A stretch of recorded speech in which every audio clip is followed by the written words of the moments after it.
Good morning.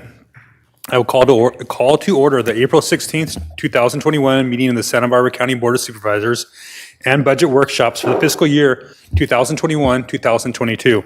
Madam Clerk, will you please call the roll? Supervisor Hart. Here. Supervisor Hartman. Here. Supervisor Lavanino. Here. Supervisor Williams. Here. And Chair Nelson. Here. At this time, please stand and join the board in pledging allegiance to the flag. Ready? Begin. I pledge allegiance to the flag of the United States of America and to the republic for which it stands, one nation, under God, indivisible, with liberty and justice for all. Madam Clerk, are there any announcements or changes to our agenda today? Chair Nelson and members of the board, yes, I have a couple quick announcements this morning. We posted an addendum to the agenda on Monday, April 12th. The posted agenda for today, Friday, April 16th, 2021, is amended to add the following language. All times shown below are estimates for planning purposes and may be heard earlier or later than estimated on the agenda. At the budget workshop on Friday, April 16th, 2021, the Board of Supervisors may discuss or discuss again budget items for any county department, county function, or special issue that were listed for discussion on daily agendas for earlier in the week of April 12th, 2021 through April 16th, 2021. In addition, we moved the Policy and Executive Functional Group, which includes the Board of Supervisors, the County Executive Office, and County Council, to today's agenda, which will be heard first to be followed by the General Government and Support Services Functional Group. In addition, I would like to remind the public that our Board of Supervisors meetings are now being interpreted and broadcast live in Spanish. We are broadcasting our meetings in Spanish both for Cox Cable subscribers in South County as well as Comcast Cable subscribers in North County. Members of the public can now view our meetings in Spanish by turning on the secondary audio programming, also known as SAP, under their language settings. Lastly, I would like to remind the public who are participating in our meeting today of the board's alternate methods of public participation. For alternate methods of public participation and to provide public comment on general public comment or an item on the board's agenda today, please see page 2 of our board's agenda. Individuals that would like to provide verbal public comment, you may do so via Zoom by registering in advance via the link available on page 2. After registering, you will receive a confirmation email containing information about joining the meeting. Once the chair has announced the item you want to comment on, please join the meeting with the information provided in the registration confirmation. The clerk will call you by name or the last 4 digits of your phone number. When removed from mute, you will hear a notification that your line has been unmuted. If you are using a touch-tone phone, you may need to press *6 to unmute yourself. Again, if you're using a touch-tone phone, you may need to press *6 to unmute yourself. If you have any questions, please contact the clerk of the board's office at 805-568-2240. That concludes my announcements today. Thank you, Madam Clerk. The next item of business is the County Executive Officer's Report. CEO Miyasato, do you have anything to report today? Chair Nelson, no report this morning. All right, that brings us to the third and final day of our budget workshops agenda for the fiscal year 2021-2022. As a reminder, opportunity for public comment will be provided at the conclusion of each functional group presentation and each special issue presentation. I will now turn it over to the County Executive Officer, Mona Miyasato. Thank you, board members, and then I'd ask ACO Nancy Anderson if there are any changes or announcements to make today. Thank you. Chair Nelson and members of the board, good morning. We do have a few informational items we wanted to announce this morning. We did issue board inquiry forms 8 through 10 yesterday. That was distributed to your board and posted online. In addition to the special issue on capital and deferred maintenance projects and funding sources, to include information on potential cost savings for some of the projects. And this is also referenced in the board inquiry form number 10. We will be starting this morning with a functional summary presented by Paul Clemente on the Policy and Executive Group. Thank you. Mr. Clemente. Good morning, Chair Nelson, members of the board. Our Policy and Executive Functional Group is made up of the Board of Supervisors, County Council, and the County Executive Office, as well as general county programs, which will be presented later in the day. This group receives 25% of the county's total general fund contribution, in large part due to the General County Programs Department, which receives GFC for a wide variety of programs and policies, including cannabis revenues, 18% maintenance funding, and Northern Branch Jail operations funding before these are transferred out to departments. Operating expenditures are only 6% of the county total, and FTE at 104 are 2% of the countywide total. The points of interest on this 5-year trend are noting that council shifted to almost entirely GFC in fiscal year 2021, with the cost of their services to special revenue funds now included in the cost allocation plan and reimbursed back to the general fund that way. As CEO, we obviously see a very large spike in operating revenue in the next fiscal year. This is just the anticipated receipt of half of the ARPA revenues, about $43 million. As mentioned in the overview on Monday, the preliminary budget includes no use of this revenue, and the CEO will come back once Treasury guidelines on allowable uses are finalized. Finally, General County Programs continues with increases in GFC, mostly due to the programs I mentioned on the previous slide. Cannabis revenues, 18% maintenance funding, and Northern Branch Jail operations funding make up almost 70% of the GFC going to General County Programs. As mentioned on the previous slide, ARPA is the largest piece of the CEO increase in operating revenues next fiscal year. The remainder of the increase is in the risk fund, which is receiving higher revenues from charges to departments for increased insurance premiums. GFC is relatively flat in each department, with the exception of General County Programs. The GFC increase of $8 million next year is driven almost entirely by increases in cannabis tax revenue. Operating expenditures have been escalating more rapidly in CEO, due mostly to insurance premiums paid out of the risk fund, which have been experiencing large increases in recent years. General County Programs has a larger than typical increase in 21-22, driven by its part in the intergovernmental transfer process with public health, which they talked about in their presentation on Wednesday. These year-over-year increases, again, are mostly insurance premiums and risk and public health IGT in General County Programs. We see relatively flat FTE trend in the Board of Supervisors. Council and CEO have added a handful of positions over the years, and General County Programs no longer has any FTE in that department since 17-18. County Council and CEO both added 2 positions approved by the board mid-year this fiscal year, so they're not showing up in the 2021 adopted column there, but are reflected in the 21-22 column. These positions were added to help with workload during COVID response, as well as an additional attorney and counsel for work on the cannabis program. CEO has also included an additional position in the risk program in 21-22 to assist with safety officer functions as well as unemployment administration. And that concludes this functional summary. Thank you, Mr. Clemente.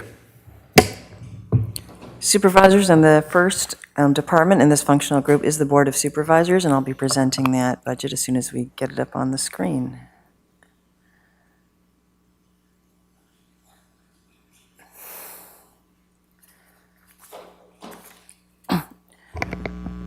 Good morning. Chair Nelson, Board of Supervisors. Your Board of Supervisors obviously is your 5 districts, and we also have general board support.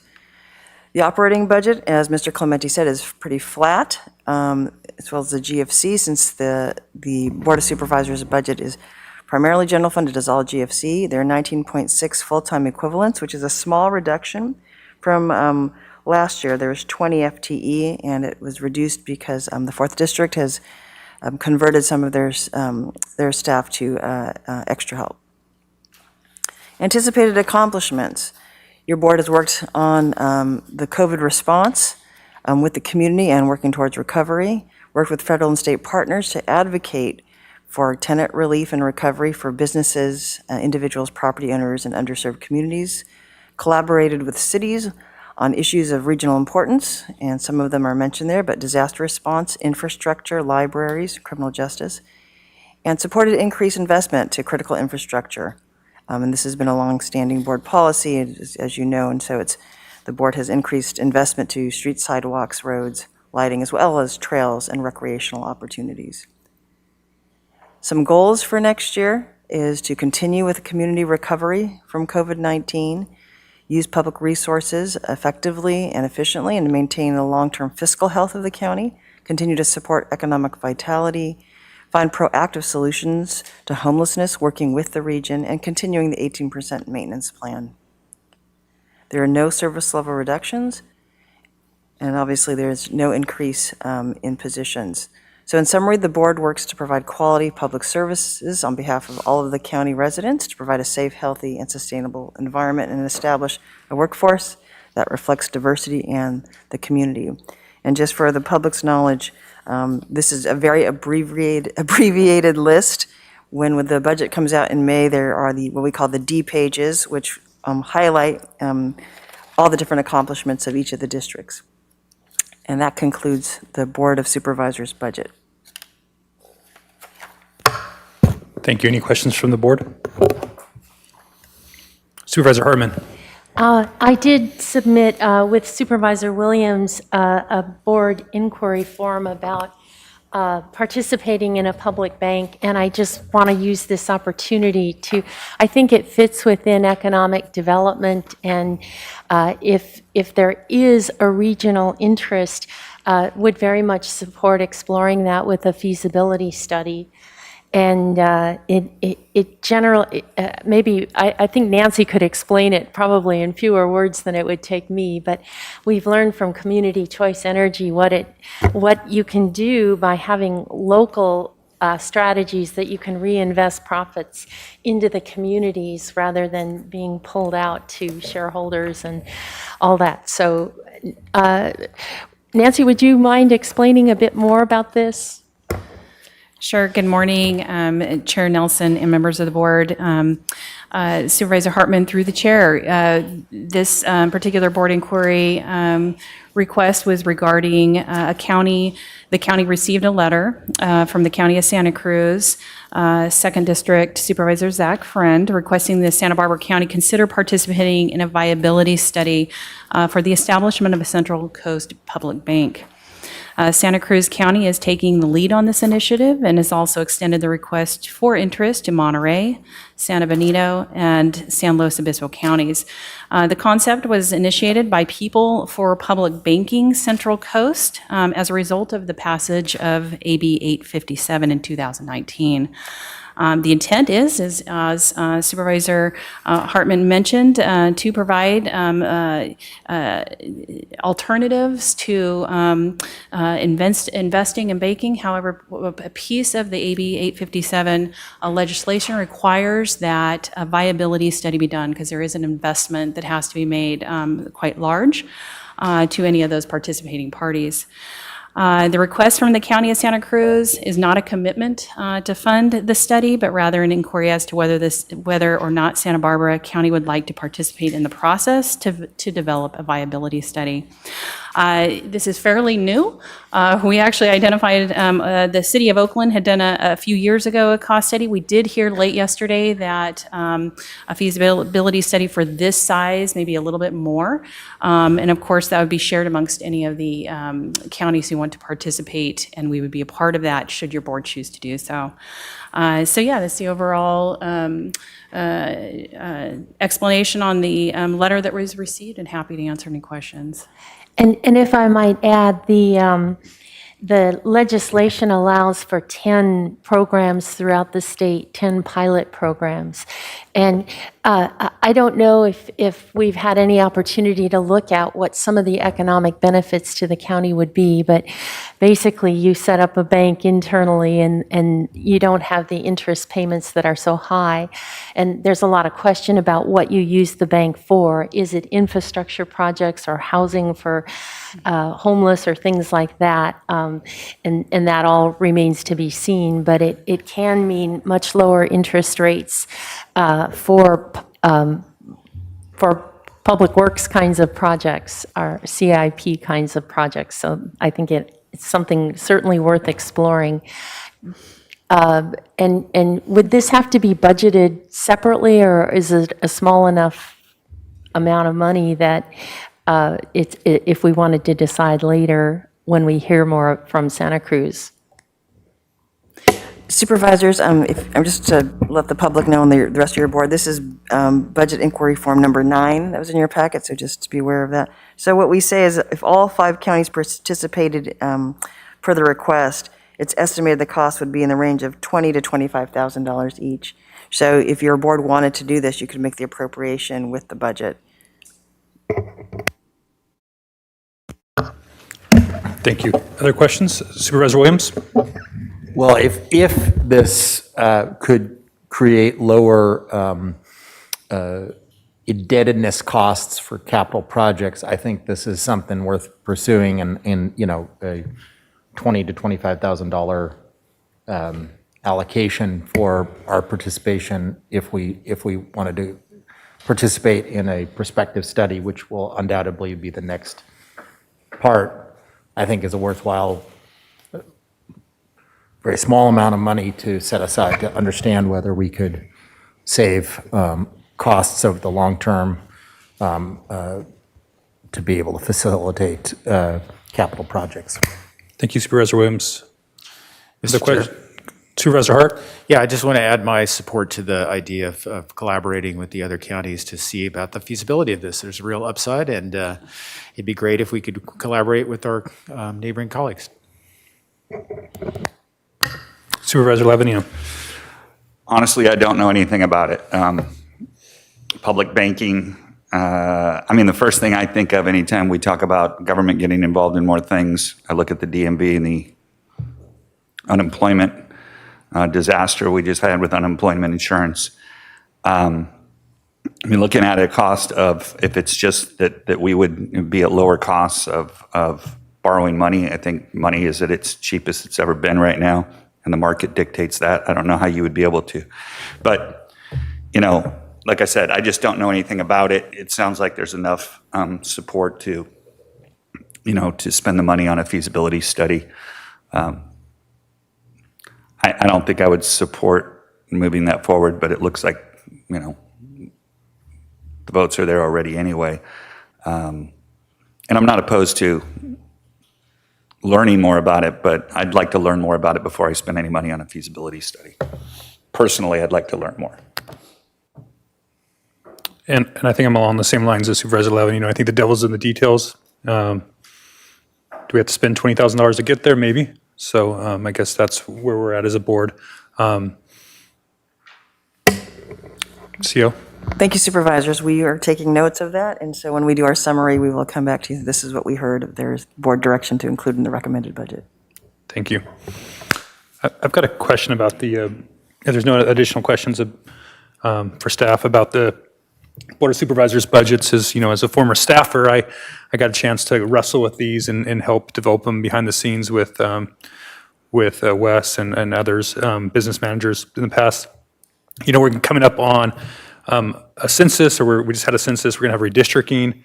You know, there's going to be some reallocation of representation throughout the county, and I know that's historically some of our staffs and our budgets have reflected our representation. Didn't know if the CO's office had a kind of a plan on what that rollout looks like once those numbers come in and we find out if we still live in our own districts or not. What that all what all that looks like as far as adjusting and right sizing our constituent services.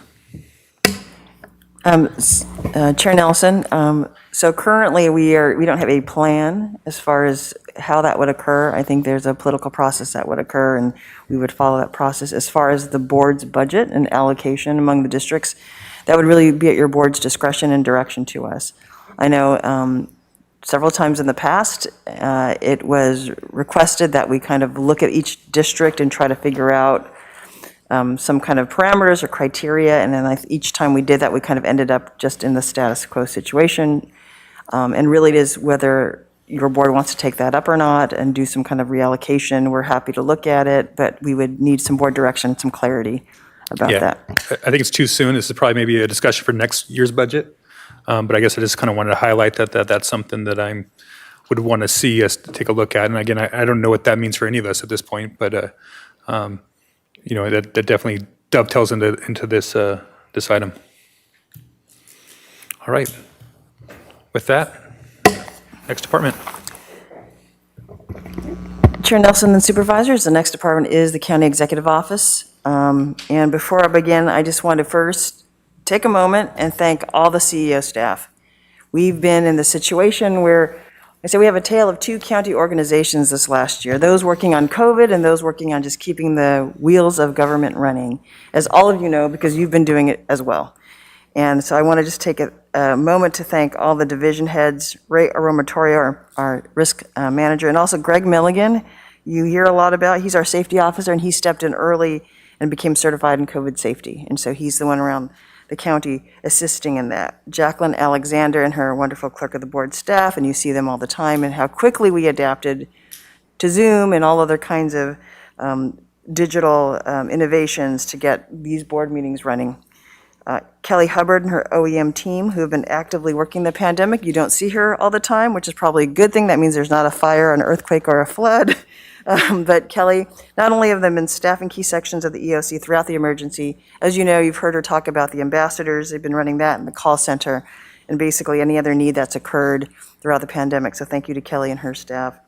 And of course, my team, Paul Clementi and the budget team, have done outstanding work. Nancy Anderson, who just started a couple of months before the pandemic hit, and as you know, hit the ground running, has spearheaded all our business activity as well as redistricting and legislative coordination. And thankfully, we stole Jasmine McKinty from City of Lompoc, and she's been helping out, so thank you, Nancy.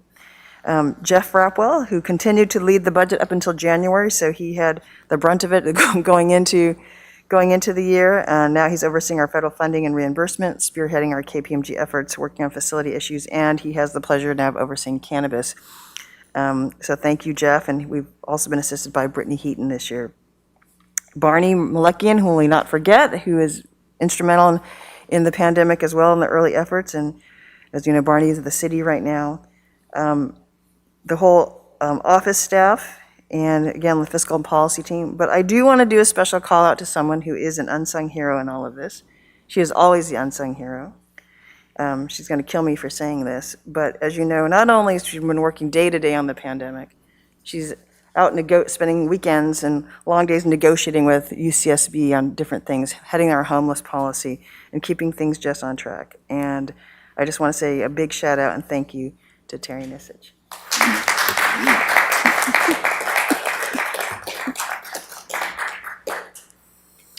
Okay, so on to our budget. This year's been the C's: COVID, cannabis, citizens redistricting process. Although it's an independent process, my staff and Nancy and Gina DePinto have been lending a lot of assistance to that. Okay, homeless, coordinating homeless, and KPMG. So yes, countywide KPMG. So those are the things that we continue to do. There's lots of issues involved in all of that, but we are, the main key challenging issue is how are we going to recover from the pandemic, and we're continuing to work on that.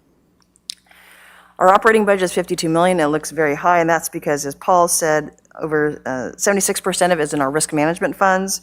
So the funds that are charged to departments for insurance premiums, work comp, general liability, medical malpractice, that all goes into that fund, and that's why it looks very large. Our general fund contribution is 7.3, and we have 41 FTE, and our budget expansion we'll get to is about data.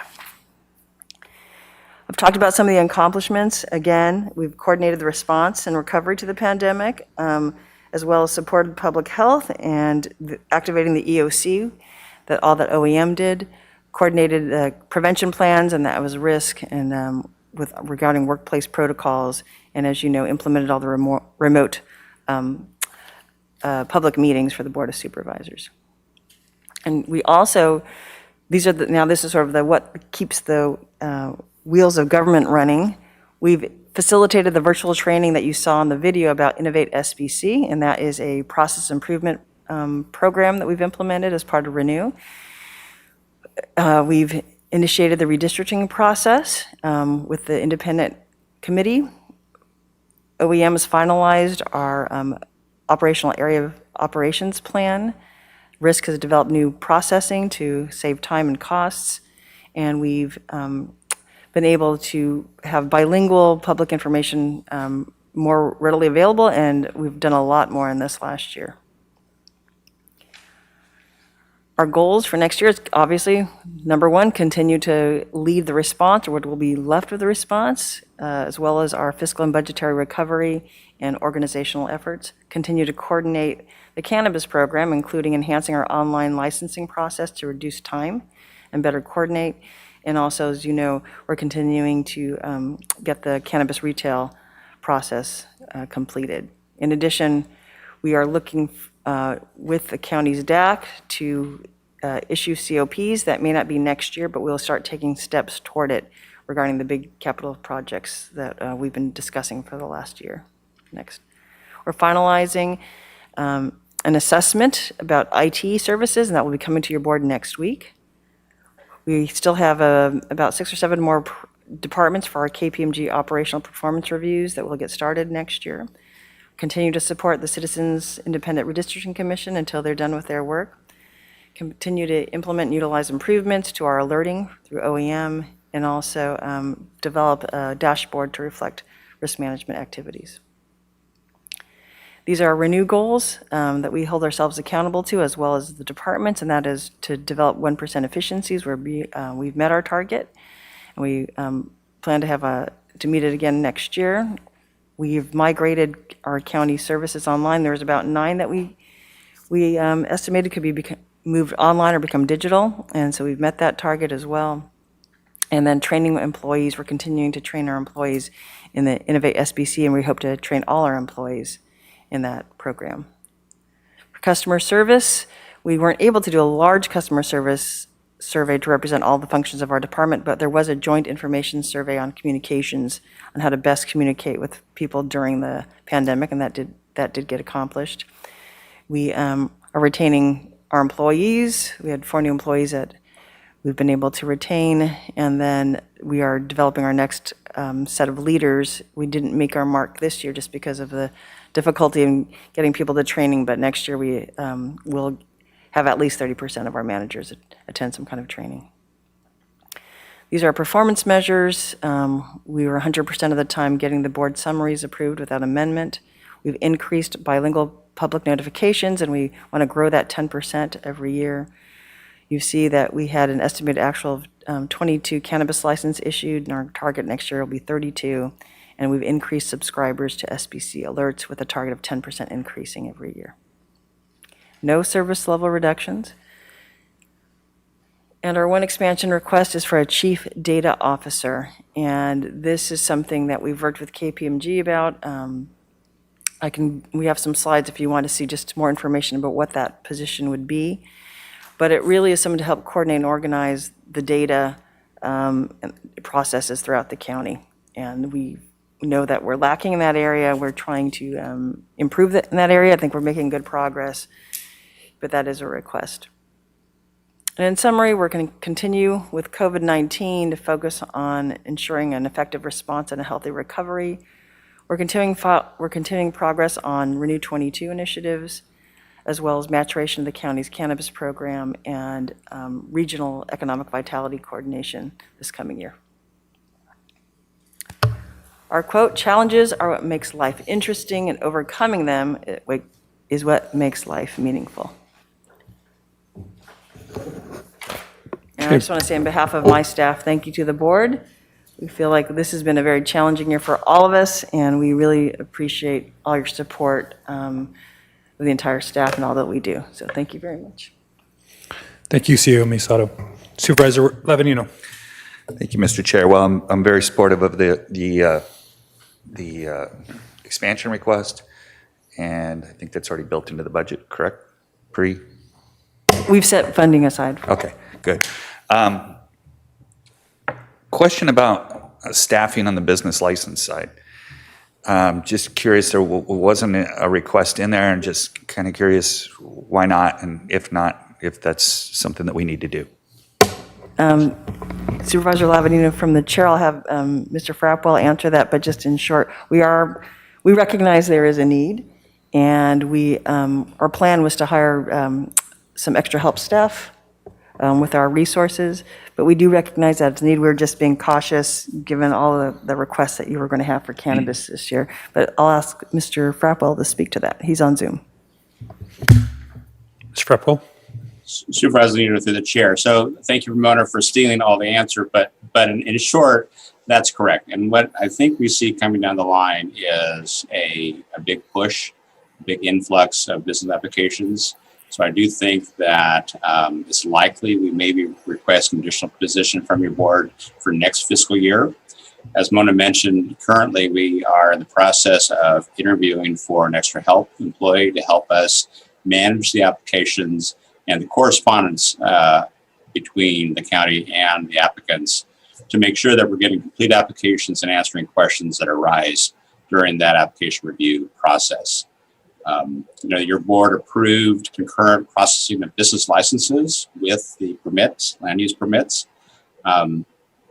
It has been a little problematic in that there's oftentimes components of the business license application that continue to change and morph as our applicants work through the land use process. And so we're right now going through and looking at how we do that better to reduce the frustration on the part of the applicants, as well as making sure that we're most efficient in processing them. So there's a lot of review going on. That's the long answer to your question. The short answer is yes, I think we will need at some point additional staffing. I'm not prepared yet to tell you what that looks like. And then as we morph past this initial phase of license issuance, there may be a need for staffing in some department for additional compliance and inspections on a routine and regular basis for all our license holders. So extra help is our immediate solution, which may then move into a request for a permanent position in the future. Okay. Well, personally, I mean, the reason why, we're looking at this list of things that we're able to expand lies mostly at the feet of the cannabis revenue. And so for me, the number one priority of cannabis revenue is enforcement, number one. And number two, let's make sure that that pipeline is able to do everything that we need to do so that that revenue continues to flow in. So whether that's in enforcement or that's making sure that the permit process is in place, we have enough people working that, make sure we have enough people working Treasurer Tax Collector's office, just so that those wheels continue to move forward.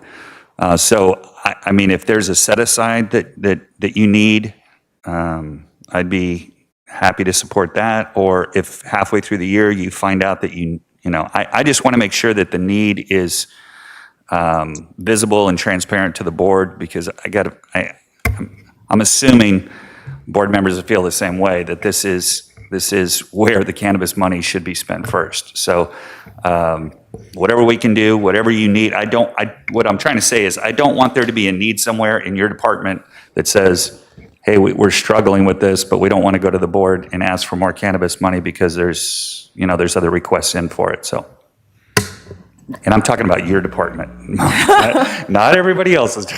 Supervisor Levin, through the chair, thank you for that. And we will, between now and hearings, take another look to see what, if we can actually handle the need with extra help, and we will come back at hearings. Thank you. Thank you, Supervisor Lavanino and CEO Miyasato. Supervisor Williams. Well, I wouldn't want to leave Steve hanging by not chiming in here, because there's not only a revenue argument, which is probably should be good enough on its own, but there's also an enforcement argument, and it's not obviously all a question in the CEO's office, right? There's the question of, is Planning Commission going fast enough? It's a question of, is P&D staff going fast enough? Is the CEO's office going fast enough? Somewhere here we've got to process things faster, because there is also a enforcement argument. There are ways to try to skirt our regulations by trying for an applicant to try to make permitting take longer so that they don't have to stop operations as early as they would if they're going to be a problematic operation, one that we might say turn down, or that P&D would say is not adhering to the criteria of the ordinance. And so it's not only revenue, it's not only permitting for the applicants, it's also quicker adherence to odor control, more stringent capability of enforcement and odor control, and a way to stop scofflaws, to stop operators that really aren't serious about getting permitted, but are in non-conforming, stop them from being able to continue operations sooner. Thank you, Supervisor Williams. Mr. Frappwell, you have some additional information to share? Yeah, thank you, Mr. Chair. And thank you, Supervisor Williams. Really two kind of thoughts on that. First is we will be bringing back to your board before hearings the report that KPMG is wrapping up on our revenue process. In that report, we'll be talking about how do we ensure that the licensees and those that are operating are adhering to and paying the appropriate amount of taxes, and make sure that we close loopholes to ensure the revenue that is due the county under the ordinance is paid. So that's kind of one process. The second, I think, and I share your concern about the faster we can get people through the process and licensed to figure out who will not be licensed is the better for everybody. I think the industry, the healthy industry, wants that, and those that are complying and playing by the rules want that as well. So to that end, timely question for you. We will be meeting with council next week, in fact, and talking about how do we move and incentivize those that are currently in the legal nonconformity status to proceed through the permitting process to either determine if they can get a permit and license or they are not able to. So that's something that we're looking at as well. Thank you, Mr. Frappwell. Supervisor Hart.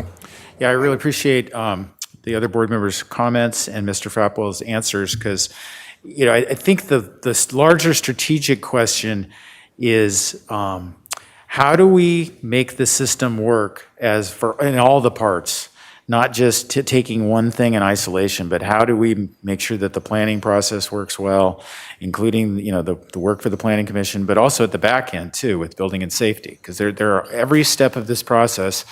You know, we're kind of inventing this as we go, and there are many new challenges that come up from permit applications that should inform the future about how we're going to deal with those. And I think what's happening is the applications at the beginning of the process are exposing, you know, lots of situations where development has occurred without permits, and there are lots of policy questions about what is the standard for those non-existing permits to be rebuilt. There's fire code issues, there's flood control issues, there's just a myriad of things. And it feels like we're solving those one at a time and not looking at it systemically and saying, what do we need to do to make sure every applicant knows in advance exactly what they need to do? And then holding them to that standard and moving that forward expeditiously. There's some that are playing games. Those folks have to be separated out, and we got to enforce against them. The other folks are just literally confused, and they're getting changes sequentially from different departments at different times, and it's really causing a lot of slowdown in the process. Ultimately, you know, everybody being licensed and everybody being regulated and having a serious enforcement and inspection system is in the community's interest, the county's interest, and the good operator's interest. Thank you, Supervisor Hart. All right. My question has to do with the chief data officer. How is that different than a chief information officer? If you can give me a little bit more on that. We can, and actually I have some slides up that AJ, that we got from KPMG, but before we begin, so a chief information officer is the person who's in charge of typically the whole IT enterprise. So not only data, but also, you know, all the hardware, the software, the systems that make it run. So it's a much larger job. A chief data officer is someone who is looking to coordinate all the inputs and the data. And so let me just show this, and we'll post this. We asked KPMG before we requested this to do a review for us to see if this is, what is it that we need? And so basically, chief data officers are placed in the organization at different levels. So one is either the executive office, a technology office, which would be an IT department, or a budget office. And so they talked about that, and basically, they looked at different studies of cities. Now, most of these are large cities, but 7 of them were reported to the executive office, 3 to a technology department, and 3 to a budget and performance office. Since in counties, the executive office is also the budget performance office, that's why they said they thought it would be best placed in the CEO's office. So this is sort of how this would work. A data-driven ecosystem requires a center of gravity within the CEO's office to drive the culture forward with the right support structure. And so what they suggested is, you see the chief data officer in the middle. They're also requesting, they suggested we have a data analyst, and we're still working on that with different budget analysts. And so basically, in departments, they may have data analysts and fiscal staff that would regularly communicate with the data analyst or the chief data officer. And so, and then different departments are at different levels. So you see an ad hoc and able department staff. So some departments already have that staff, some don't. They would need more support. But the idea is it feeds through to the data analyst and the chief data officer to help organize the data. Then they said there are several steps and parallel actions to get started on building a solid foundation for a data-driven culture. One is establish a board policy on open data and data-driven budgeting expectations, recruit a chief data officer and a senior analyst, establish a data council for data sharing, and develop initial fiscal and performance data dashboards. And then lastly, they said, they looked at these are the types of things that organizations are doing and chief data officers have in common, and they looked across, and this was to catalyze wider data adoption across the government. And one is an open data or data inventory, data academy, or a big data project. And they recommended we started with basically just getting a handle what data exists in your county, having open data so there's more transparency to the board, to departments, to the public. And that's kind of what, in essence, you've asked for the public safety departments to do. And through the public safety departments, they have a criminal justice data committee, which is a much smaller microcosm of trying to do this, but they've been trying to do this for several years. So that's basically what a chief data officer would do and how we see it structured within the department, within the organization. Well, again, thank you for providing those slides. That's very helpful. I'm supportive. I think that the theme that we're hearing over and over again in this budget workshop is data and IT. And I think, when there's a budget expansion from our CEO's office that, as a board member, I take that very seriously, especially since you guys are usually the most fiscally conservative department and have to be in charge of all the purse strings. So from my point of view, that's a no-brainer. Any other questions from the board? All right, I know it's the year of the C's, but you guys have been nothing but average. So with that, thank you, and we'll go on to Mr. Gazzoni. The big C. Well, before we leave CEOs, I just think it's probably the best time to talk about housing and the housing study that I am proposing. There's a BIF on it for a dollar figure. Right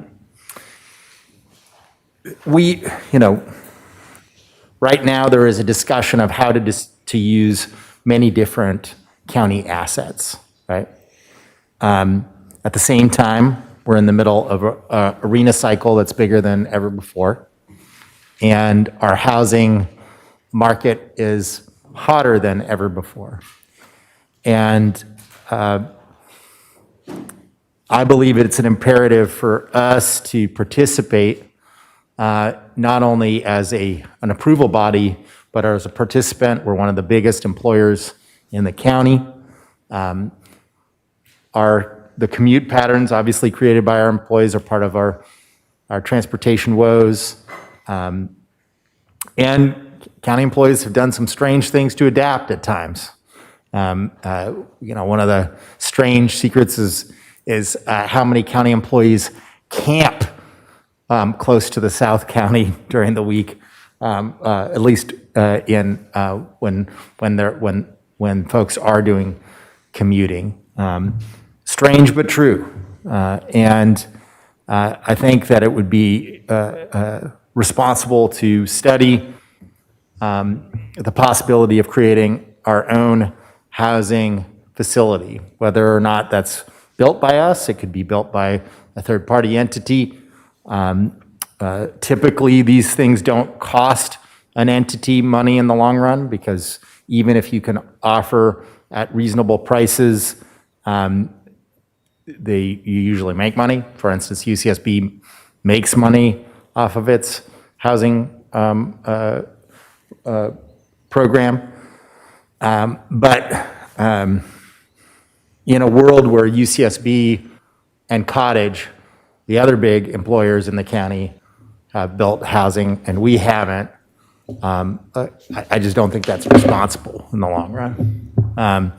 And I'm not asking us to make a commitment by jumping in the water without testing the water. This would be a proposal to test the water, to look at what our options would be, both, I guess, financially and legally. And, other institutions have other programs. So if anybody has any questions, but I thought it would be important to bring up this now, because it will take some analysis to do this right. Thank you, Supervisor Williams. Supervisor Hartman. Well, I very much support a study to understand what's involved at UCSB and Cottage. We see it in action. It's really important for recruitment. It's really important for relieving some of the stress on the housing market. And I think for the county, I would think nurses and firefighters and police or sheriff's deputies, people who, many people can work remotely, but some people really need to be here, and they need to be here in a timely fashion. So it seems to me that it addresses that critical need. So I would like to explore it very much. Thank you, Supervisor Hartman. Supervisor Hart. Yeah, I think that's a great idea, and I think it'd be good to broaden the conversation too, to take a look at county sites that might be good candidates for projects that for this purpose, and potentially even just for housing for non-county employees too, just to understand what the costs and benefits of everything are. I know that MTD is doing a project that's going to be a rental housing project in my district, and the school district is also doing the same thing, and they're doing a lease-back arrangement where they generate a revenue stream that they can then use for other purposes, and we could theoretically use that revenue stream to do more affordable housing projects. So that just having a better understanding of what the assets are that the county has in terms of land and what the marketplace is doing. Those are two good concrete examples of what the marketplace is able to do with a developer and a partner that has land assets, and it would help complement this study really well, I think. Thank you, Supervisor Hart. Supervisor Lavanino. I'm completely opposed. I don't mind looking at what assets we already have. I think that makes sense. I think that we have a shrinking workforce that's going to be coming to work. And if we can open up somewhere or rehab something into something else that we already own, it's already built. And I wouldn't never think that we would just make it for our employees. I can't even think of if we have a downturn and then you've got employees that are going to get laid off and they're also housed, you also house them. Just the mechanics and the heartache, and I don't know. I just don't see how that works. No, I'm really opposed to that. I do think it's a good idea though to look at our assets. I think we're doing that anyway. It's some point that we need to look at through this whole whether we work at home or not, and find out where people are going to be working from, and that true might free up some places that we could repurpose. I think that's a really good start. Supervisor Williams. Well, first of all, I definitely would not be within the context of it advocating acquisition of land. That's a very expensive proposition. I'm talking about using our existing resources. I'm not even advocating for a allocation of a lot of funds unless it's far more advantageous to us to spend money to get money. But there are many developers out there that will produce housing for this. You just have to make an agreement on how much the rents are, and they take care of the capital costs. But I do think there's an analysis of whether that's actually more advantageous for us or whether it's more advantageous to build it ourselves. I just don't think this is a crazy idea. All the other big employers in the South County have wrestled with this, even ones that aren't so big, like Westmont, and have both for practical purposes of retention and attraction, but of moral purposes to do their part for the community, have done it. And I just think it's strange for us who have been preaching and trying to fight against the jobs housing balance guerrilla to not engage in the strategy that we've encouraged others to engage in. And I'll chime in here that I think what's different about us versus UCSB or Cottage Hospital or Westmont is that we're countywide. We can move some of our assets north. So I think when we're looking at these things, the way to create immediate affordable housing is to move some of our county services and assets north. This board had a chance to build the dispatch center outside of South Coast, and we chose to do it here. And so we just furthered that, that narrative that it takes place. And so I think that that's the other piece that we need to look at as we're looking at both these things. I'm with Supervisor Lavanino that when that's really scary to think about that relationship with your employee. What happens if something goes south? Do you think the lawsuits are bad with, going to the Civil Service Commission over, losing your job because maybe a supervisor didn't go through the proper steps with an employee on corrective action, but then now throwing their housing in there, that's scary to me. I don't know if that's a good fiduciary risk for us to take, but I would be interested in having a further conversation about that and exploring those things and satisfying those things moving forward. Does that do it for you, Supervisor Williams, on that? Sure. I'll just address what I think is the most important of your points, which is the moving of jobs into North County. I fully support that. And Mr. Lavanino's chief, Mr. Bontalon, can confirm, since we have Brown acted on attempting to reduce commute issues for county employees. I think that's an important part of the strategy, is determining what departments should actually be down here and what facilities should actually be down here in the long run, especially when we're talking about things like the Calle-Real master plan. So I do think that not all of the eggs of restoring jobs, housing imbalance is building housing in the south. It's also having jobs in the north. But I really think both are part of that. Thank you. Supervisor Lavanino. I don't think this issue is going to go away. It's this has been talked about for 20 years, and I think it's admirable that you're trying to tackle it, right? That this is another one of those big things that we've got to look at. I just think the timing we just went through COVID. We've got a whole workforce that isn't sure if they're going to go back to the office or how many people are going to stay working from home. We got the Calle-Real master plan going on. You might think that that's an opportunity time. Like I said, this thing's not going away. I would think that let's let the dust settle, figure out where everybody's going to be. I think Supervisor Hart's piece should be the first piece, is find out what we have and what we could repurpose.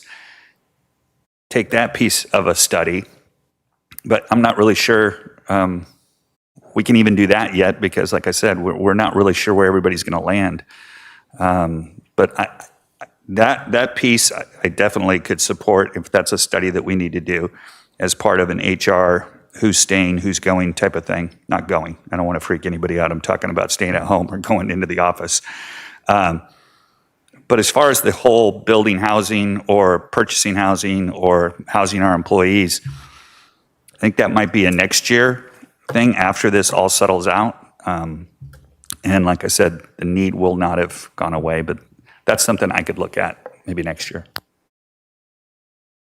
Thank you, Supervisor Lavanino. Supervisor Williams?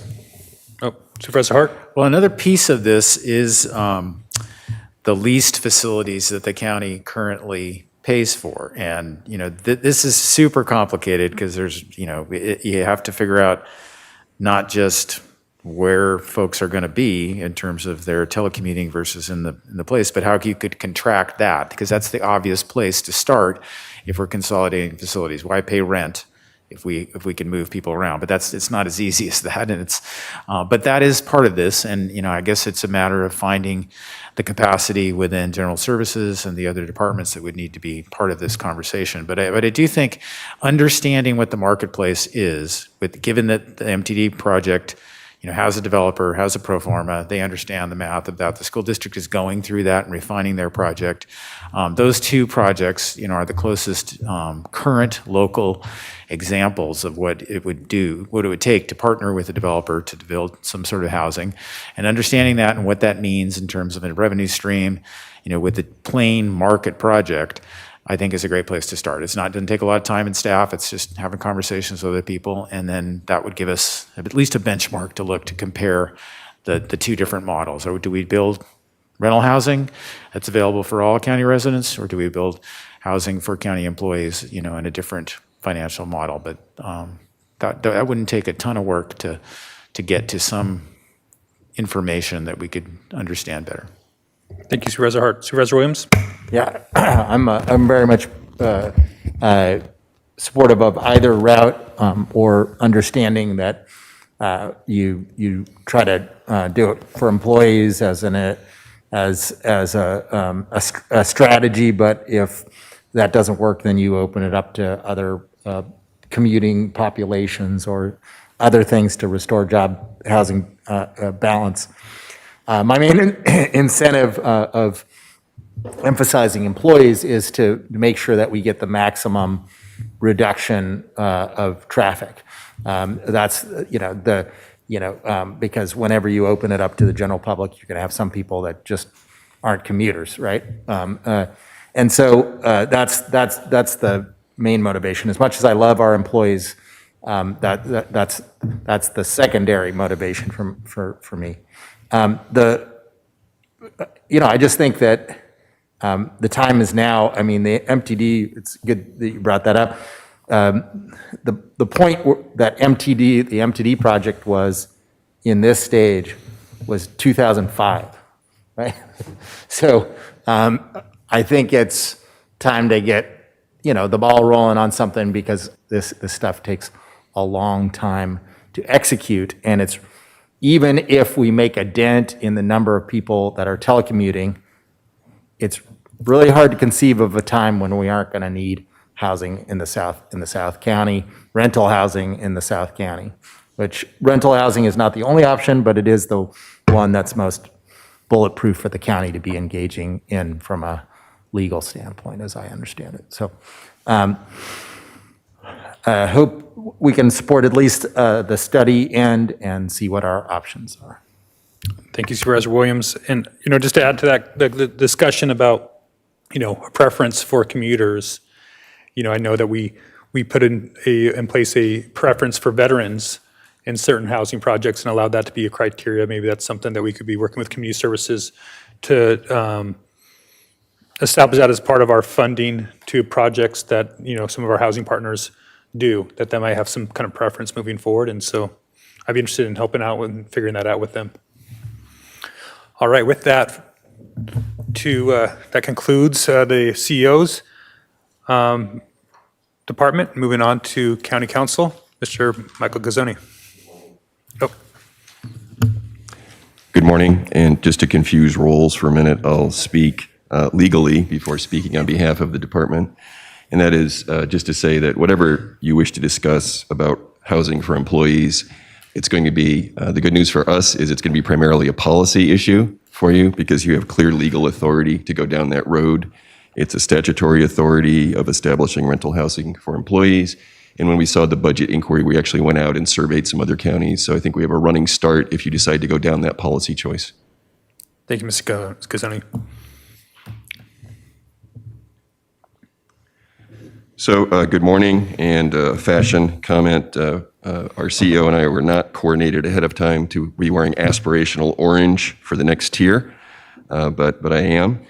I am Mike Gazzoni. I'm your county counsel, and this is my 8th year presenting as Santa Barbara County Counsel for budget. During that time, I have learned that some of our slides speak for themselves, so I would like to focus on some big picture themes and issues, and then welcome your comments and direction. We talk about this from time to time. By statute, county counsel is the legal advisor to the board. Our attorneys and paralegals help to protect your decision-making discretion and process integrity for all the county's processes, which I'm going to come to in a moment as an example. We also identify and protect the county from avoidable risk and loss. Not all risk and loss is avoidable, but if it can be mitigated or avoided, we try to help you do that. We do this through 4 key pieces. We look ahead with you, which frequently means years ahead. If we had an office t-shirt, as you know, it would read, 3 years from now, what will you wish the county had done today? And I think that's a good lens as you're looking at avoidable risk and loss. The second step that we do is provide you with succinct analysis and defensible options. We try to take complicated stuff and fit it onto a page or a table so you can make decisions from that, and keep reading if you want more detail. This year, succinct analysis and defensible options included some fast-moving options through the time-critical COVID-19 response and reopening. We are very plugged in at the state level and with other counties, and I think that helps our county punch above its weight. We litigate, and I'm going to come back to that in a moment and discuss all the things we litigate. And we do all of this through recruiting, developing, and retaining top attorneys and paralegals. Your Office of County Counsel succeeds not because of 1 or 2 people, but because we have a talented and hardworking workforce that has also been remarkably steady. Our retention rate year after year for the past 5 years has been more than 95%, not counting retirements after long service. That's essential. We do not want to be rewiring the office every year. All of that said on recruiting and retaining, we have been operating in the red zone of the tachometer, for those of you with gas-powered cars. An example, our night shift last night, I received 1 item at 8:24 p.m. from Senior Deputy Johanna Hartley on an item for next week. I received another item at 9:54 p.m. from Senior Deputy Ronna Warren. These are all things that essentially we have people doing work in the evening, in the fairly late evening, so I can flip it around the next morning and keep the ball rolling.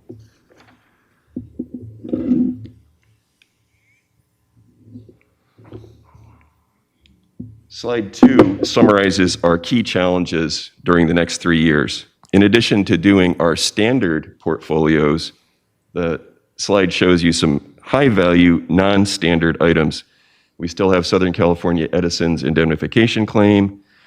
We have litigation ongoing on Northern Branch Jail construction damages. We have the good news of the multi-year remedial plan for the main jail's conditions of confinement. And that is good news because you will be spreading that solution over multiple years and not having to look it in the eye during one particular budget year.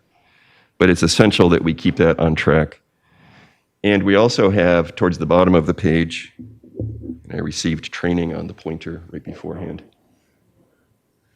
We have a 32-case surge of assessment appeals, complex case assessment appeals. And I'm going to come back to that in a moment, but we typically operate about 15 to 17 of these complex case assessment appeals. We're up to 32. That is significant. A lot of it is COVID-related for businesses, primarily hotels. We have a larger number than normal of hotel assessment appeals. Those tend to be document intensive. The second second bullet in the slide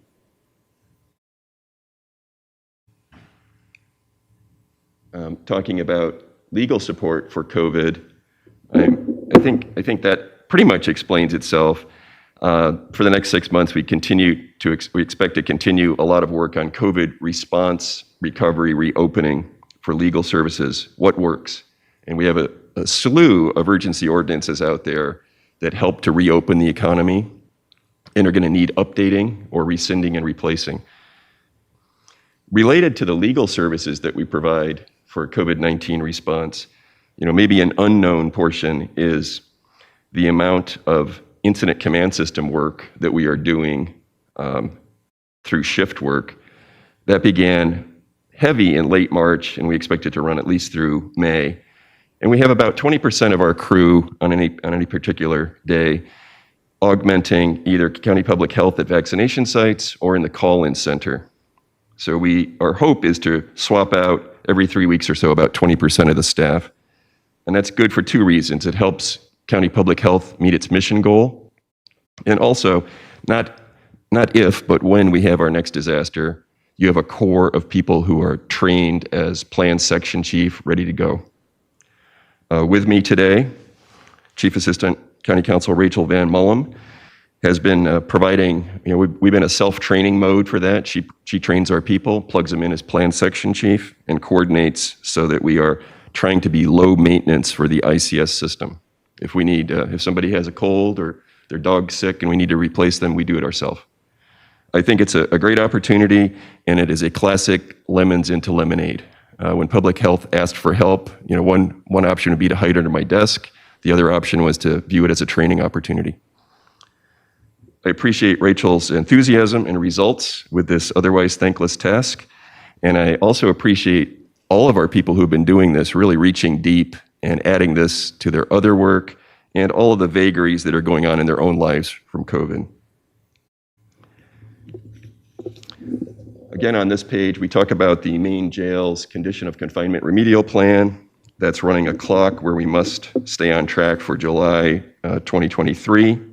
That's going to continue to be a heavy lift in contracting and compliance. At the bottom of the page, again, we talk about the 32-case surge and complex case, and also our year-long delay in both the district court in Los Angeles and Santa Barbara Superior Court. The headline in the LA Times on Monday, if I'd presented on Monday, I could hold it up. The headline was, "Coronavirus Shutdown of Jury Trials Upends California's Federal Courts." It's kind of a long headline. But basically, no jury trials for the past year. And those cases are not going away, and they don't just go to the back of the desk. They keep having discovery and update issues. So the reality is, while our 4-year average for what we think of as the civil cases, civil rights, tort, employment, property rights, land use, our 4-year average is about 39 cases a year. This is in addition to child protective cases and some other unusual portfolios. Normal is 39. Right now we're at 58. So that's almost a 50% uptick. It's a rat going through the snake. The courts are not open for jury trials. They are talking about opening for jury trials, but talking about opening is not opening. I expect we'll be in this box for 12 to 18 months before we get back to steady state. We're not asking for additional resources on this because we try to manage to the multi-year swing when at all possible. But it does impact our agility on some other items. To show that I can do all of the slide functions on this, we'll look at slide 3, which shows that we have 43 full-time equivalent. As was mentioned in the summary, that includes 2 additional attorney positions that were added in September 2020 to help with ongoing heavy COVID work and cannabis work. I'm going to come back to cannabis in a minute. Thank you to the board and the CEO's office for adding those 2 additional attorneys. It was a lifesaver over the past 6 months, especially providing us agility in some areas where I was really not expecting quite so much litigation, which was the box of writs that we keep getting on the cannabis program, as well as redistricting. So without those 2 additional attorneys, it would have been longer nights and more weekends, I suspect. So for the next 12 to 18 months, we'll be watching workload carefully. We are not asking for an expansion on this, but we will be watching it carefully. Slides 4 and 5 summarize that our work this year that supported the county's pandemic response and recovery was on top of everything else that we normally do. I appreciate how deep all of our people reached throughout the year to excel with our normal work, this additional work for COVID response, and it's not lost on me that all of us are balancing vagaries in our own lives as we deal with COVID. A quick shout out for teleworking. At our office, it worked really well this year to support a mix of heavy teleworking with in-person presences when we really needed it. Court appearances sometimes, some court docket assembly, but we really viewed teleworking as one way to not all get COVID the same day. I think that even after COVID, we should be supporting a mix of teleworking. It worked really well for us. We want to measure and make sure that we're getting good results, but frankly, I look at the results we get in our litigation. We're winning our cases and the crew's happy. I should be happy with that.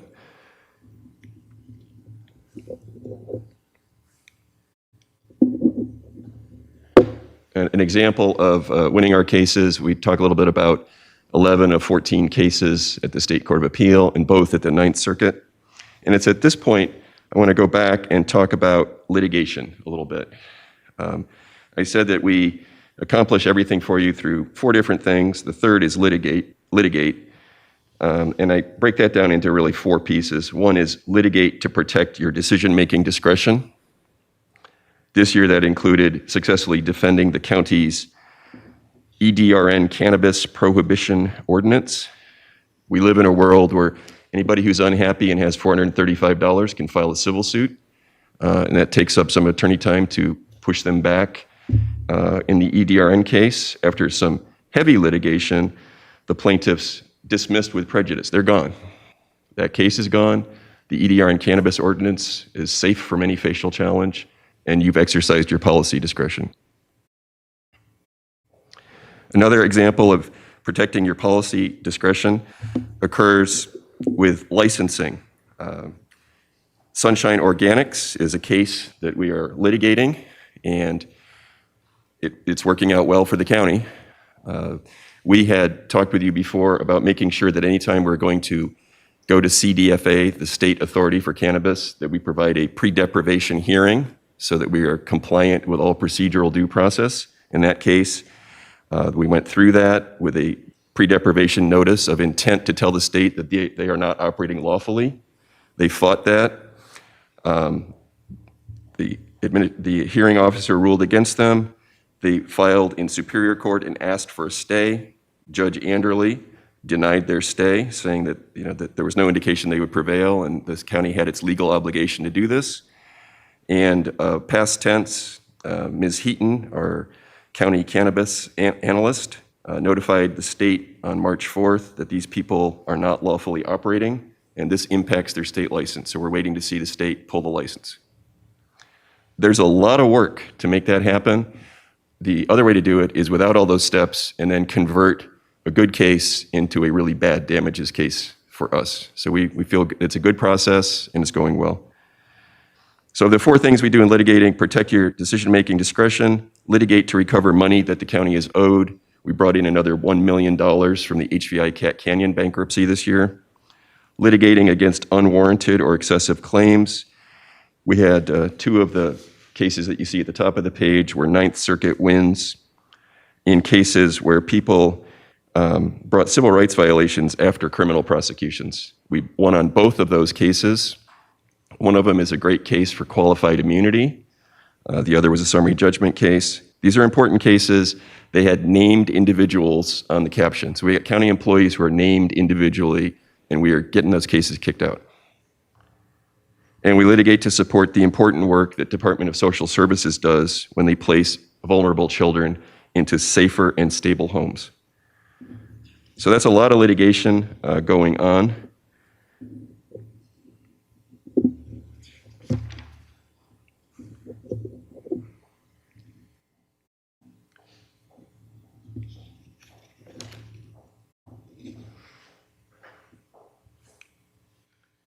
Slides 6 and 11, which I'll just flip through quickly, really go back and track slide 2, what's on the radar coming up. There's a lot of both standard and non-standard high-value work there. And the good news is the bottom bullet, we will be able to accomplish that through a really high retention rate of talented people in the office. You have the slides already. We're going through the metrics on this. Our 1% or almost 1% saving came from something that I will say that I was dragged into this 1%, so it's probably good that it's there.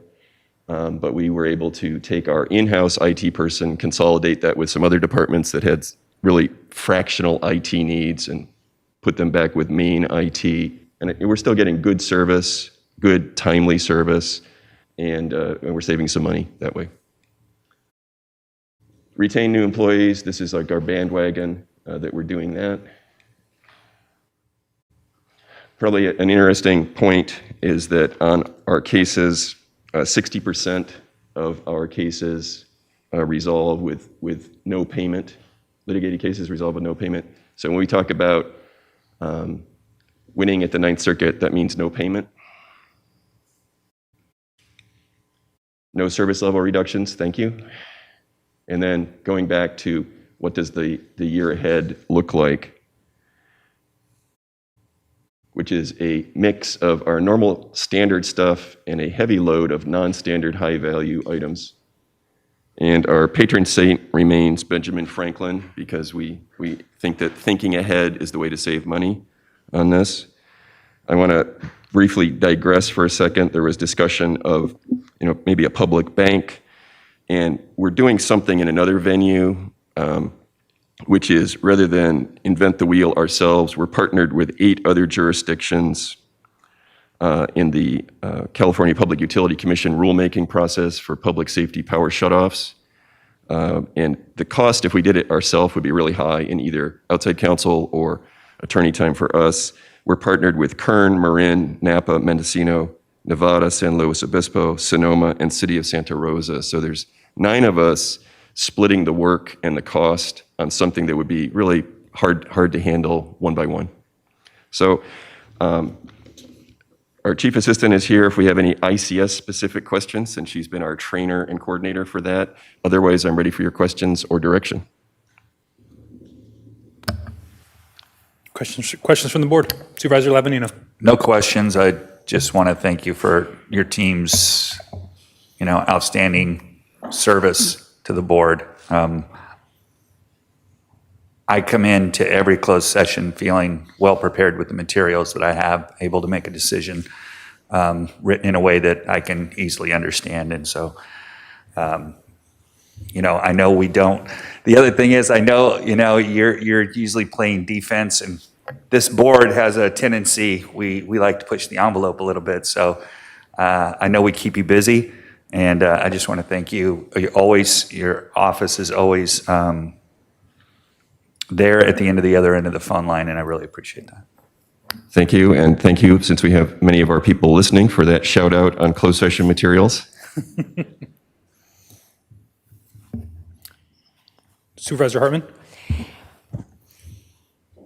There's so much to respond to, but I just want to thank you and all your staff for the amazingly responsive and hearing us, thinking creatively. Sometimes you deal with attorneys and it's black and white, but you always try to figure out, it could work this way, these are the risks, and I really appreciate that.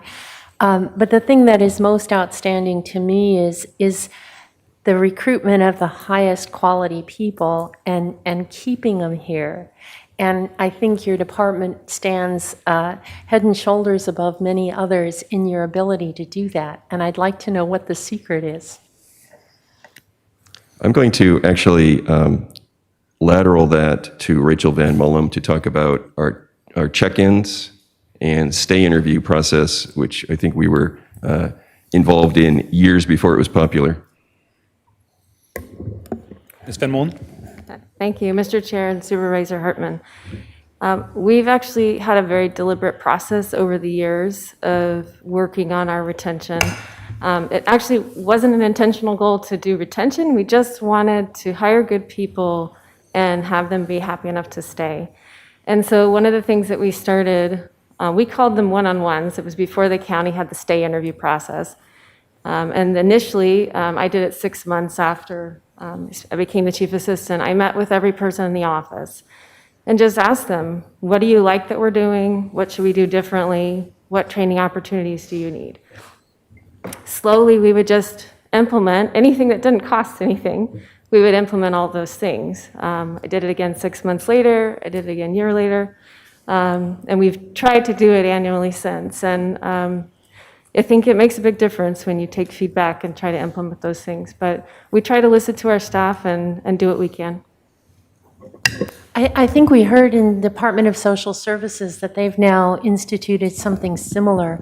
I spent a good portion of my career working in government, federal and state, and nobody really cared about who you were or what your goals were. And so I find this really extraordinary, and I assume we've learned from your example, and we're doing this increasingly across other departments because, and I know we are, and that leadership opportunities, at least in other departments, you can lateral or promote to, there are tremendous opportunities within the county.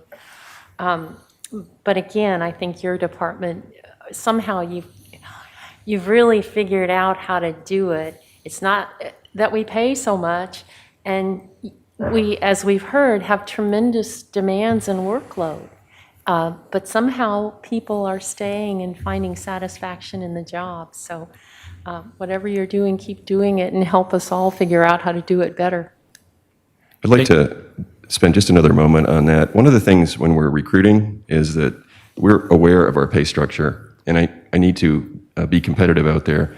So we tell people that one of the things we offer is a supervising attorney for them who will be hovering the distance that they're both comfortable with. When I was at the Justice Department, people just threw a case in my door and maybe a biscuit and a bottled water from time to time. That was my mentoring and supervision that I received, which did not make me entirely happy. So we try to match up. You don't want to smother the people that we hire, but you also, if they want to talk with their boss about something, to say, should we go this way? Should we do a writ? What do you think? They don't want to wait 3 days for that. So there is a cost to the managing layer of the office of being available. Otherwise, we're writing checks that we're not cashing. Right? When we say we want you to be happy, we want to be available, we need to make good on those in front of everything else. And when we talk with people on stay interviews, I mean, we have 5, sometimes a few more questions, but they're not really complicated. We're probably not going to get a patent for them. One of them is, talk to us about your physical comfort, your chair, your desk, your light. Is everything working? And you would think at some point people would just say, my light doesn't work well. But when we ask that question, every now and then somebody will say, I've been here 5 years, I really wish I had a new light. So we write that down and we try to get them a new light like that week. So there's a lot of writing checks and cashing them. Otherwise, we're just talking. And we do ask the question, is there anything, when we do these together, is there anything, Rachel, I could do differently to make you less annoyed, not grinding your teeth, or more happy when you go home? And, those open-ended questions sometimes get stuff that, you got to actually react to. And if we can adapt, we do. Otherwise, again, we're writing checks that we're not cashing. Thank you, Supervisor Hartman and Mr. Gazzoni. Supervisor Hart? Yeah, I want to take your quote, which I love these quotes because I think they reflect the personalities of the people that are sharing it with them, and twist it, because I think what it really should say is early intervention with creative legal assistance is worth a pound of cure. Maybe a ton of cure, not just a pound of cure. And that's what I think is really outstanding about your office, is that when we bring problems to you, or even our ambitions and aspirations, and you say, is there a legal path? You really do apply a creative lens to that to try to solve that problem, not just say, no, that's dangerous and risky. You often say that too, but you also say, but you could do this, and that would accomplish what you're trying to do. And I really appreciate that. That's where the creativity of your job really shines through. And the conscientious way that you have created this culture that you described, where folks want to stay, want to work really hard, probably work too hard. The red line of the tachometer that you mentioned is a real concern. And, when I'm here on the weekends and I'm checking my emails late at night, more often than not, your folks are here and I'm getting emails from you, outside of those hours. So that's a concern, and this has been an extraordinary time, an extraordinary year. So, maybe that just is what it is, but just want to say thank you for all that you have done for the county for many, many Well, years. on behalf of the office, thank you. There are a lot of people you don't see. When I come in on Saturday at 8 a.m., there's normally a pile of stuff on my chair from somebody who was in, I'll just say, because Amber Holderness has been in sometime between 5 and 8, dropping all that stuff off because she's an early morning riser. Rachel does the same thing. So there's people who are here at all kinds of weird hours dropping stuff off. So when I come in on the weekend, I can actually do work. Thank you, Supervisor Hart. Supervisor Williams. Well, I want to add to Supervisor Hart's point. In my time here, I've always seen great performance out of the department. Though sometimes I haven't wanted to look at the nuts and bolts because I was afraid that there would be this little, rows of desks, two feet apart with impeccably dressed lawyers operating at night with little layups, as you described it. So I was a little bit worried about that workload. I appreciate and I'm very encouraged that the workload has gotten better. But I guess to my point, the capability, competence, and results of the department has always been great in my 5.5 years here now. But I will say but you could do it this way. The creativity and the options that you are providing us has gotten better. We ask that of you, and you really have responded, and I want to thank you for that. Thank you, Supervisor Williams. And I just want to add to the chorus of praise for your department, how responsive you are, how hardworking you are. My favorite Mike Gazzoni quote is 12 hours is a half day. And it's kind of a sad but true, but it is appreciated. Again, your service to not only our county but our country is something that I think we all admire about you, and we appreciate the time that you spent with us. And I'm proud to be able to be, the chair of your final board presentation on your budget. So thank you. Thank you, Supervisor, for the kind words about all of the attorneys and paralegals who actually do the work. Thank you. Thank you. That concludes our policy and executive functional group. Madam Clerk, I believe we have a few speakers. Yes, Chair Nelson and members of the board, we have 3 requests to speak on this item. All right. And we are going to begin with Andy Caldwell, to be followed by Charles Newman. All right, Mr. Caldwell, when you're ready, you got 3 minutes. Chair Nelson, members of the board, a number of points here. Number one, I think that one of the reality checks your board needs is you will never be able to satisfy the demand for housing in the South County. It's just too darn expensive and too darn attractive for people all over the world. I have suggested in the past that you not only consider moving county operations to the North County, but that you create a satellite campus in Ventura County because you've got a boatload of employees that live down there and you could cut their commute. With regard to housing overall, I have suggested more than once, our organization, that you quit buying up land to preserve it as open space. You take that land off the inventory. Secondly, we wish you would issue a policy directive that your staff and planning commission and your own board would quit downsizing projects. Some 50% to 90%, because every time you do that, you take units off the map. Third, if you want more affordable housing, then you need to do a thorough study of how to decrease processing costs of land use projects, including the cost of delay. If you built your own housing, it would be interesting to know, would you downsize your own project 90%? How would you deal with a just cause eviction ordinance? And then finally, I think Mona Miyasato is a phenomenal CEO. I think your county council always explains things very well, and we've appreciated the professionalism of your staff. I think this is one of the most intelligent boards, but also one of the most woke boards I've worked with in 30 years. And I wish, if you really wanted to think outside the box, you would consider the fact that your pension funds are sucking upwards of $150 million of cash out of your operating budget every year. That's $1 billion every 10 years. You would not have $1 billion between a maintenance deficit and a CIP list. And I gave you a completely out of the box way of dealing with that by making all the federal pass-through employees contractors and or hire them through a subsidiary so that you can just increase their wages and maybe even increase their benefit, but not give them a pension that is bankrupting your operations. You refuse to look at the $1 billion you can't afford to do your work and solve that problem, even though we've been bringing it up for decades. Thank you. Thank you, Mr. Caldwell. We will now go to Charles Newman to be followed by Linda Honigman, who is our final speaker. Mr. Newman, when you're ready.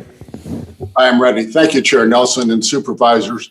I appreciate the opportunity to speak to two items involving, I believe, the CEO's budget, and hopefully this is the proper place. I did not see in the CEO budget any funds to address what I believe are two key issues affecting the accessibility to the County of Santa Barbara, both with respect to the Board of Supervisors itself and to staff. Let me elaborate quickly on those two needs. First, CSB TV is unique in our area. It lacks closed captions. For those in our community, myself included, that have hearing difficulties and others, adding the capability for closed captions to CSB TV will enhance participation in your own meetings and accessibility to the Board of Supervisors. I urge, therefore, that those funds be allocated and that be implemented. Secondly, CSB, the County of Santa Barbara's staff itself, should be more accessible to the community by having staff numbers, phone numbers publicized in caller ID and publicly. When one wants to interact with our government and our government interacts with us, having just the general number for the switchboard and then being routed and routed and routed is a waste of time and also inefficient.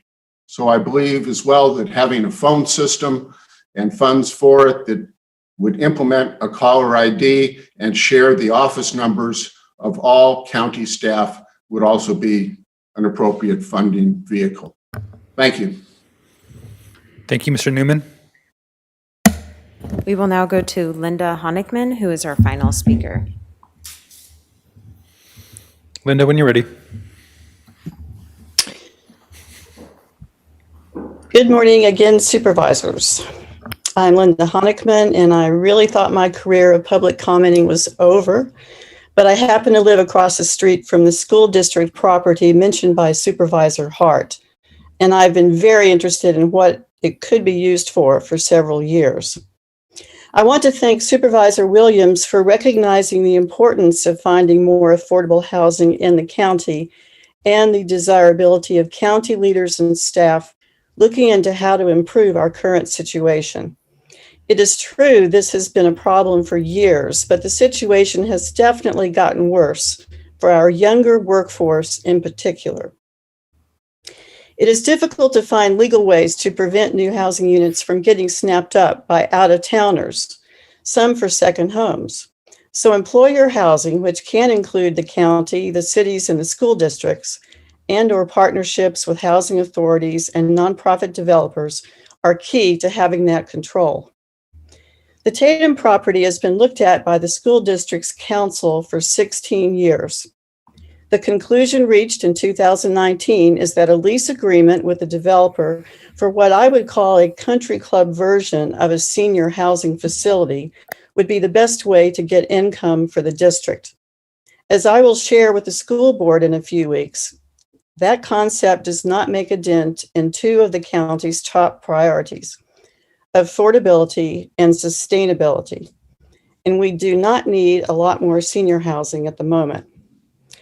Imagine a mix of low to moderate income families of school district employees and county first responders, as well as some retirees who already live here and disabled singles or couples who don't drive. That could be a winning combination of residents. Thank you. Thank you, Mrs. Honickman. Supervisor Williams, did you? Sure, I just wanted to support Mr. Newman's point, and we should at least know how much closed captioning would cost us. I would put out a thing on the to-do list. I don't know if we'll have the money for it this year, but we provide stipends for the Planning Commission, and I believe the SBAR and NBAR, but we do not for the MBAR or the MPC. And I don't think it's a sort of bread and butter issue. It's sort of more of like a recognition issue, perhaps. And so, I don't think it should trump a life and death need in the county, but it is something I think we should address in the long term because, even MBAR members, for example, I don't see them as being more well-to-do than SBAR members, and therefore not, and they seem to work hard as well. So, Thank you, Mr. Williams. Okay, I believe that concludes this functional group. And I think next up is our general government and support services. And our first department chair presenting today is our Treasurer Tax Collector Harry Hagan. Oh, sorry, before we get there, Mr. Clemente with the whole functional group. Thank you, Chair Nelson. A very brief summary of the General Government and Support Services functional group. It's our last functional group of these workshops. It's comprised of auditor, controller, clerk, recorder, assessor, general services, human resources, and treasurer, tax collector, public administrator, as well as two sort of specialized departments, debt services. It's managed by treasurer, tax collector, as well as the Northern Branch Jail Construction Department managed by general services. This functional group receives 13% of the total county GFC at $40 million, while making up 9% of the countywide operating expenditures and 8% of the FTE at $363. In the 5-year operating revenue and GFC trends, we see auditor controller is comprised mostly of GFC. Human resources is as well, and you'll notice a decrease in operating revenues recently in human resources. That is unemployment insurance fund, which has shifted over to risk management, so out of the HR department. General services contains multiple internal service funds such as IT, motor pool, and utilities, which generate those operating revenues through charges to county departments. Increases in those recent years we see is driven mostly by IT. Clerk, recorder, assessor, and treasurer, tax collector are about half GFC and half operating revenues. Debt services is a separate department managed by treasurer and receives revenue from other departments to make annual long-term debt payments. Finally, the Northern Branch Jail Department is the construction fund for the Northern Branch Jail. Revenues come in are the state reimbursements supporting the projects, which were largest in the earlier years when most of the construction costs were incurred. Notable changes in the year-over-year revenues are an increase of $2 million in clerk, recorder, assessor, driven by state grants for the replacement and modernization of voting systems, and an increase of $4 million in general services, driven by increased charges in the ISFs, as well as $1.5 million in federal revenue for improvements at the San Ynez Airport. In the Northern Branch Jail Fund, the $4 million anticipated in the 2021 budget is the final state payment, which comes at the end after the project's completed. So it's likely that in the finalized budget, these revenues will move into the 21-22 year instead.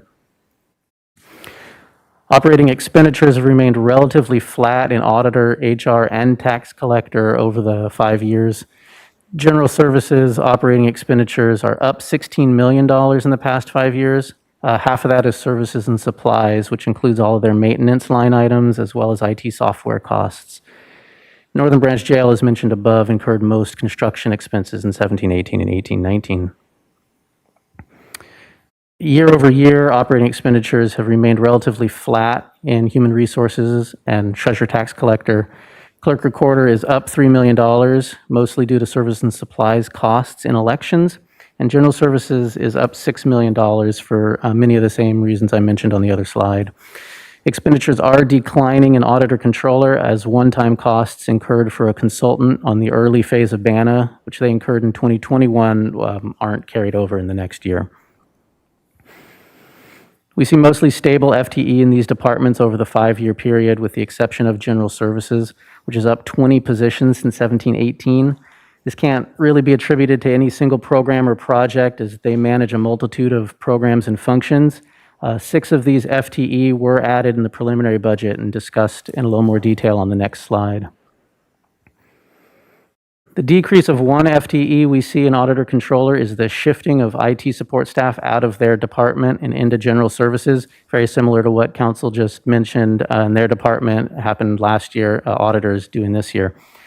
HR increased by 1 FTE. This is a position added with a pre-workshop expansion discussed on Monday to work on hybrid workforce policies, business application systems, and implementation of KPMG recommendations. And the 6 positions added to general services include the IT staff shifted over from auditor, 2 positions in the communications fund, ISF for audio video needs and building security systems, an additional building maintenance worker they funded with existing department revenues, and 2 positions in purchasing added in the pre-workshop expansions. And that concludes the summary of this functional group. Thank you, Mr. Clemente. Any questions from my colleagues? Seeing none, we'll go ahead and move to the treasurer tax collector. Mr. Higgin.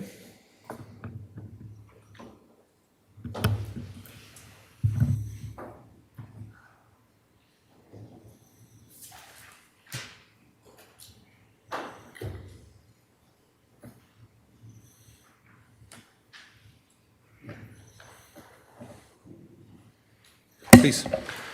Good morning, Chair Nelson, members of the board. I like the ring of that. That sounds very nice, Chair Nelson. So, I am Harry Hagan, the Treasurer, Tax Collector, Public Administrator for the county. I'm joined on my right by Leanne Haggerty, CPA and Treasury Finance Chief for the county. And Arlene Diaz behind me. She is our Public Administrator, Public Guardian, and Veterans Manager also.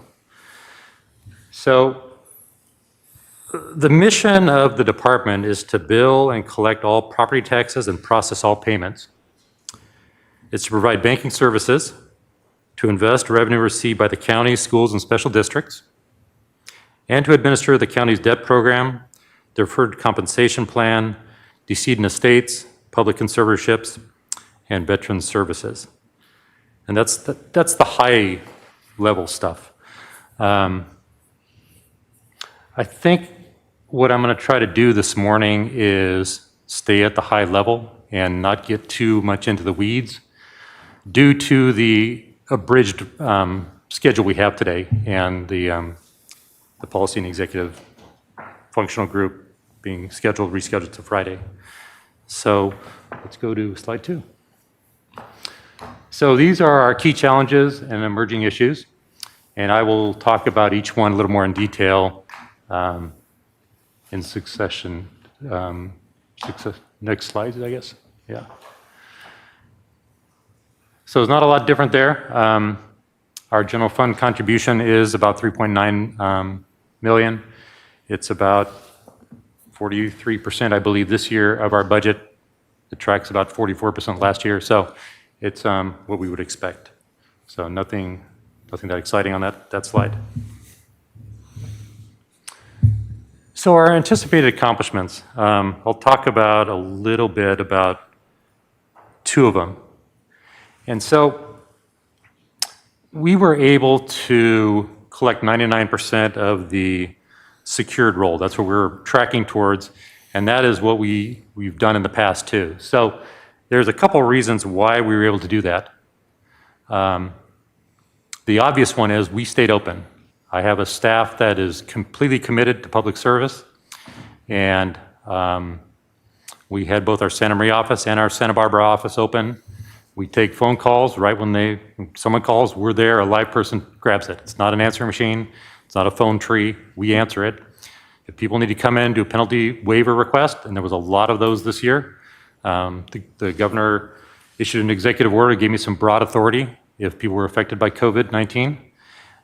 So we've had a tremendous amount of people that we need to handhold in that way, and it's the right thing to do. The other thing is, I would say, before I touch upon that, the telecommuting. We have other divisions in our office that it works very well. Public guardian, public administrator, veteran services, they were troopers. We had people telecommuting half their time at home and half the time in the office, and coming up with innovative ways to get their work done. Utilizing technology and video conferencing and not DocuSign, but things like DocuSign, I'll just say. And that's Arlene's group, really good about that. Other divisions have to be in the office when you're dealing with assets, with dollars, checks, paper things, face-to-face contact with people. You have to be there. And we had challenges, just like everyone did, with school closures, things of that nature, people being sick. But the people that were there were just tremendous. And both of these people were among those. So really proud of the efforts of the department in that. The other thing I would say is the reason why we were able to collect 99%, and this kind of goes back to people that have been around a long time in the county here. We had a CEO, just a tremendous leader, Mike Brown, just super guy. And he had some core values that he taught me, and they've always stayed with me, and I've always kind of embraced those. And that's the concept of ACE. And then I think it's probably outdated now, probably for some people, but it's being accountable and customer focused and efficient. And it's just really simple. And so anyone that gets an email from me, they still see it on my email tagline. We have signs in our office. And so it's not just, in our world, it's not just words on a paper. It's a culture that we've fostered in our office. And that's the other reason why I believe that we were able to achieve 99%. Slide 5. So I'm going to talk about the third bullet point here. This is something you probably haven't heard of in our office, because this was a project that we started 2 years ago. It's an IT project that we didn't ask for any revenue, so that's why you didn't have me here with my hat in hand asking for assistance. It replaces our cashiering system. The first year of this project was all just writing up the requirements and going through that whole tedious process of documenting what we needed.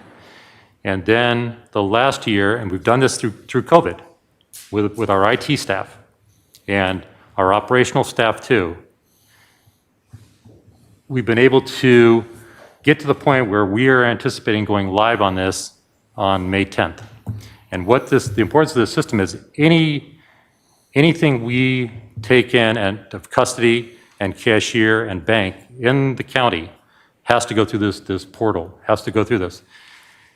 One of the things that's going to be an enhancement is implementing Check 21. And what Check 21 is image cash replacement. So when you have a check, it gets imaged. It doesn't go, the paper document does not go to the bank. It gets imaged, and we send an electronic picture of it.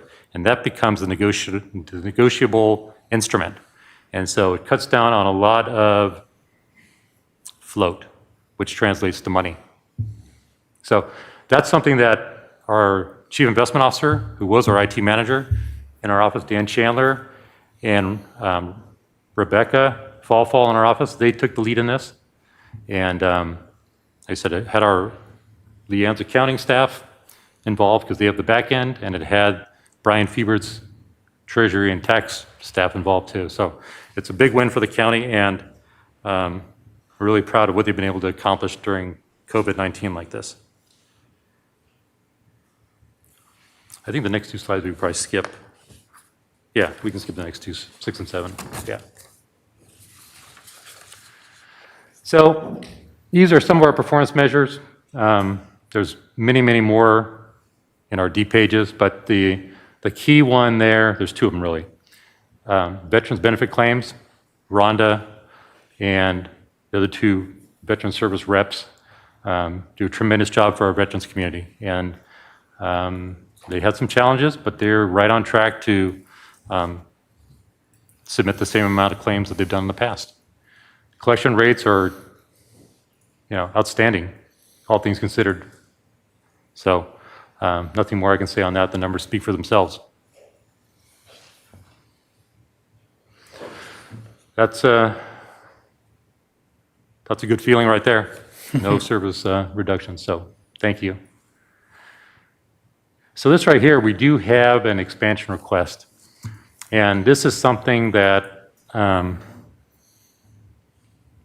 we've been working on for at least 2 years, trying to get to this point where we can actually audit our cannabis taxation payers. And just to ensure that they're reporting correctly, either intentionally or unintentionally. It doesn't matter. But just want to make sure that the proper amount of taxes are being reported and collected. And so we were given one, I want to be fully disclosed here, is that we were given one clerical position. We were funded at 3/4%, 3/4 of the year because of COVID for a clerical position. But we made the decision not to fill that position during COVID because we're trying to limit the number of people in our office. But even more so, when you bring in a new employee, you have to have them shadow with someone and train that person. And so you're going to be sitting in the same cubicle. I mean, just things like that. So we have absorbed the work internally, the staff did. This position here is strictly to work with HDL. So HDL signed a contract with the CEO's office to assist with cannabis audits. None of that has occurred yet because we don't have the staff to manage that process. And that's what this is a management level position. And I'll take a step back a little bit. Several people in the county have already heard this, what I think the vision of this should be. This position is a management position for cannabis audits only. I really truly believe we should expand that at some point. I'm not saying today because it's not in my budget, and include TOT in there too and create a compliance division in my office. I really think there's a hole in our tax collection there, and I think that is something if it was me, I would be moving forward on that, but I'm not prepared to make that request right now. It hasn't been, I think we are waiting for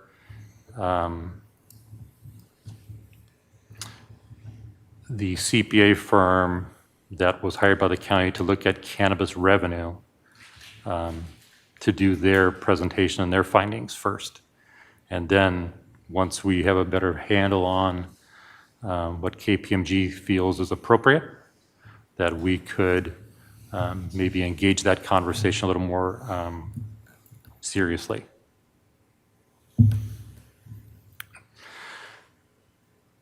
All right, next slide. So I think we've touched on all those. We remained open. Can't say much more than that. We were open and we were there right on the front line. And can't be prouder of the staff I have. In fact, I don't think we've ever had a staff this strong. We've always had good people, but the staff we have right now is just incredible. So thank you for hearing me, and I'm here to answer any questions. Thank you, Mr. Hagan. Supervisor Hart, and then Supervisor Lavanino. I don't think it's a coincidence that Mr. Hagan's department functions so smoothly and efficiently because it comes from his own personal leadership. There's nobody that I see, in elected jobs around the county that works harder. Harry is there at the counter when I come in the morning, every day, every single day. And it's just really, really impressive. And taxpayers are getting their dollars worth and more from his service and his team. So thank you again for being an outstanding example of how it's supposed to be. Thank you, Supervisor Hart. Supervisor Lavanino. Thank you, Mr. Chair. Yeah, I think, I hate quoting Woody Allen, but I think he said showing up is half the battle. I disagree. I think it's the whole battle. It is, because we share an office in Santa Maria, an office building. And we have a public that has an expectation that they fund a county government that is available to them. And I can't tell you how many times that I find somebody wandering around the building and they're looking for help. And, you know, it's nice when it's something that you have purvey over, because then I know that someone's going to be there and I can help them. Sending people to phone calls and phone trees and other things that they just need something really simple to get done is super frustrating. And I know both of our offices have been working probably more on things that our offices probably shouldn't have to deal with, because we're the people that are actually there. So having your staff there, I'm glad you focused on that, because for me, that's everything. It hasn't been easy for people. And I'm sure your employees that share actual office space with another department that isn't there is tough to explain to them, but thank you for doing that, and much appreciated. And I think this position is really going to help us get actually even more cannabis revenue in here. So I'm fully supportive of that. Thank you, Supervisor Lavanino. Supervisor Williams. I'll give the South County perspective, just that I think it's really important here in this office of giving even, I mean, I think through the pandemic, you've been really the face of the building, your staff, because that's who people are interacting with. And so I think it's been really important for the morale of the community and and their relationship with government.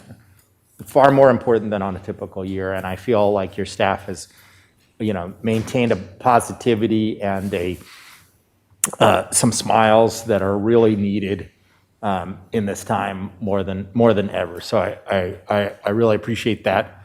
I am really pleased that you're asking for this position, and await the ask on the TOT, because we do know, it's the wild, wild west. You got very small operators in the STR world. Everybody should be paying their fair share, and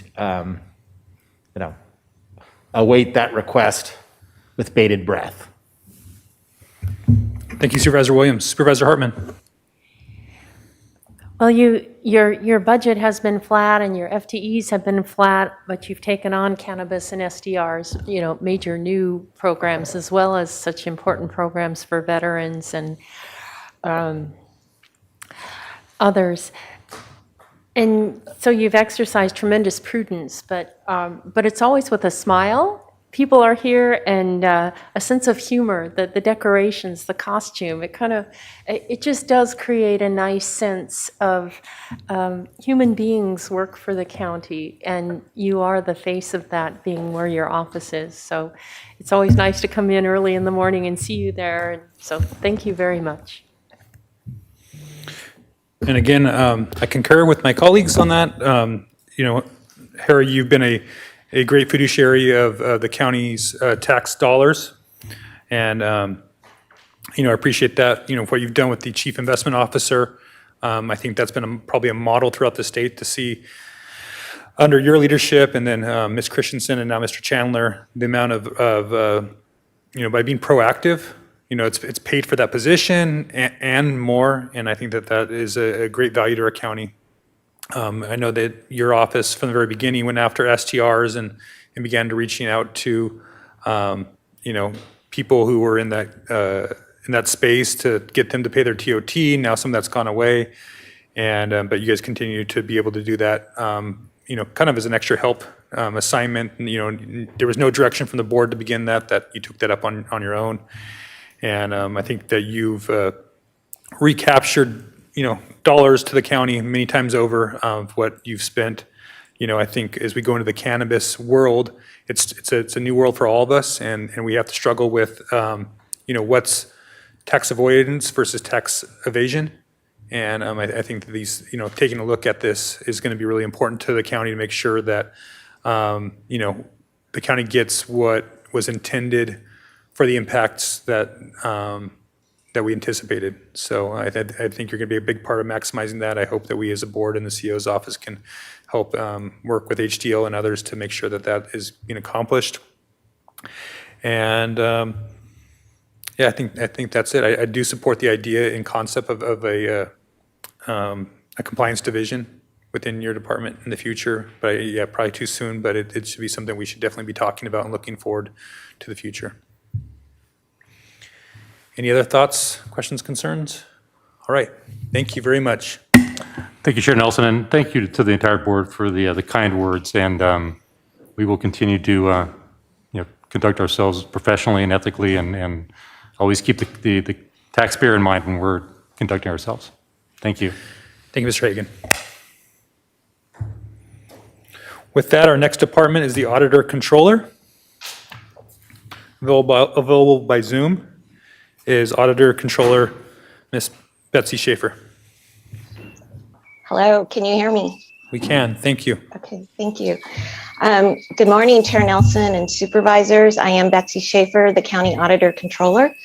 I'd like to thank the board and the CEO's office, Mona, Nancy, Paul, our analyst, Stephen, and all the CEO analysts for the opportunity to present our status quo 21-22 budget.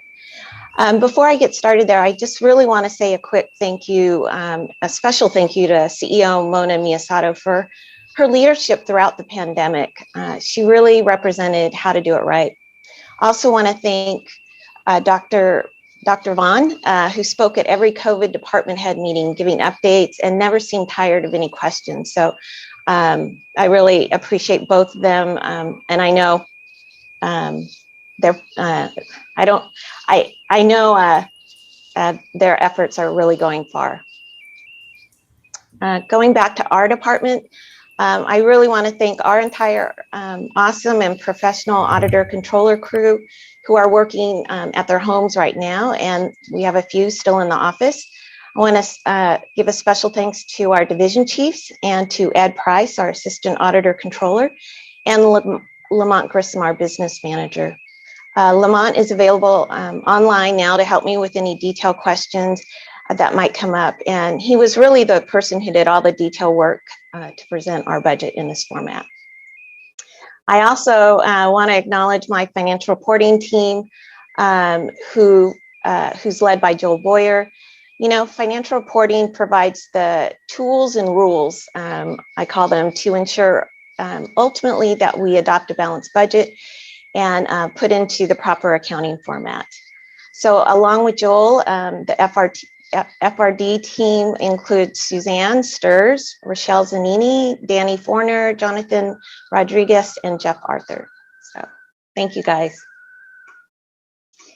On our slide for key challenges and emerging issues, I've really identified three main areas: our information systems and technology infrastructure, our staffing and team development, and this area I'm calling administrative complexities.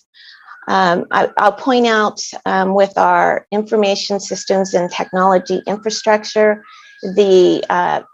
what we're calling the BANA project, which is the Business Application Needs Assessment. And really what's happening there is we're replacing our homegrown systems and replacing them with an enterprise resource planning system.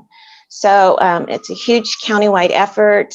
We've had really just amazing participation countywide, and it's going well so far in this project.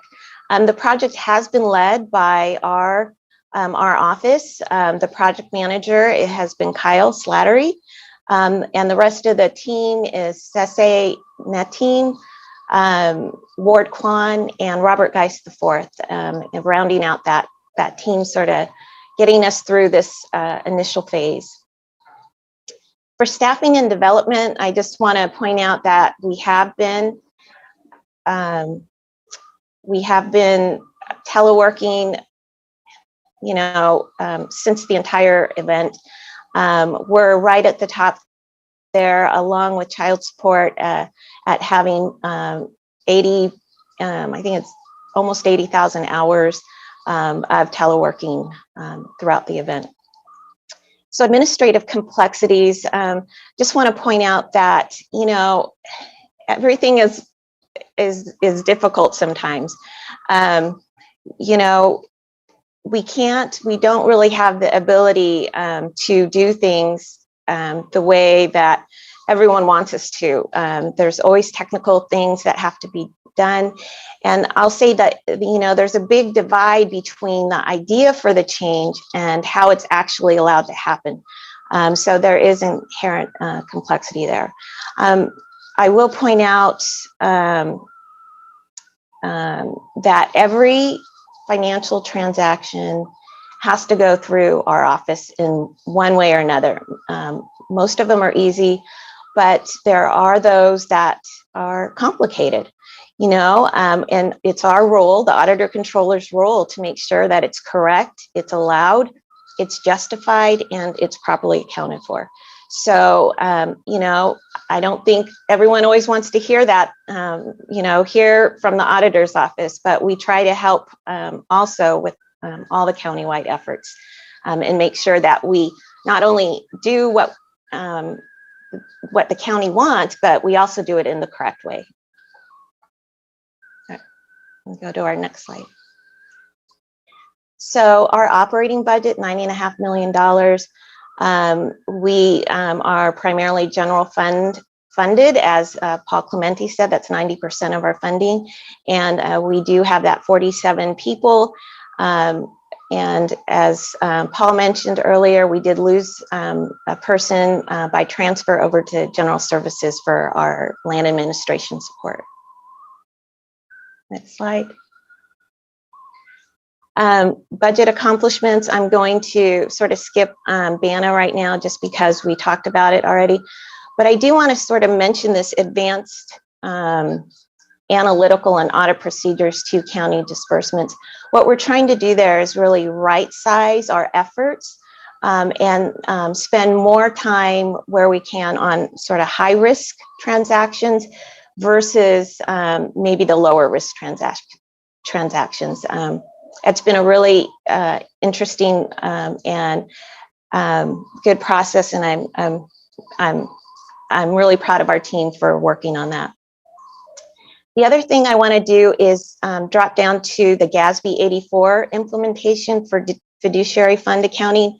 Yeah, a lot of technical terms there, but basically this is a new accounting rule that says that the county needs to look at pools of money that used to be considered outside of the county organization. This rule now says you should relook at those and determine whether they should in fact be part of the county. This has been a multi-year effort, and we have to implement it this upcoming year. You will probably see some impacts of this change within the final budget and in future budgets. Next slide. So a well-run county, a financially sound county, an informed public. These areas or these words are directly taken from our office's vision statement. It's important to me that we live these principles. I will say that, or I'll point out, under a well-run county, just to sort of tie in with Harry's prior presentation, is that we're the ones that distribute that $1 billion of property tax that's collected. We distribute that to the local agencies. That includes our county, that includes cities and special districts also. So lots of work there. That effort is led up by Trevor Lysick, who is our Advanced Revenue and Tax Division Chief. I've already talked about a financially sound county under the BANA project. I'm sorry, I already talked about the BANA project under a financially sound county. If we go to the next slide. I want to point out here our 30th class of the new Auditor Training and Development Program. This program started in 1991, and we've had over 80 people go through the class. And many of those people are the fiscal staff that are presenting with the department directors during this budget workshop. I always sort of like pointing that out because it's such a great, I guess, testament to that training program. And that's where we just take new college grads, new accountant auditors, and then we run them through our various divisions in the office, and we train them how to do government accounting. And hopefully most of them stay in the office. And I do think we, not stay at the office, but stay at the county. And I do think we have a pretty high percentage of that. And the model county department, we just always try to be that model county department. And represent the county organization well. I'll point out there, since I mentioned systems earlier, that we do, manage, develop, and enhance the 70 applications in our office, and many of those are countywide applications. So, next slide. These are Renew 22 slides. Under enhanced fiscal resiliency, one of the things we're trying to do there by being 1% efficient with that goal is that advanced disbursement analysis that I talked about is just being sort of right sizing there. I feel we're very automated in our systems and in our customer services, and we'll continue to do so. We've had several people go through Innovate SBC, and I want to thank the CEO's office for bringing that program to the county. I think we've had really a lot of interest in our office for it, and I think we'll see some tangible benefits from it. On our next slide, we normally do sort of focused area customer service surveys through various auditor services, maybe our fax division or our accounting systems, and we will continue to do that. It looks like we didn't do that this past year, but I hope to get back to doing that next year. We also are very under retaining new employees and developing the new leaders. It's very important for our office. One of our, straight out of our principles and value statements, we say that we pledge to hire, train, motivate, and retain the highest quality workforce in a non-discriminatory manner. That's very important to us. So, our next slide. The only thing I'll point out here are our automation achievements and through direct deposit. So both payroll and our vendor payments, go through electronically at a very high percentage, and we're very proud of that. Next slide. We don't have any service level reductions.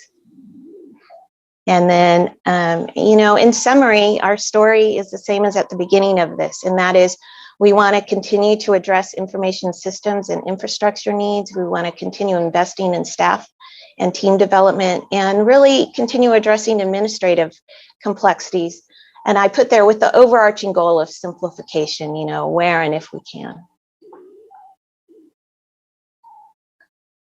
I put this quote here.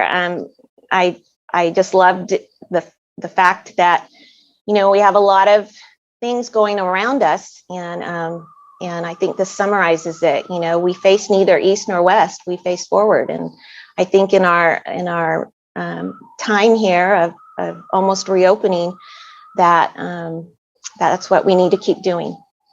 So, thank you. Thank you, Ms. Schaefer.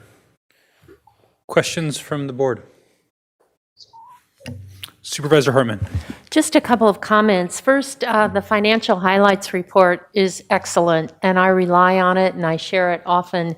I bring it to office hours and make it available to people, and I think your shop does a really fabulous job on that. And I appreciate your remarks about we have the idea, but what it takes to actually implement ideas and figure out how to do it correctly. The auditor controller is where we look to assure the integrity of our financial operation and have to have the highest ethics. And your department reflects that, and I very much appreciate it. Thank you, Supervisor Hartman. Thank you, Supervisor Hartman. Anybody else? All right, I think you got thumbs up from the board here, so I think no questions is good. Great. Thank you. All right, thank you, Ms. Schaefer. All right, well, that finishes up that department. Let's see what time we got here. Okay, moving right along, we got the clerk, recorder, assessor presenting by Zoom. Our elected clerk, recorder, assessor elections officer, Joe Holland. Good morning, members of the board, Chairman Nelson. Can you hear me? We can, thank you. Okay, great.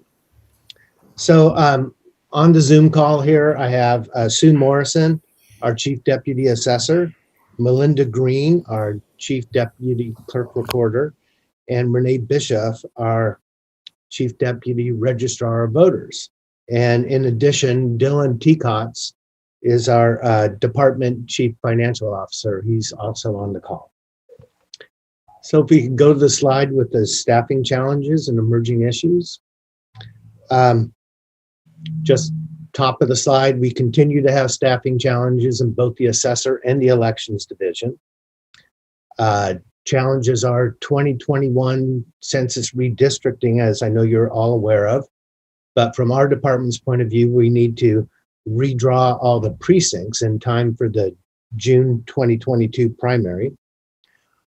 One of the challenges, if we transition to Voters Choice Act, which I'll touch on later on in the presentation, impacts stemming from the passage of Proposition 19, which you may or not be aware of. This changes the parent-to-child exclusion from where they can transfer their property tax base to their kids. That's changed significantly. And then also, you can now transfer a tax basis from out of the county if you're over 55, which is a first-time thing. And so there are significant impacts with both of those moving forward.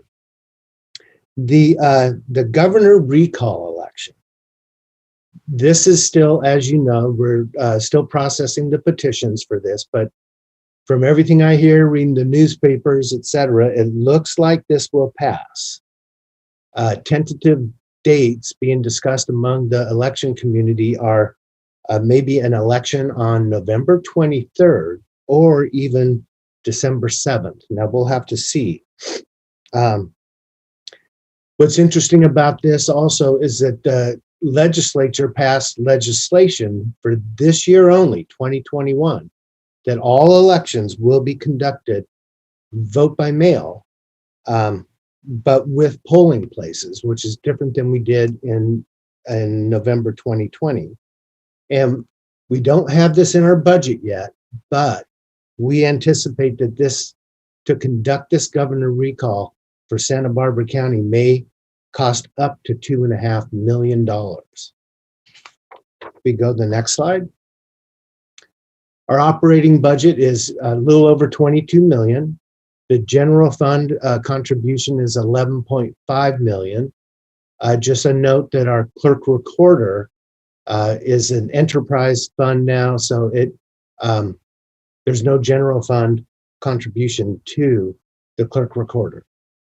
And then you can see what I'm going to call an expansion choice down at the bottom there of $1,910,000. That's for the Voters' Choice Act, which I am again going to touch on in more detail in a minute. Go to the next slide, please. So here's our anticipated accomplishments, and some of these we've already done. So automated marriage services during the pandemic, we integrated video conference appointments, etc. The ability to continue to conduct elections during a pandemic is very, very important, and so we actually put that in place. Then going to the bottom, we are still reviewing annually 8,000 parcels for their fair market value as of lien date January 1. Many of these assessments are left over from the Great Recession. What I'm most proud of is we successfully planned and conducted the presidential general election as an all-mail ballot election, along with in-person voting. And so I'm just going to touch on that because that's going to lead into the Voters' Choice Act a little bit. So the March 3rd, 2020 primary election, that was, we successfully conducted that, and it was a record turnout of 133 ballots cast and a 59% turnout. Those were both records for Santa Barbara County for a primary election. Then, of course, as the rest of the world we had to quickly pivot to figure out how to safely conduct a presidential general election during this pandemic. So election officials across the state, including myself, we worked with the legislature and the governor to come up with emergency legislation. And so what we pivoted to was going all vote by mail for November 2020. This was so people during this pandemic could vote safely from home. We also provided in-person voting opportunities at 35 locations across the county that were open for 4 days, Saturday through Election Day, Tuesday, Election Day. Now, just a couple of the challenges here. We had to have facilities that were large enough to provide social distancing. So we utilized school gyms since many of the schools were closed and they could allow us those 4 days to operate. And for the first time, we actually rented out hotel ballrooms to accommodate the space needed to provide these vote centers. We also, at each one of these in-person voting locations, provided secure, full connectivity to our elections management voter registration system so that people could get any ballot they needed at any one of these in-person voting locations, and to ensure that nobody could vote twice if they had already voted their vote by mail ballot and then attempted to vote again at one of these in-person voting locations. Additionally, we provided 30 drop boxes across the county, vote by mail drop boxes, which proved to be extremely popular. So the end result is we had an extremely successful, safe, and secure election, November 3rd, 2020. We had a record 203,000 ballots cast, and the turnout was 86.6%. And that's 86.6% of 238,000 registered voters, which in itself was a record. We can go to the next slide.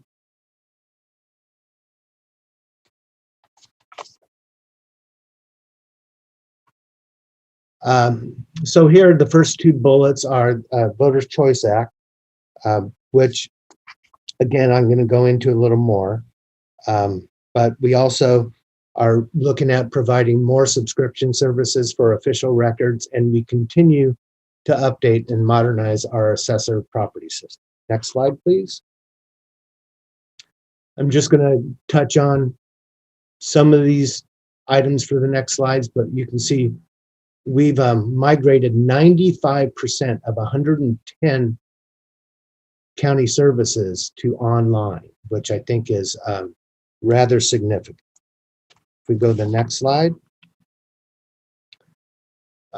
Here we are working on developing the next leaders, and we're also doing pretty darn well at retaining employees.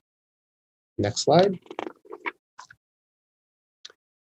Here's some of the performance measures, and that top one, you can see that 2021 actual, we're at 78% of 78% permanent vote by mail of 235,000, or now it's 238,000 registered voters. And so for the last 4 years in Santa Barbara County, 70 to 78% of our registered voters are signed up to get a ballot in the mail. And as I just mentioned, in November, we actually had 100% go vote by mail. The turnout, again, as I mentioned, was over 86%.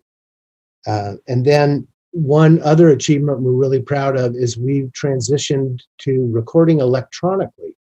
And we're now at 75% of 105,000 recorded items are done now electronically. And then I know Mike Gazzoni talked about this a little earlier, but if you look at the bottom of this slide, you can see for 2021, for the assessment appeals, we've retained 88% of $1.8 billion in at-risk property tax assessment. Next slide, please. For service level reductions, we're not anticipating any at this time. Next slide. So this is the Voters' Choice Act, and you can see that we're estimating it's going to cost $1,910,000 to implement this going forward.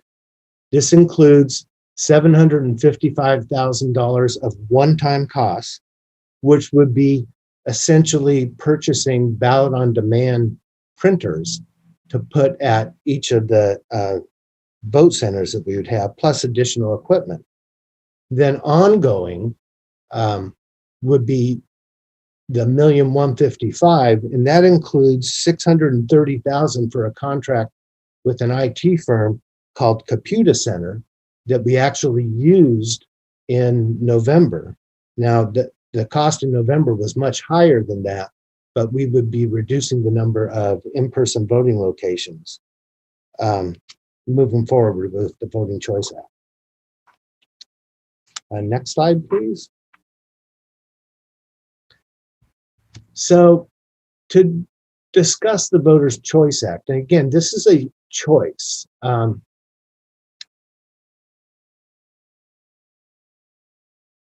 There are many counties that are already doing the Voters' Choice Act. I think there were 11 going into November, and then we had a bunch of other counties sign up. But just, I'm going to touch on a few highlights. In the main aspect of the Voters' Choice Act is that it allows you to go all vote by mail. So in Santa Barbara County, for March 2020, we had 175,000 people signed up for vote by mail. We had 52,000 who were still poll-based voters.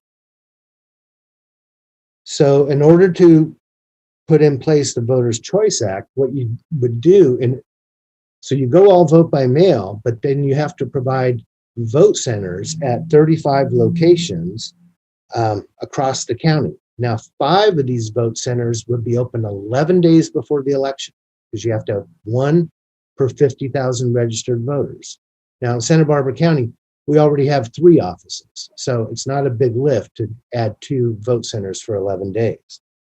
But the big push is that the Voters' Choice Act requires 1 vote center per 10,000 registered voters open for 4 days prior to the 4 days including election day.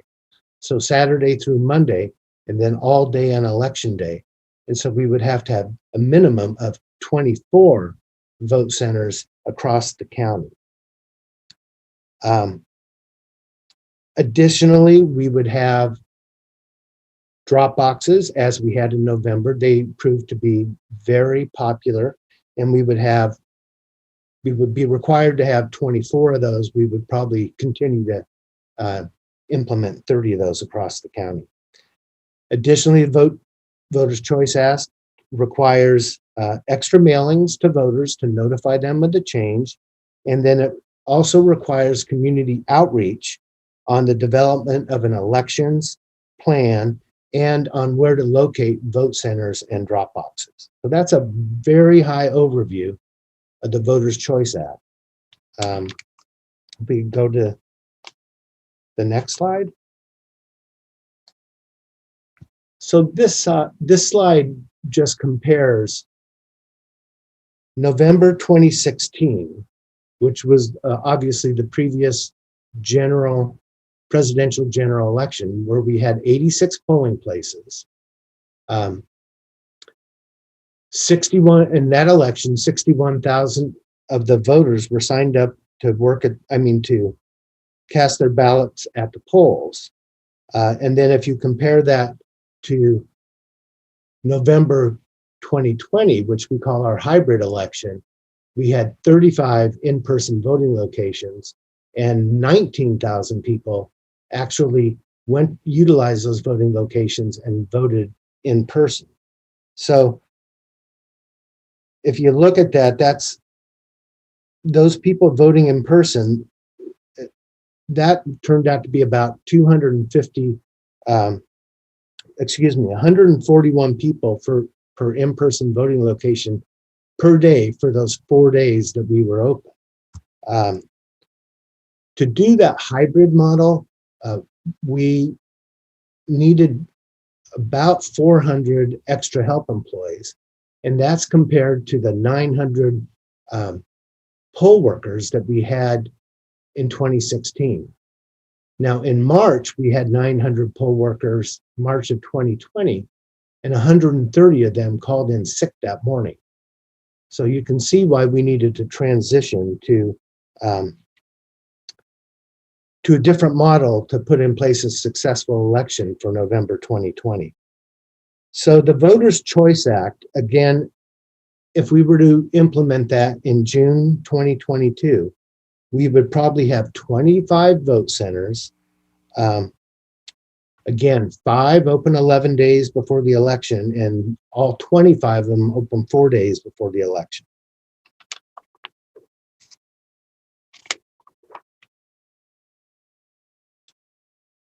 And so if we go to the next slide, and here's just the summary of what we've been doing.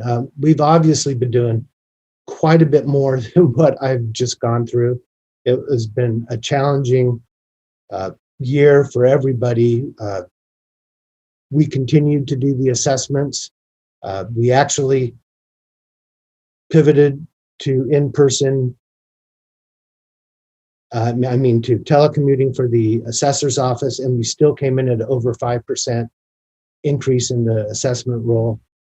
As I just went through, we conducted the elections, I think, very successfully.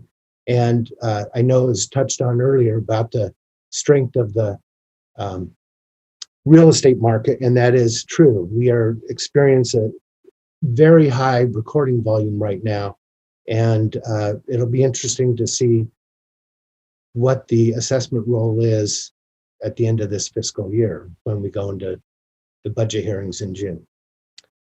And so next slide.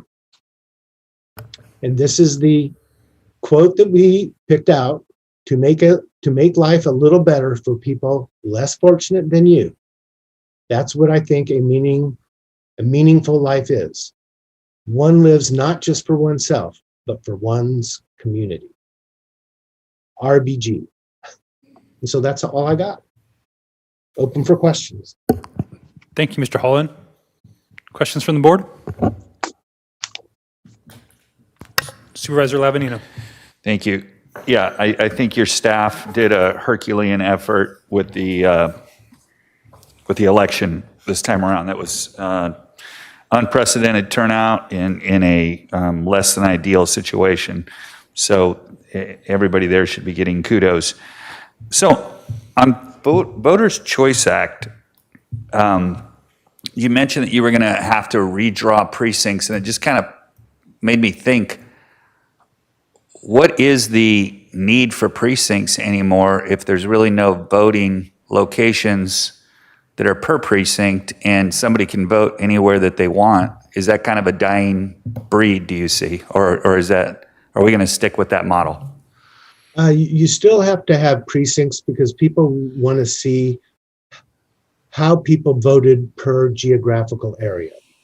And so that's why precincts are supposed to be around 1,000 voters. And then anybody that wants to do a political analysis after the election can see how different geographies voted. And then, of course, as you know, most all the cities now are going to district elections, which means that we have to be even more technical in terms of how we design these precincts. But that's a good question. I've asked myself that in the past, but it's mostly driven by political people that want to know where people are voting and how they're voting. Thank you, Supervisor Levanino. Other questions? I've got a couple questions. Mr. Holland, so when it comes to the voter choice, is that a net number on what it's going to cost to transition to that new way of polling? I don't know exactly what you mean by net, Supervisor Nelson, but that is their total estimate of what it will cost. 700 and, well, you know, there were one-time costs there and then ongoing costs. I guess let me try that again. So we're gonna change the model the way that we've done it in the past to the Voter Choice Act. So there's not, you know, we're gonna have some savings in some places that we're not gonna do what we used to do versus the new model. That's what I'm trying to explore, whether you're gonna be able to save money somewhere else by not doing something that we were doing in the past. I anticipate this obviously is gonna be more expensive because it's gonna create more, we're gonna be occupying more space for longer. But I just was thinking that through and was wondering if there were some other places there we might see some savings. So there are some savings, but they're offset by the increased costs. One example would be in November, for the very first time, we were able to certify the election prior to Thanksgiving. That was unheard of. And that's because we're going all vote by mail. When you get all those vote by mail ballots in, you get a big chunk of them in before election day, and we're able to process those and get those ready to show the results at 8 p.m. on election night. And so we had a lot of those done. And then we also invested in a high-speed vote tabulation system at our elections central office. And that gave us the ability to get things processed quicker and actually certify the election. And Renee, did you have anything to add in terms of some of the efficiencies with moving to the Voters' Choice Act?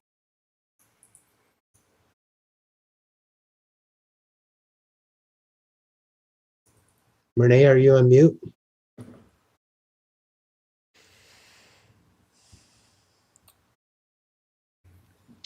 Okay, well, we might have lost her. I see she's muted now.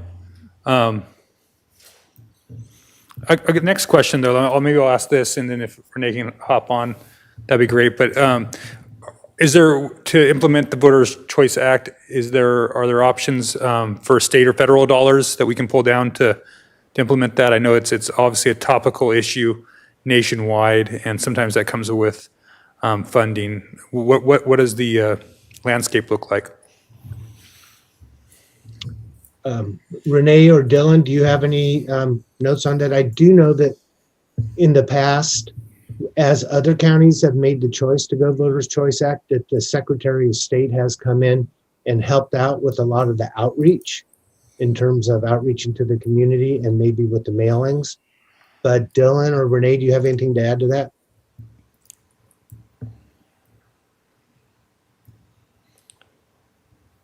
I think Renee's audio is not working. Yeah, must not be. But Dylan's here. Am I coming through here? You are. Yeah, we hear you. This is okay. There we go. So yeah, currently, Chair Nelson, our federal and state grants, we have a HAVA grant issued through the federal government, and we have a Voting System Replacement Act issued through the Secretary of State's office. Both of those existed prior to the change in our election model to go into this hybrid format, and they are fully budgeted in both our estimated actual for the fiscal year 2021 as well as our recommended budget for the 21-22. Outside of that, there hasn't been any word of additional allocations. We do know that any unused HAVA funds will be carried forward for an additional 5-year grant, 5-year period. But there hasn't been any word from the state's office that they would be allocating additional funds to facilitate counties wanting to make the VCA move at this time. So those budgeted dollars that are coming in from grants, is that going into this 1.9 at all? It will cover some of those. Potentially, we have already incurred a substantial amount of costs that are eligible for reimbursement that we have not submitted requests for, north of 2.2 million. So most of that is sort of already earmarked for costs that we have already incurred, but there is opportunity that some of the one-time costs and specifically the ongoing costs that will incur next year could be covered by some of those remaining balances. But that ongoing 1.1 ongoing costs beyond fiscal year 21-22 does not have any grant funding available to cover it at this time.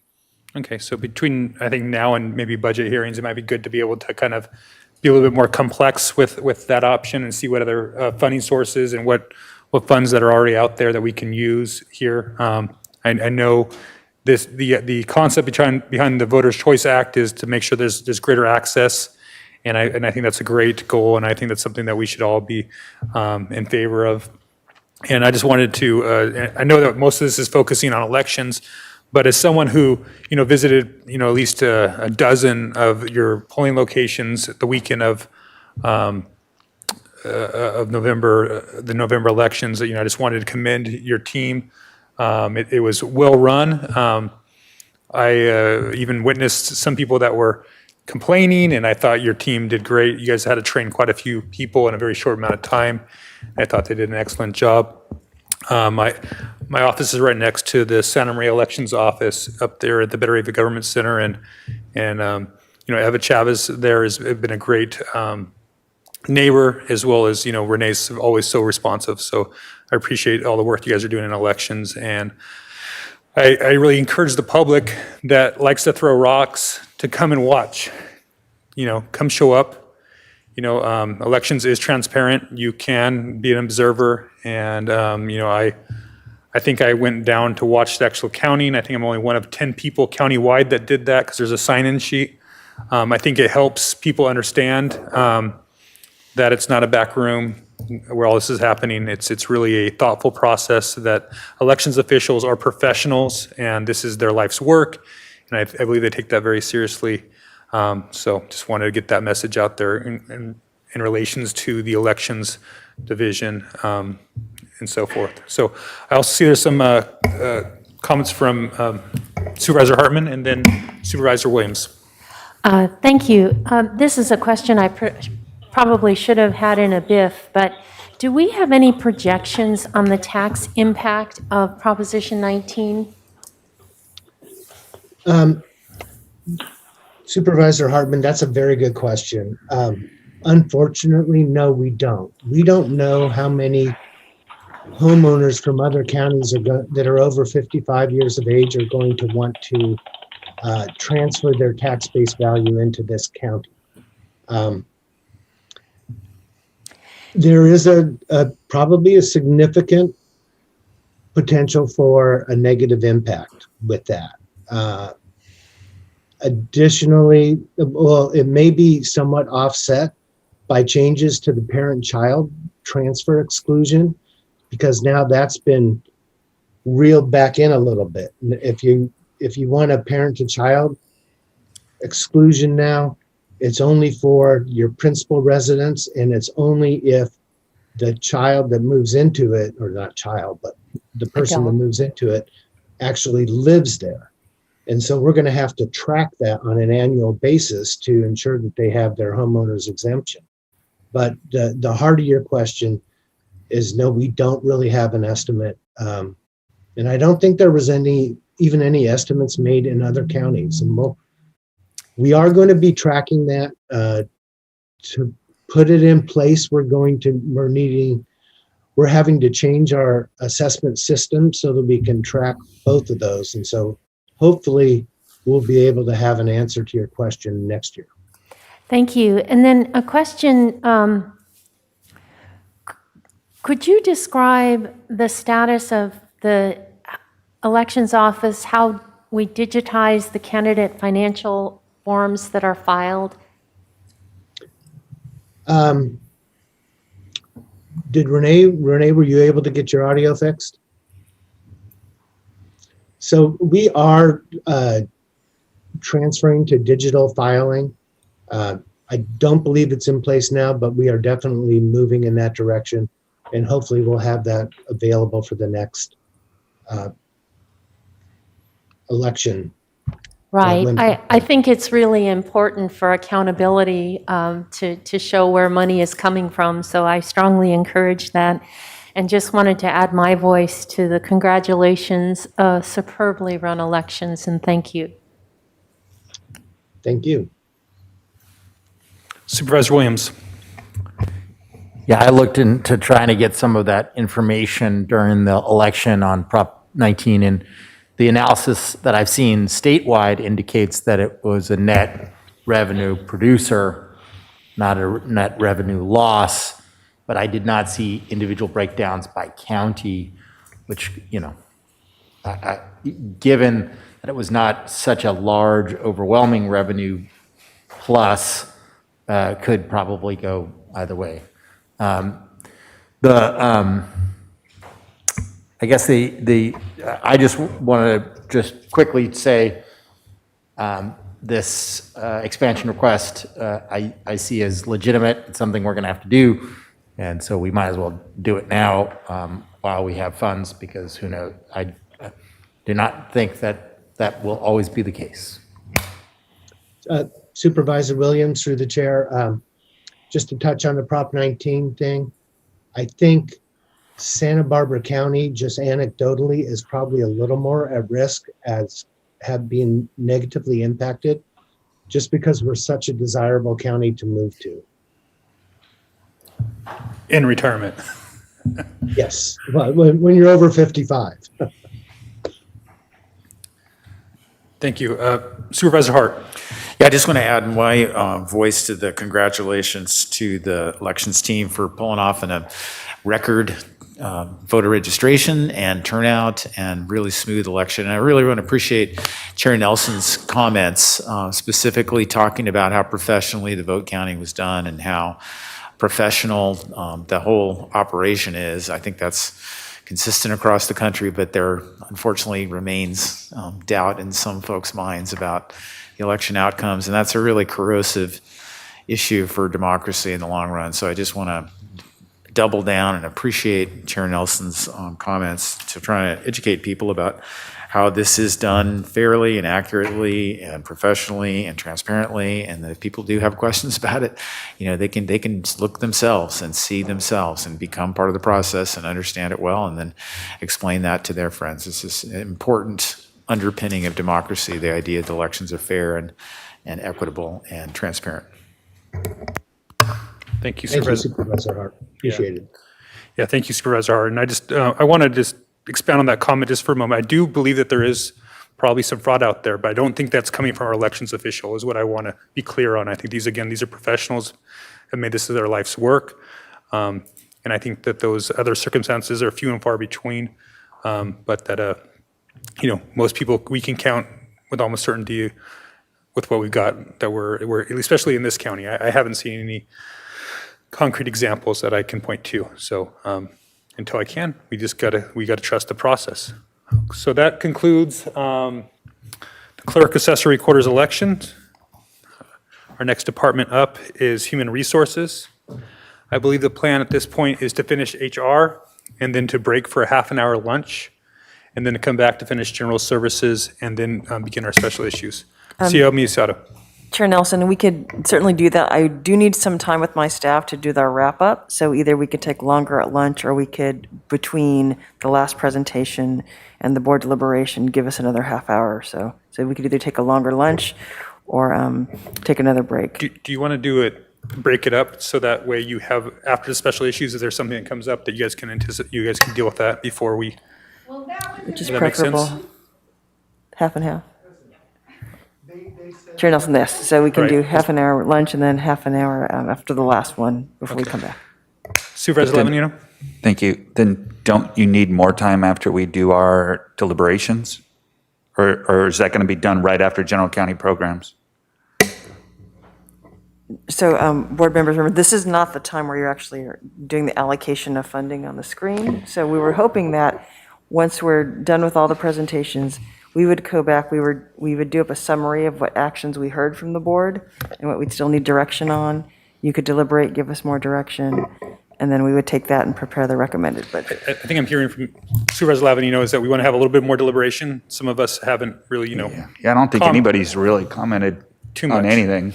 Well, So, there has been, but it's been sporadic. I don't Yeah. think it's been purposeful. So maybe we could do that before you took that initial break or second break. Or we'll talk about that after, during lunch maybe. Right, So- yeah.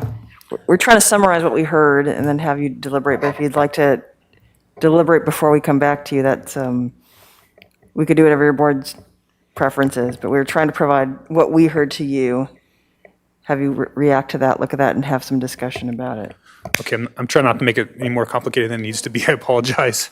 So let's go ahead and we'll, conceptually, we'll do this half an hour lunch and then we'll work our way through the afternoon and hopefully get some productive feedback.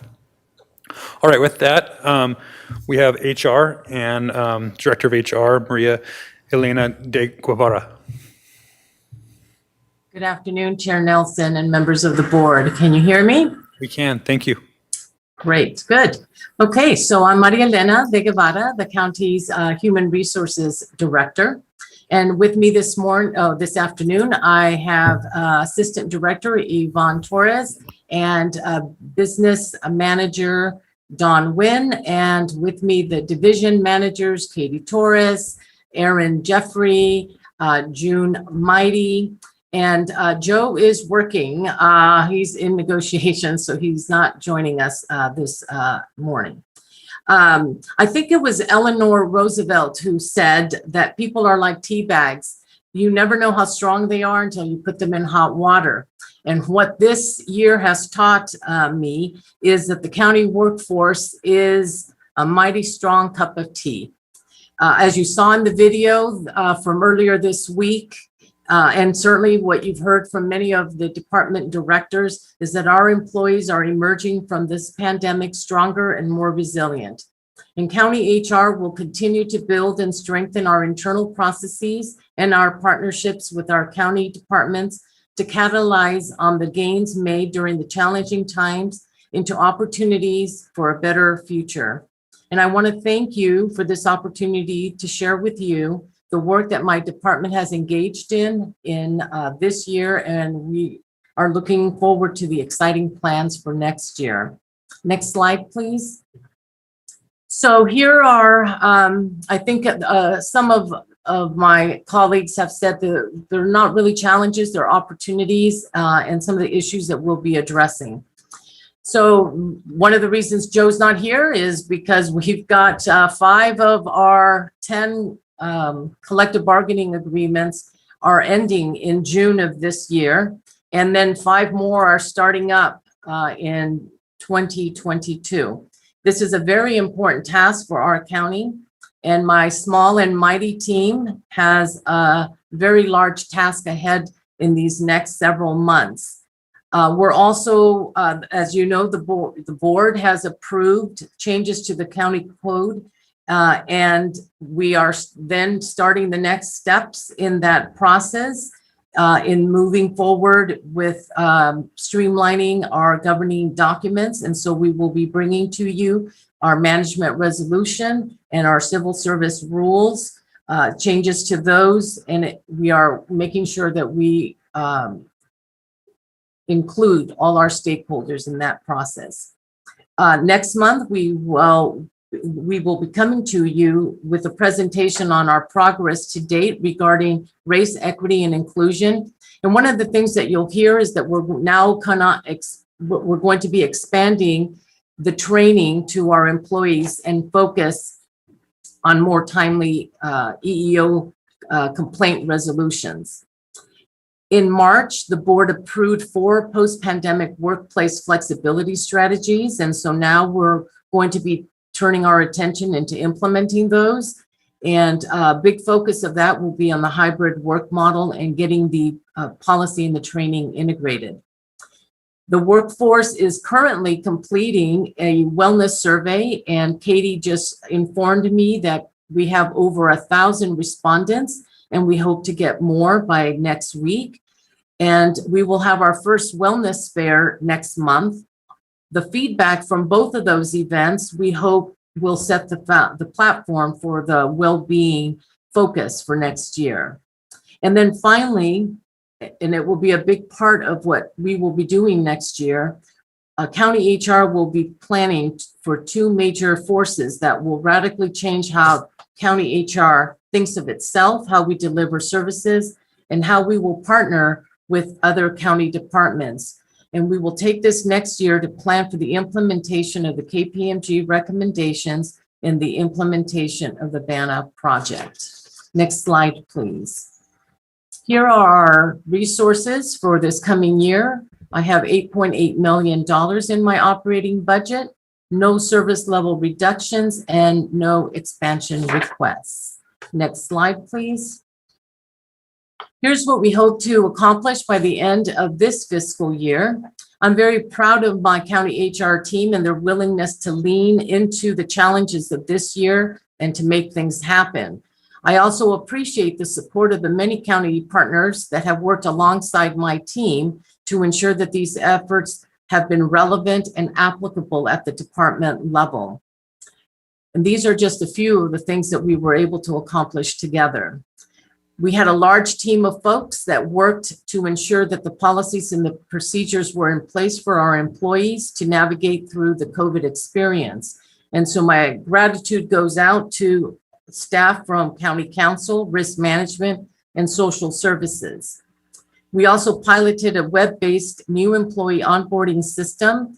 And so thanks to General Services and Public Works, who were 2 of the 3 departments, we decided to use our County HR as our 3rd piloted department for stepping out and testing out this new onboarding system. The good thing is that people really like this, and we now have 5 additional departments on the wait list that want to go next. We also launched the Join Race, Equity, and Inclusion Framework, and we have completed phase 1, and we turn our attentions to phase 2 and 3. We have partnered with the County Executive's Office in implementing Innovate SBC. It has taken off as a county program, and we're actually exceeding all projections on this. And finally, through digital solutions, we have increased our employee outreach, and it has increased all employee participations, as you will soon see in our performance metrics. So a large shout out to our IT partners for their assistance in having that be a possibility for us. Next slide, please. So this is a pretty busy slide, and basically what it's telling you is that we're going to be focusing our attention into 3 major categories. Workplace flexibility, specifically in the 4 areas that the board approved: the hybrid work model, the reskilling of our workforce, and the engagement tools to keep the workforce connected and having a voice. And then finally, the flexible workspaces. County HR is going to participate in the pilot for creating hoteling and collaborative workspaces. And just as I speak, they're actually removing this old, antiquated huge filing metal, I'm going to add this huge metal structure filing system is literally being removed as I speak, and it's the most exciting thing for me today. The second focus area for us will continue to be employee well-being, particularly around the race equity and inclusion, talent development, and wellness. And then, of course, as I've mentioned, transformation of the HR services. We're going to continue focusing on those foundational documents, our labor contracts, management resolution, and the civil service rules. We're going to continue to implement more digital solutions. A big one will be our leave of absence. We're going to be putting that online. And again, that has been a huge partnership with our departments, county council, social services again. Our onboarding, we're going to expand that, our learning management system, and again, preparing for KPMG and the BANA project. Next slide, please.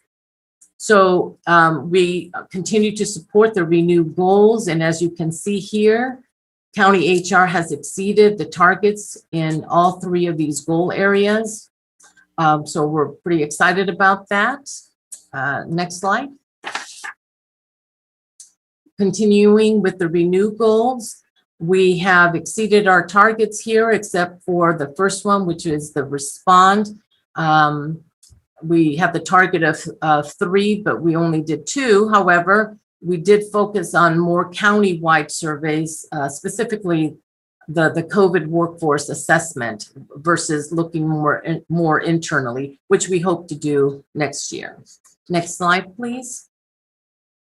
So these are our performance measures, and the first one I want to spend a little more time on. It's a county-wide goal. It's not my departmental one per se. And you did hear a lot of concern around departments regarding employee retention. However, as we take a look at this number, you'll see that our projections are just slightly higher than we were last year. And currently, the U.S. Employee retention rates are around 90%, which is where we show that we're going to end up. And generally speaking, government tends to lag most other industries. And so an average retention rate of 87 to 90% is typically considered pretty good. So we're in the ballpark. Again, these are estimates, and so we'll actually see where we end up, but we think that we'll be in that range. So we're actually doing pretty good in our employee retention. The second one there are it's our recruitment, and it appears that we would have missed our target of 35 days, but when you compare it to last year of 38 was our actual for last year, we missed it by 2 days. But when I take a look at what the work that my recruiting staff was involved in, we actually took on to assist public health. That was, as I say, the pointy end of the arrow during this whole pandemic.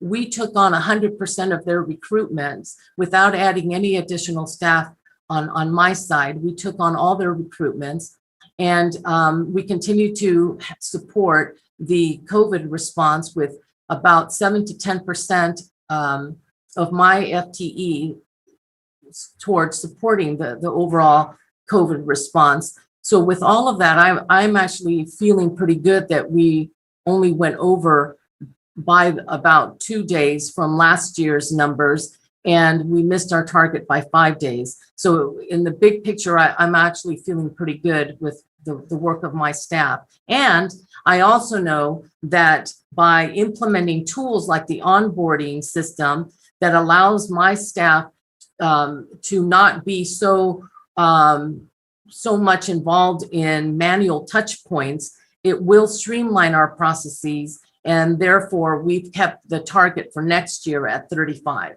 and we'll see how we do. The next one is the closing of employee relations investigations. And we actually did better than last year. We reduced it. We don't want the numbers to be that high. And we were able to improve our target, even though our involvement with the joint framework increased, we were able to improve it. We still need to do better, and we hope to do that this coming year. So we kept our target at 60, and again, we hope to hit that target, or at least do better than the 75.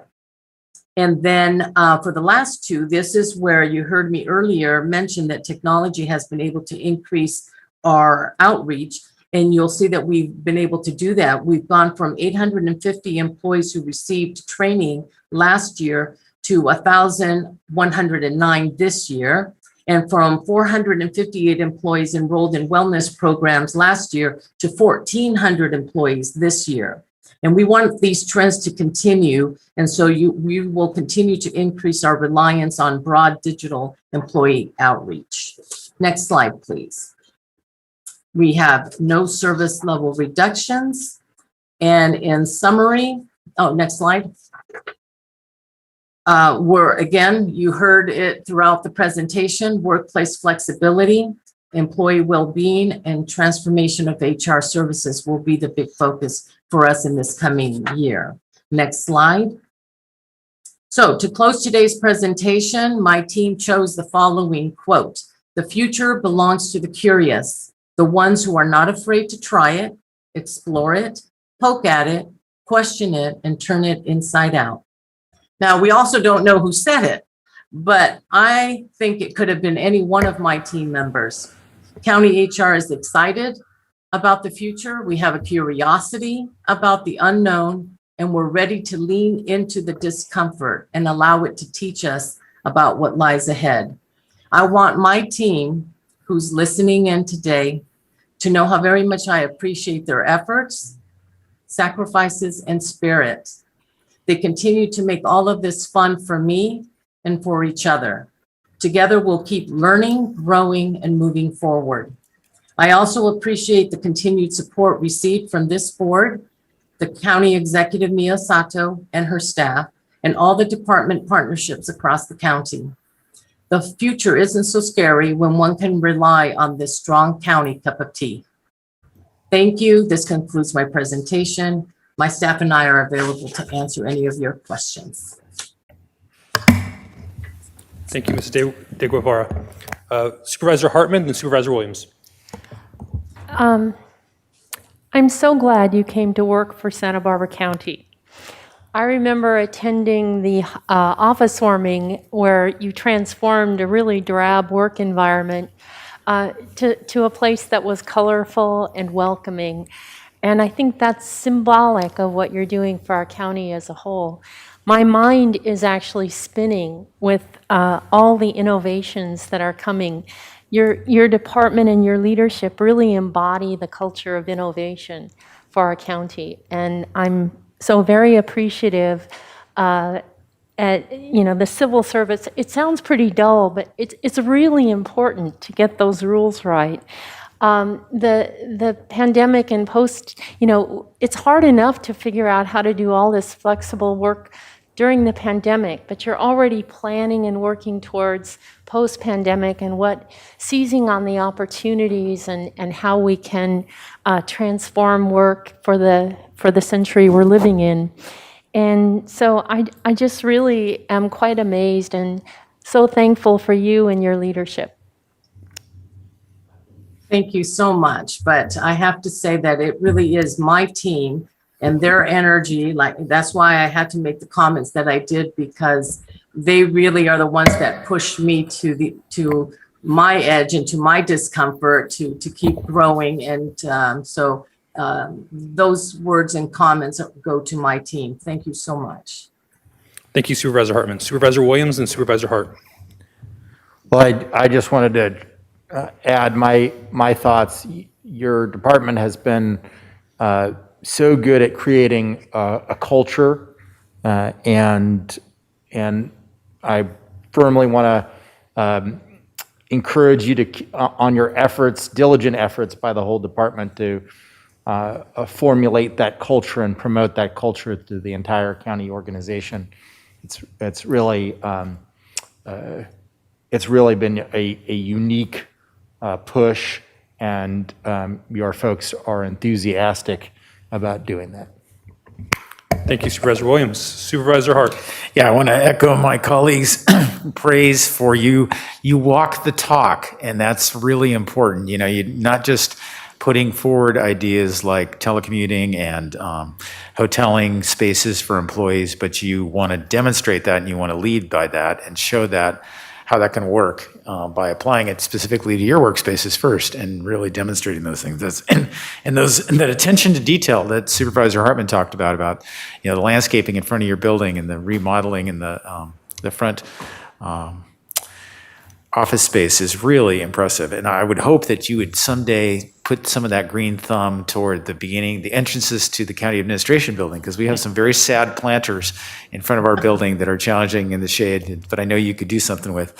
And most importantly, I want to appreciate what you are doing on race and equity. You know, your work leading the Join effort is really important, serious work that is transforming the culture of the county in a really meaningful way, in an inclusive way, in a forward-thinking way. And I really appreciate that you've taken that project on so personally and committed to it. And I find it really valuable myself and really think it's an important thing that the county is doing. So thank you very much for leading your team in that regard. Thank you. Thank you, Supervisor Hart. And I just want to acknowledge that, that you guys in HR, we're a big organization. I mean, we're the largest employer in the county, and that all goes through you. And having a centralized HR like we do, I think is important. It's a good model as we look at things like centralized IT and making sure that those services are smooth, but also work well with departments with specialized needs. And I think that, one of the big challenges we're obviously going to face moving forward is this new work environment, and we know that you're going to be at the forefront of that. Looking at the potential pitfalls and advantages and what that means for a 21st century county. So again, thank you for your excellent work, and I think that wraps it up for HR. Thank you. Thank you. All right, we're going to go ahead and break for lunch here. It is 12:15. We're going to try to get back here at 12:45 and try to be on time with that so that we can have the appropriate time necessary for finishing up the last couple departments and some thoughtful deliberation.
Santa Barbara. And I present the services budget for fiscal year 2021-22.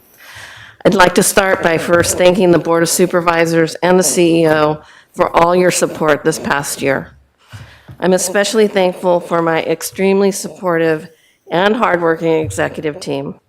My Chief Financial Officer, who's here today, Lynn Dybel, the Assistant Director for Capital and Facility Maintenance, who's also present today, Patrick Zarowski, Assistant Director for Fleet and Real Estate, Skip Gray, who's on Zoom, Assistant Director for Information and Communications Technology, Andre Montessori, who's also on Zoom, and the person that put our entire budget together with Lynn, but he did all the back-end work, our financial manager, Brian Duggan.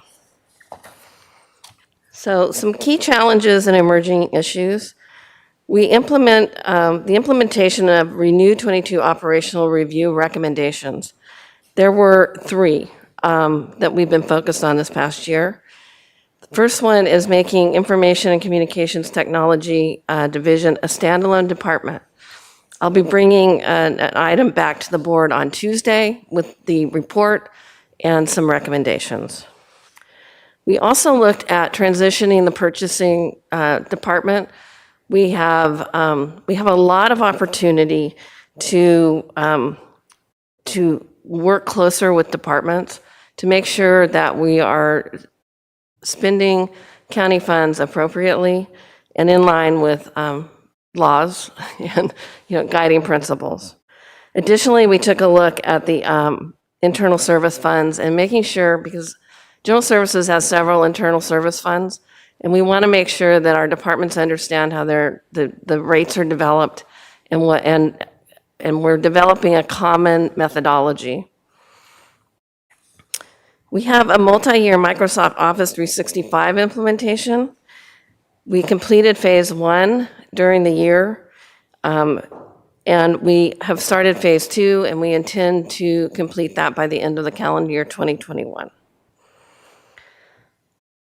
Recruitments have been challenging. We right now have a vacancy rate of 20, but we work closely with HR to try to get those filled as quickly as possible. The Northern Branch Jail, I'm not going to commit to a substantial completion, but I strongly feel that we will be operational in fiscal year 21-22.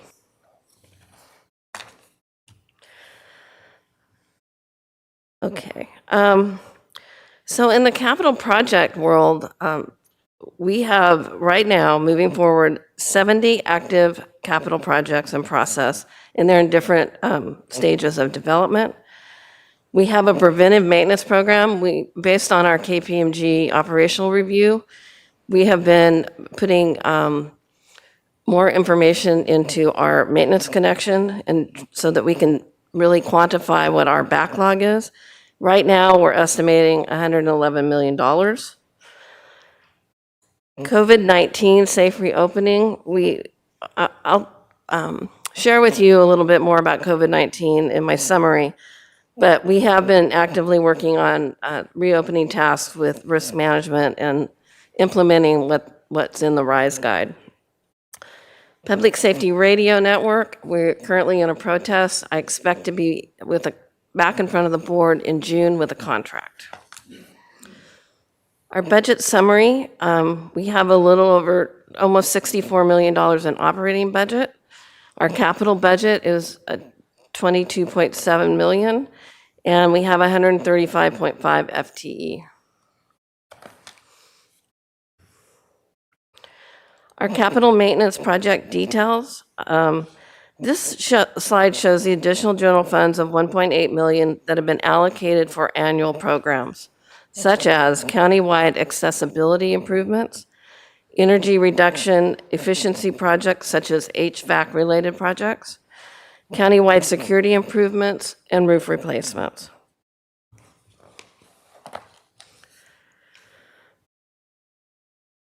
The following projects are underway. We have the Santa Barbara Jail upgrade design. We're getting ready we went out with an RFQ for a design company. We're in the process of evaluating those. Actually, I think we just had contract interviews or mandatory review of the bids. The CSB TV audiovisual replacement is underway. The public safety radio tower enhancements, which are necessary in order to complete the public safety radio network, are underway. And we're also working on the design of the Cali Real Master or water system replacement. We have a couple of projects that are directly related to fire. So replacement of the Fire Station 27, which will be a shared state-of-the-art facility to serve both the fire department and sheriff's office. Construction is going to begin in May 2021, so next month. We're also in the design of the regional fire communication facility, which will begin next fiscal year, with construction estimated to complete in fall 2023. Anticipated accomplishments. We've spent a lot of time, and again, I'll go into a lot more detail in the summary, but we have been providing support for the EOC logistics for over a year now. And that includes inventory management, we've enhanced the online tool. We're doing financial audit of the records that have been entered, and we've had a lot of real estate agreements that have had to be developed in support of the event. I just want to take a moment here. We have been remote. Logistics has been remote since June of 2020. So it can be done, and these automated systems have helped make that so. We finalized the electronic and digital signature policy and implemented digital signature services. We did that in record time, and you're going to hear more about that a little later. And then we added 96 EV charging stations this past year. So and I think many of you have already commented on seeing those both at Betaravia as well as they're installing them here in Santa Barbara. So our ICT division was very instrumental in support of the remote work. I just need to highlight a few of they were phenomenal. I mean, they really stepped up, jumped in, and made sure that employees that could work remotely were able to. This was due to increased NetMotion licenses. We've increased the county bandwidth. We've implemented tools to help troubleshoot remote worker connectivity. So some people said it's just too slow at my house, but we were able to actually help employees figure out if it was their cable company or if it was the county network. We implemented Zoom teleconferencing all over. I mean, who would have thought? And that was just to supplement our Skype solution that just really couldn't satisfy the need that we had. Again, the ability of our team to pivot where needed to get remote workers productive was just an enormous effort, and I really thank the team. So additional accomplishments for 2020-21, we completed 27 RFP bids. We moved all of our bidding to online. We no longer have paper being submitted for bids. It's easier for our vendors to participate in the bidding process, and again, completely paperless. Our IT customer support program, we added another department this year. You heard from Betsy Schaefer earlier today that the auditor controller is now one of our customers for our customer support program. We coordinated multiple planning and design projects, including, and I'm just going to name a few, the Cali Real Master Plan. We intend to bring the plan back to the board before the end of the fiscal year, hopefully. It might be early summer. We started the preliminary design of the probation headquarters. We completed a portion of the ADA transition plan. We still have more to do. And we completed a pavement management plan. We streamlined the capital improvement process. So you saw that, I believe that was just last week. And we'll continue to refine that. It's not done yet, but we're making great improvements. We constructed 3 ADA exterior path of travel improvements, 8 office tenant improvement projects, upgraded the HVAC systems and 2 ICT server rooms. We've installed multiple security camera systems, all of this during COVID-19. So there was a lot of work going on. We are always responding, it seems, to emergency water main breaks and occasionally a sewer main break as well. Facility maintenance continues to respond to an average of 12,000 work orders per year. So our goals for next year include enhancing the financial resiliency by an additional 3%, complete 3 major countywide IT initiatives, which are the Office 365, website redesign, which will be coming to your board next Tuesday for contract approval, and moving the permit and licensing applications to Excella portal, and that will be coming to you in May. Additional department goals, customer service expectations. We want to continue to expand our IT customer support team. And again, we're anticipating a finalization on the decision if IT is going to become a standalone department. We're going to focus on succession planning, focus on implementing energy efficiency upgrades county-wide, perform a North County energy audit, implement building management controls, and develop a plan for solar and battery installations. Some of our renewed 22 countywide goals. So on rebalance, enhance financial resiliency, we exceeded our 1% goal of 541,000 by 287,000 for a total of 1.5 of GS total budget. Of these innovations, 13 of them were general services, green belt and black belt process improvement training projects through Innovate SBC. We also exceeded our goal of migrating 75% of county services online. And again, these are our services are for other county departments, so it enhanced our ability to support other county departments. Again, I just want to reemphasize that I'm just thrilled with Innovate SBC and our ability to take advantage of that training. And my staff is so positive in the feedback that they provide regarding that program. Additional countywide goals.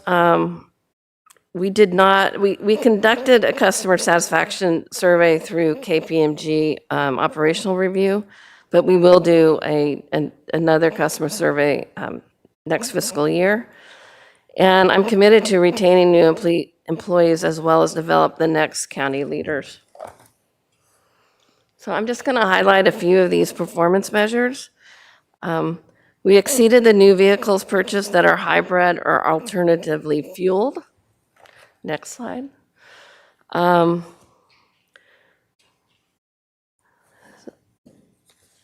on a minute. That's we preventive work order completion rate declined due to the shift in work priorities in support of COVID-19 and RISE reopening efforts. Facilities responded to approximately 156 COVID-related facility work order requests, with 150 of those work orders were tied directly to the RISE-related requests. And that was installing equipment for office modifications, floor stickers, and installation and help with sanitizer stations. Okay, we have no service level reductions. Okay, so in summary, I'd like to take a moment to thank my entire General Services team. Over this past year, we have come together as one united team to support all the demands attributable to COVID-19 and staying up with the day-to-day work. We continue to support EOC Logistics, managing over 1,500 requests. Fleet is managing and storing all PPEs and have filled over 800 orders. Purchasing worked diligently to locate hard-to-find products. The finance team has quality checked over 1,000 records to ensure that, we believe there will be an audit, but in case of an audit, that all our records are intact and complete. The mail services team, they've filled in shifts in working in the lobby. I mean, everybody pitched in. The facility maintenance and capital project teams worked on the RISE reopening guidelines, measuring offices and giving suggestions on how to safely get the office ready to reopen. And the real estate team has worked tirelessly finding appropriate locations for our most vulnerable homeless population, testing and vaccination sites, tents, trailers, you name it. Once sites were identified, agreements were needed, and many needed amendments. ICT got more telephone lines for the call center. And as mentioned before, supported the rapid deployment and support of the remote worker. We also enhanced the EOC portal along the way and made process improvements as we saw fit. General Services did all of this and kept all of our regular work on track as well. I'm so very proud and humbled by the extraordinary efforts of my team and that are here to support the entire county family. So back to my slides. As I mentioned earlier, we exceeded the 1% financial resiliency goal. Purchasing is becoming a strategic business partner, and we will be implementing electronic purchase requisitions next year. Next week, we will be discussing making ICT a standalone department. The project management office will focus on the many countywide IT projects. We will continue to fine-tune the CIP process and refocus our efforts on county space and office needs to reflect the future workspaces given the new hybrid work model. And in closing, our quote by Haruki Murakami, and I hope I didn't just destroy that. When you come out of the storm, you won't be the same person who walked in. That's what the storm is all about. That's the end of my presentation. Thank you, Ms. Pell. Questions from the board? Comments?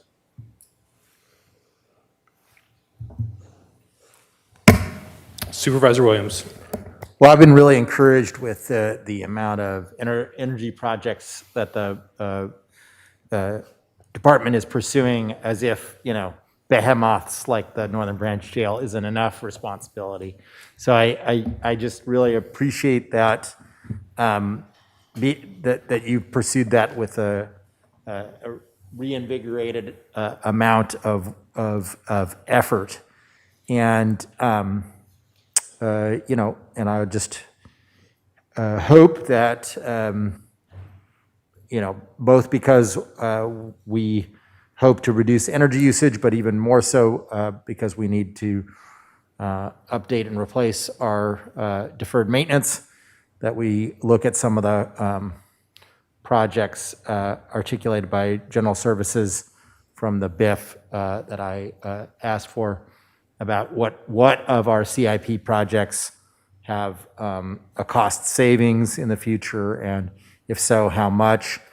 Some of the estimated costs are scary, but you have to look at that the general fund portion after a CEC loan, on-bill financing, and the battery rebate would be a minority of many of those projects. So I hope we'll look at some of those, or in some other way we could put a portion of money towards the department to address as many of these projects as can be done, or at least the projects of the greatest level of efficiency. I particularly appreciate the payback period in years, which is not just a financial measurement, it's also in many ways an environmental measurement, right? You know, the better payback in years is also the most efficient use of our money to help the environment at the same time. So it's just got a real,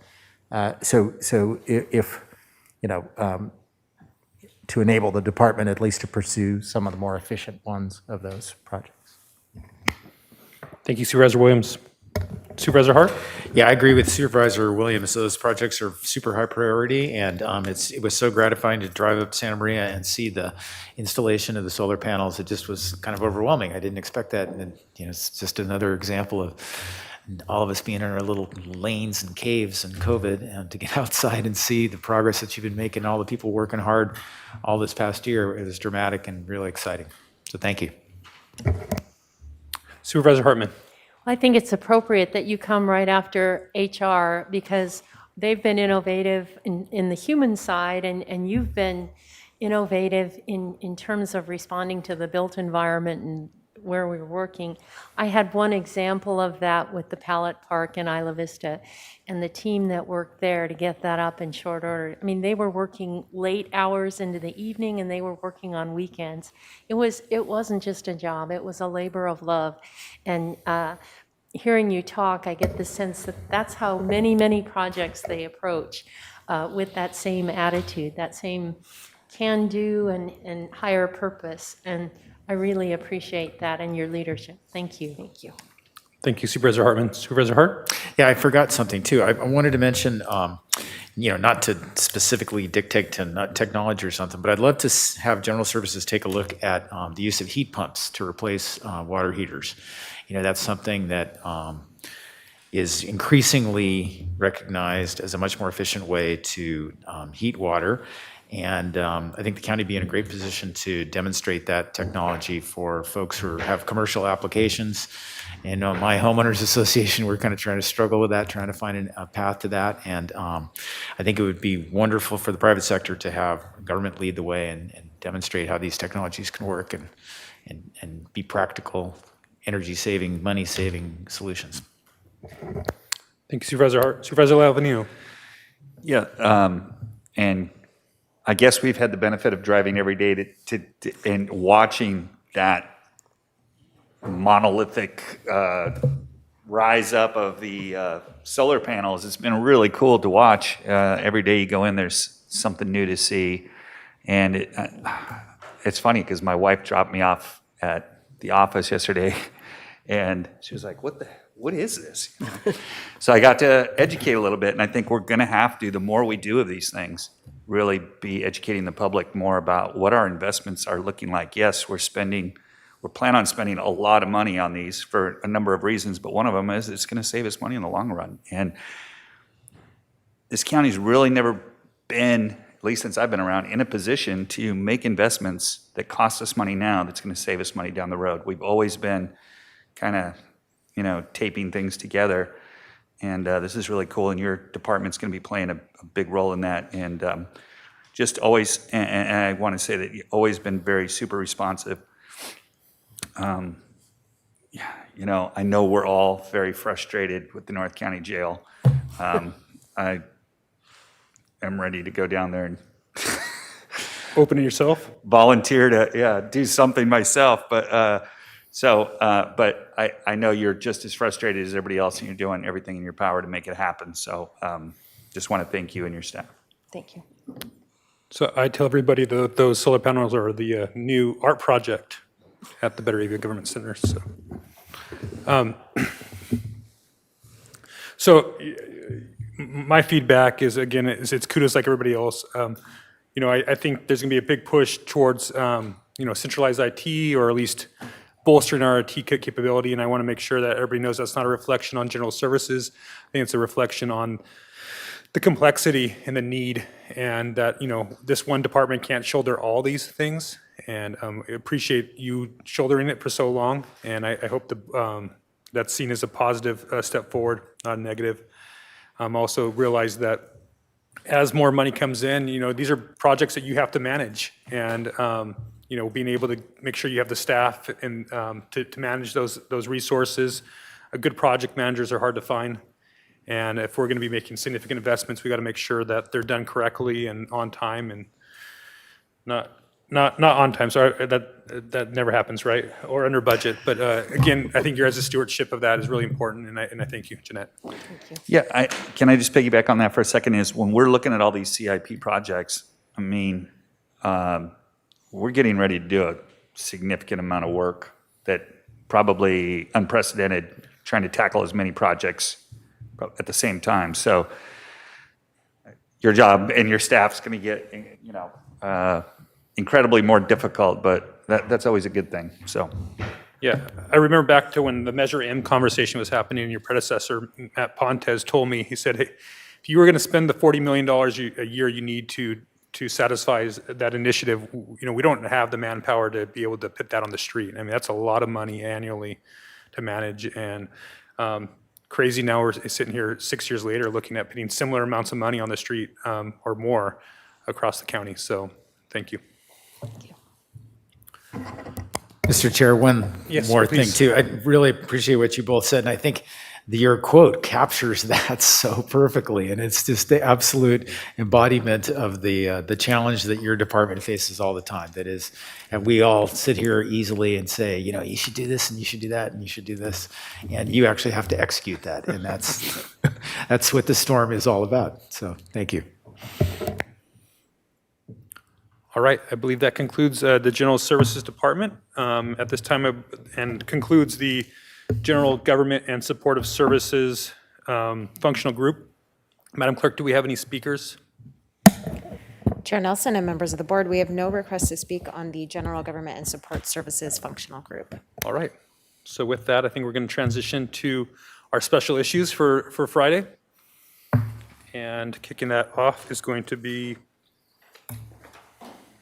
Ms. Anderson. Thank you, Chair Nelson and members of the board. We're going to pull those slides up real quick.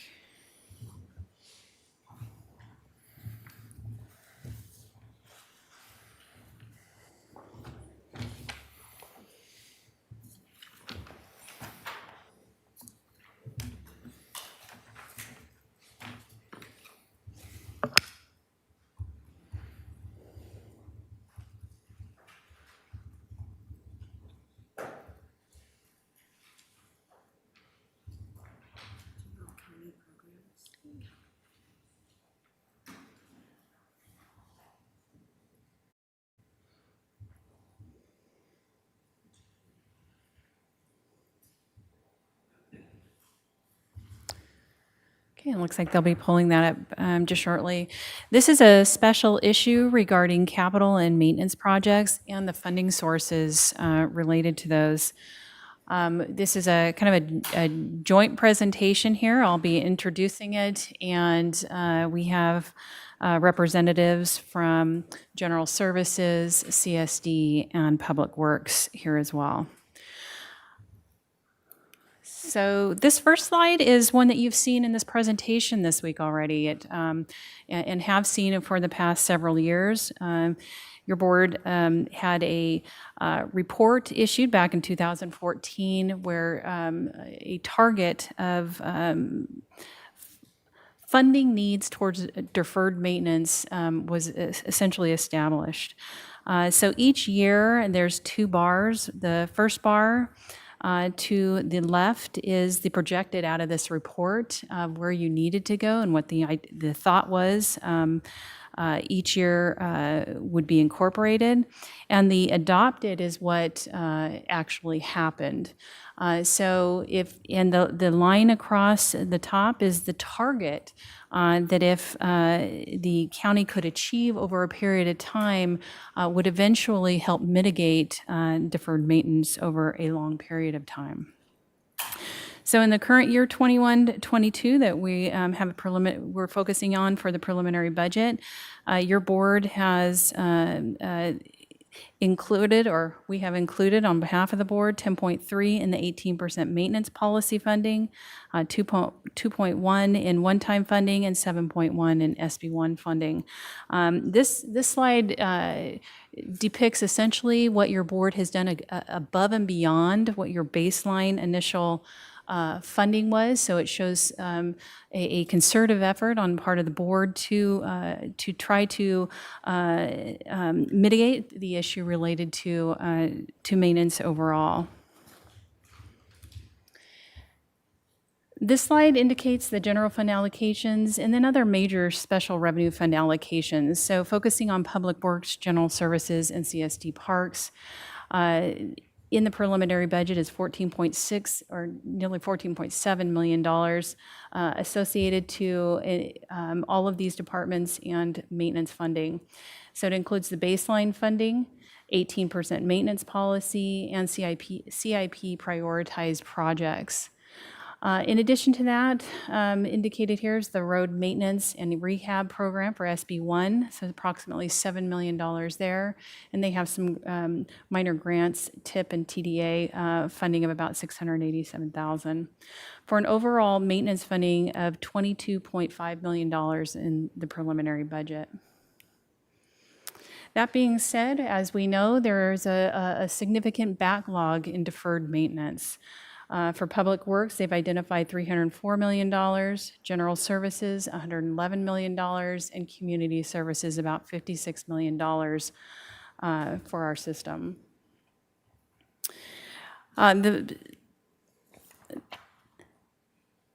The rest of the presentation will be divided between the various departments that have maintenance projects, and then we'll go into some of the unfunded CIP. So we're going to start with Community Services, and this should be George Chapchian, and he may be online. Hi, Nancy. I am on the line. Good afternoon, Chair Nelson and members of the board. CSD has been able to complete and commence countywide park maintenance projects this fiscal year thanks to the allocated $1.7 million in maintenance funds, $500,000 in base maintenance funds, and $1.2 million in the 18% allocation funds. In this slide, these are projects funded mainly from the $500,000 base maintenance, and it includes projects we've completed countywide pavement improvements in 3 county facilities. That's Toro Canyon Park Road, Guadalupe Dunes, and Lookout Park parking lots, both with ADA access improvements. We had the design of Rincon Beach restroom improvements. We have 3 large projects at Kachuma, the amphitheater, raw water intake system, and the RV area renovation. We have a countywide tree trimming that the money's gone towards. Slide 7, Nancy, please. In this slide, these are projects funded mainly from the $1.2 million, which is the 18% allocation included. Playground fall surface replacements, we've done a number of those. Bike and walking path improvements, group area improvements throughout the park system, camping park facility and infrastructure repairs and improvements, and the design of the Kachuma water treatment plant relocation. Next slide. So slides 8 and 9 show examples of 2 major projects CSD was able to complete with partial maintenance funding. Slide 8 is the Arroyo Borough Ranger office replacement and site improvements, and this is an $800,000 project. Next slide. And slide 9, this is Lookout Park paving lot repaving at $150,000. Next slide, please. In the upcoming fiscal year, CSD Parks anticipates implementing over $2 million in countywide park improvements that focus on health, safety, and energy efficiencies, including more playground fall surface replacements, pavement rehabilitation, ADA restroom upgrades, irrigation system efficiency upgrades with smart meters and sprinkler head replacements, erosion control, pool and facility repairs, group area improvements, Manning tennis court replacement, and North County maintenance worker for park facility repairs. Slide 11. The $1 million in paving needs will increase CSD's park PCI rating, which is currently at 54 on a scale of 0 to 100, and apparently that borderlines fail. That will help address the most urgent park paving needs. Next slide. I think it's the next department. Next slide, please. Perfect. So each year we get about $1.5 million in emergency funding for repairs. And as I mentioned earlier, We had sewer line failures, storm damage, Santa Maria Sheriff water line, miscellaneous trips and trip hazards, the Bridge House well, and some tile failure as well as electrical needs. Next slide. So again, we've completed about we anticipate completing about $1.1 million in deferred maintenance projects. You know, we make a list each year based on priority, and then we begin working those.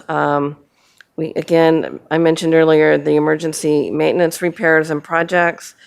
We put money aside for the new Kiama Sheriff Substation, EOC HVAC replacement, many countywide roof repairs and replacements, parking lot repairs, and countywide electrical system upgrades. Next slide.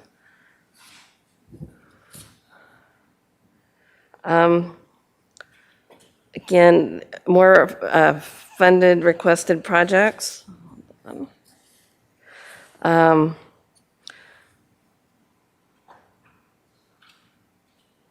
So these are new projects for next fiscal year. Santa Barbara replaced main elevator controls. I don't know, some people in this room have, I think, inadvertently got stuck in the elevator.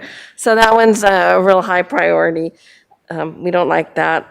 Santa Barbara Engineering Building restroom replacement.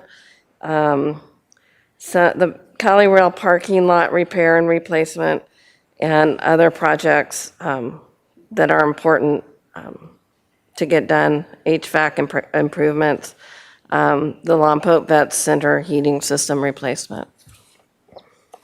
Next slide. So we have an expansion request. We are currently out with a request for proposal.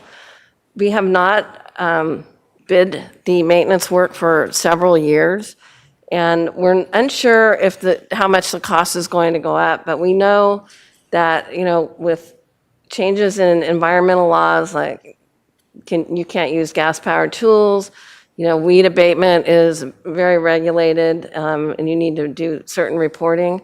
We believe that we're going to need to add scope to address these safety concerns. So we will, when we come back in June, we'll have a firm number. But right now, we're anticipating a need for an additional $150,000.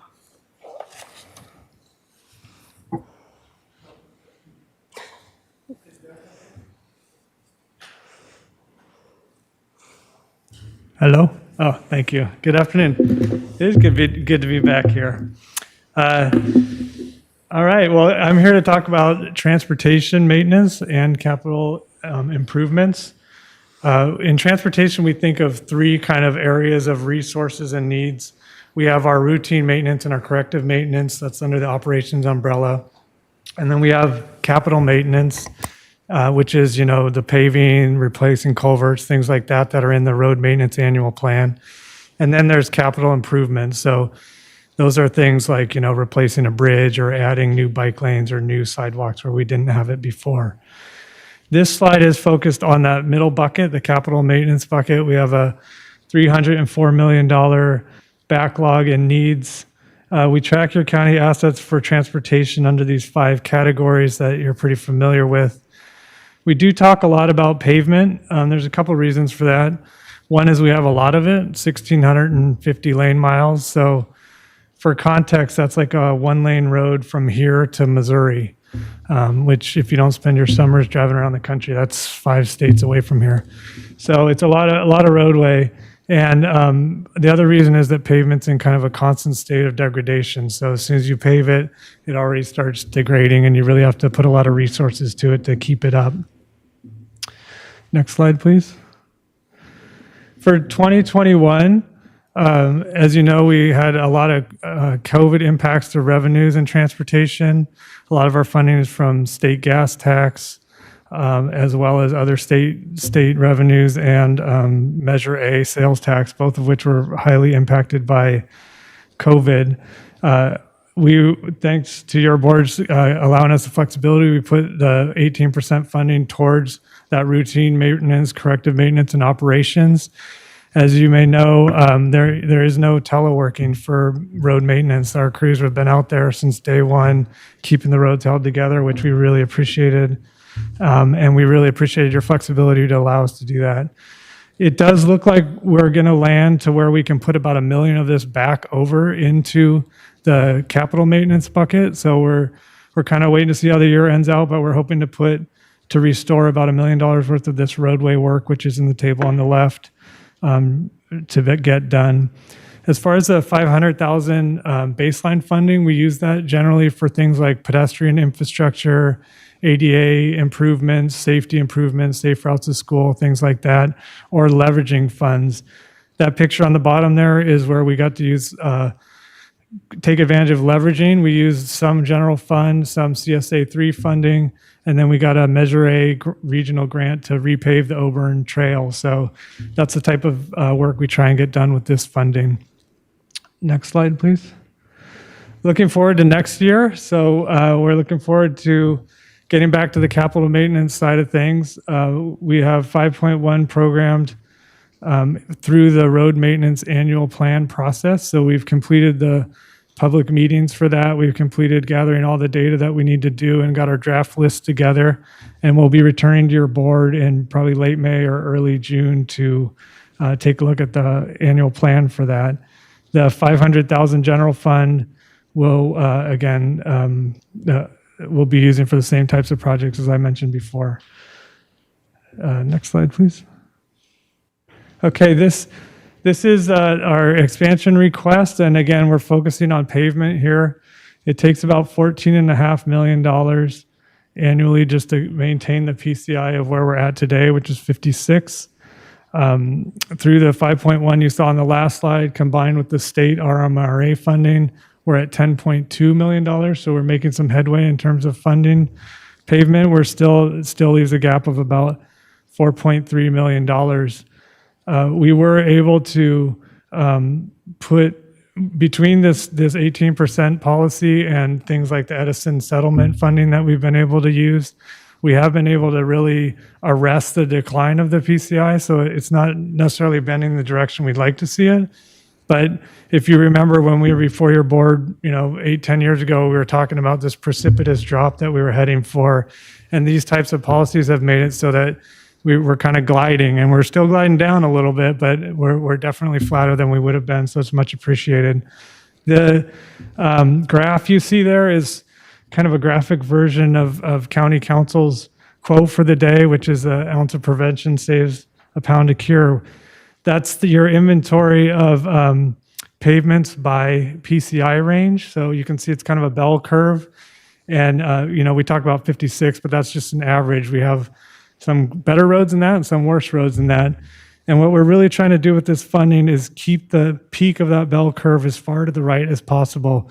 Treating roads in the green area over there is 5 to 10 times cheaper than treating something in the red or orange area. So these types of funding policies allow us to kind of, if not shift that to the right, try and keep that peak as far in the green as we possibly can and be in that prevention mode. Thank you. I think that's it. Thank you, Mr. Sneddon.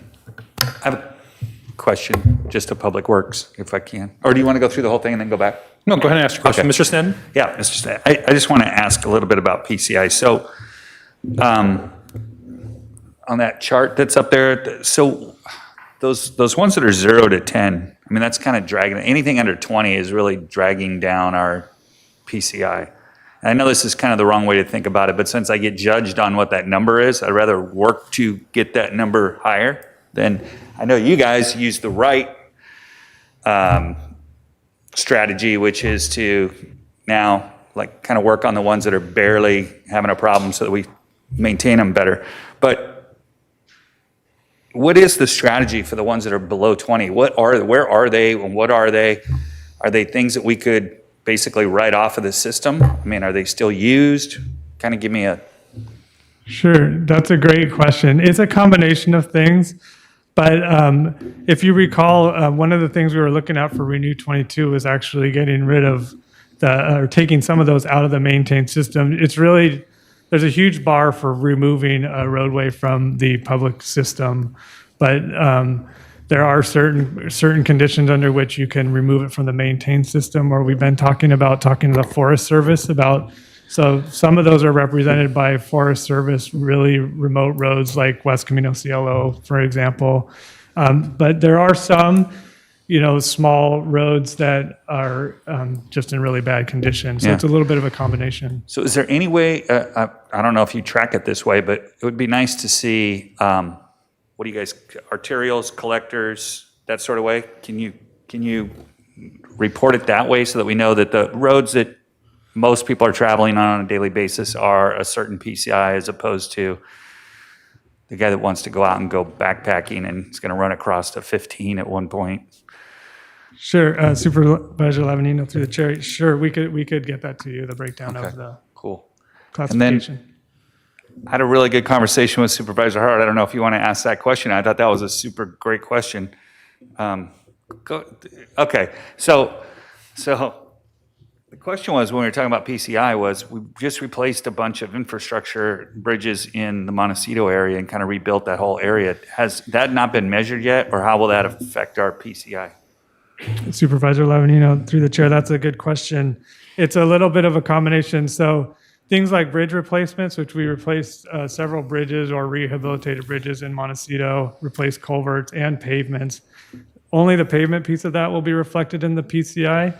But there is that we measure and we send our consultant out to do the measurement and put the report together in November, December each year. So this year's work will be reflected in next year's report. Okay. But we only get that little stretch that goes over the bridge?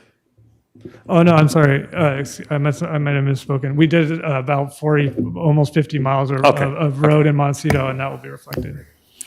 And maybe could you just preview that a little bit and say, what do you think that will translate into? Is that going to make a dent on the PCI? That's a great question. Well, if you look at the 14.5 million, we got at it in a little bit of a geographically skewed way, but because of the shift of the 18%, we ended up spending about $4.5 million of RMRA around the county, and then about 8 on pavements in Montecito. So you're about $12 million total there. So we would anticipate, when you average that all together, that we may be like holding ground pretty well, or maybe had a little bit of slippage. But I think we're probably, even though we had to do the transfer, it sort of offsets that to where we're probably maintaining our trajectory overall when you put it all together. That helps put it in context. Thank you. Supervisor Lavanino. Yeah, and then talking about context too, I think is important. So if you go back to the 18% maintenance policy funding, it would really be interesting to see what we were investing from like 2010 to before we made this decision. So that, because if I remember right, it was basically nothing. There wasn't a whole lot going in there. And that's when we were seeing, if you guys continue this, we're going to see this precipitous fall. And I know there's some dispute of whether SB1 money should be included as part of the entire, of these charts. But I look, even without the chart, even without SB1 in there, we've almost hit $50 million over a 5-year period, which is significant. That wouldn't have been there before. And we're still falling short, I get that. But the only way to get there is to build on this and then continue to move forward. So with ARPA, infrastructure bill, this finally feels like the first time that we can actually start. I don't think since I've been on the board, the PCI has gone up a point. It's only gone down. So it would kind of nice to be, even if it was for 1 year, I'd like it to go up. Thank you, Supervisor Lavanio. And if I'm correct, do you guys actually survey all the roads every year, or is it a percentage of them? How does that work? Yeah, Chair Nelson, we do a third of the county's roads every year. We rotate around, and then all of the major roadways every year. So, but at the end of every 3-year period, we have the entire network done. So in SB SIR's language, that's smoothing. Smoothing, yeah. Smoothing, yes. So, and just lastly, I know I've stayed on this too long probably, but we keep talking about forward-facing departments. this is the most forward-facing, because somebody's driving on a road, I guarantee you their perception of what kind of job we're doing is probably very much dependent on the pavement condition of the road that they're currently on. So, we don't normally have people come up to us and say, thanks for paving that certain road, but when it's not done, we hear about it quite a bit. Thank you, Supervisor Lavanino. Thank you, Mr. Snead.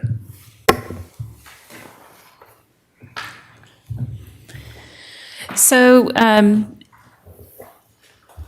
Chair Nelson and members of the board, you've heard from departments in regard to maintenance and maintenance funding, both in the current year and 21-22. We're going to now turn to focus on some unfunded CIP projects, including fire projects, that you heard quite a bit on last week on April 6th through the CIP presentation. We won't go through every single one of these projects. We're just going to kind of talk about them in totality, and then give the opportunity for you to ask questions of the departments represented. So this first slide is the unfunded CIP projects for general services. The change from last week is that we've added Orcutt Library there in the orange color at $9.5 million, based on board action from last Tuesday.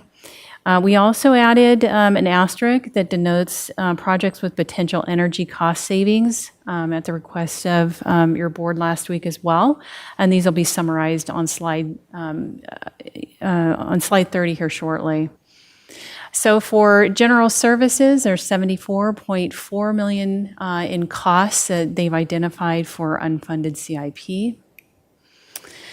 For unfunded CIP projects related to public works transportation, here again, you'll see an added line for active transportation plan projects countywide at the request of your board last week. There's not an identified amount to that.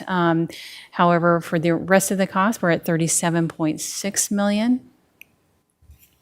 The unfunded CIP projects for Public Works flood control, and this is over 2 slides. So here's the first list at $105 million, and that continues on to a total of $118.5 million for flood control. Unfunded CIP projects for CSD parks total $144.8 million. And unfunded projects for the fire district are at $146.6 million. These are the unfunded renewable energy projects. These have potential partial funding sources coming from a mix of loans, rebates, and other financing options. And these are also detailed in your board inquiry form number 10. So the total project costs for these are at $41.9 million, with estimated annual savings of $2.3 million, and detailed here. Other unfunded projects with potential energy cost savings, this is what your board asked to be added, and these are the asterished items on the previous slides. They total $3.8 million, with an estimated annual savings of about $230,000. So in summary, between all of these departments and renewable energy type projects, we've got about $669 million in unfunded potential projects identified by the departments. We did want to bring forward again, this was presented as slides in the CIP presentation last Tuesday. These are projects recommended for further funding consideration should your board choose for 21-22 based on a prioritized basis. And the General Services Department identified these by tier 1 and tier 2.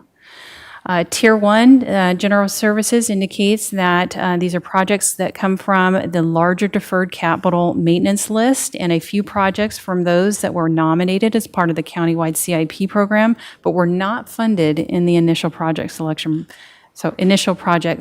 process. These are projects that will deliver much needed funding to aging systems and alleviate multiple yearly work orders and replace equipment beyond their useful life. For the tier 2, they identified that these projects are are value and opportunity cost savings projects that we know will provide value to the county and allow progress in energy efficiency and systems improvements. So just wanted to recap these for you as well. They total 5.9 for Tier 1 and 12 million for $6 million for Tier 2 for a total of $12 million. So in summary, the maintenance expansion requests that were identified departments, you would have seen these in the slides for the individual departments. Community services, $1 million towards pavement funding. General services, $150 for maintenance funding. Public works, $4.3 for more pavement as well. The unfunded CIP and fire projects total $669 million, and the Tier 1 and 2 priority projects total $12 million. The available funding source, of course, could be cannabis one time, should your board choose. And that concludes our prepared slides, and are happy to answer any questions you may have. All the departments are represented. Thank you, Ms. Anderson. Supervisor Williams. Well, I wanted to ask, are there any of these projects that we do not think will qualify for the ARPA guidelines?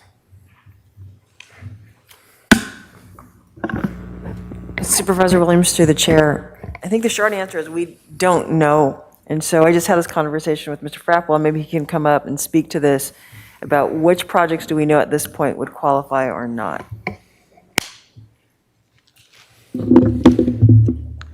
Supervisor Williams, the chair. So as we look at these projects and look at the information we have up to this point from the Department of Treasury with respect to ARPA funds, none of these specifically qualify. Now, there's a lot of guidance yet to be provided by Treasury. I do expect, as we mentioned on the opening of our comments on Monday, we do expect to have some guidance from Treasury in 3 to 5 weeks. I got a little excited yesterday. They pulled out a bulletin, and then it turned out to only be, hey, we're still working on the guidelines. We'll get them to you soon. So they're not here yet, and so it's difficult to answer the question of whether they will qualify or not. We know that there is a kind of infrastructure component in the early language that came out in the bill. It was very targeted. It did not specifically talk about these. It really talked about sewer, water, and broadband.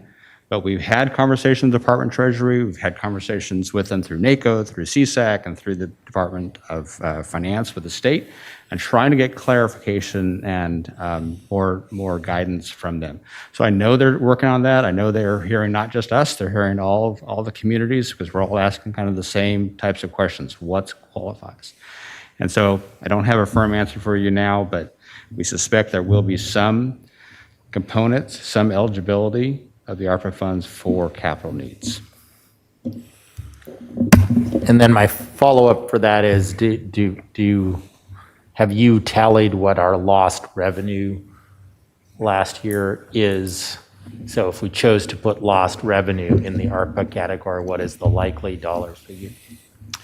So Supervisor Williams, the chair, that really good question. We have reached out to all departments to identify what the lost revenues are for them. We've certainly looked at the general fund component of that. Now these numbers have yet to be vetted, so I'm going to give you some really preliminary numbers in round terms. There's probably $25 or so million in lost revenue across all funds. So we'll be looking specifically at that. Each of those numbers from each fund will have to be vetted to make sure that we can quantify it, that we can justify it, that we can document it, right?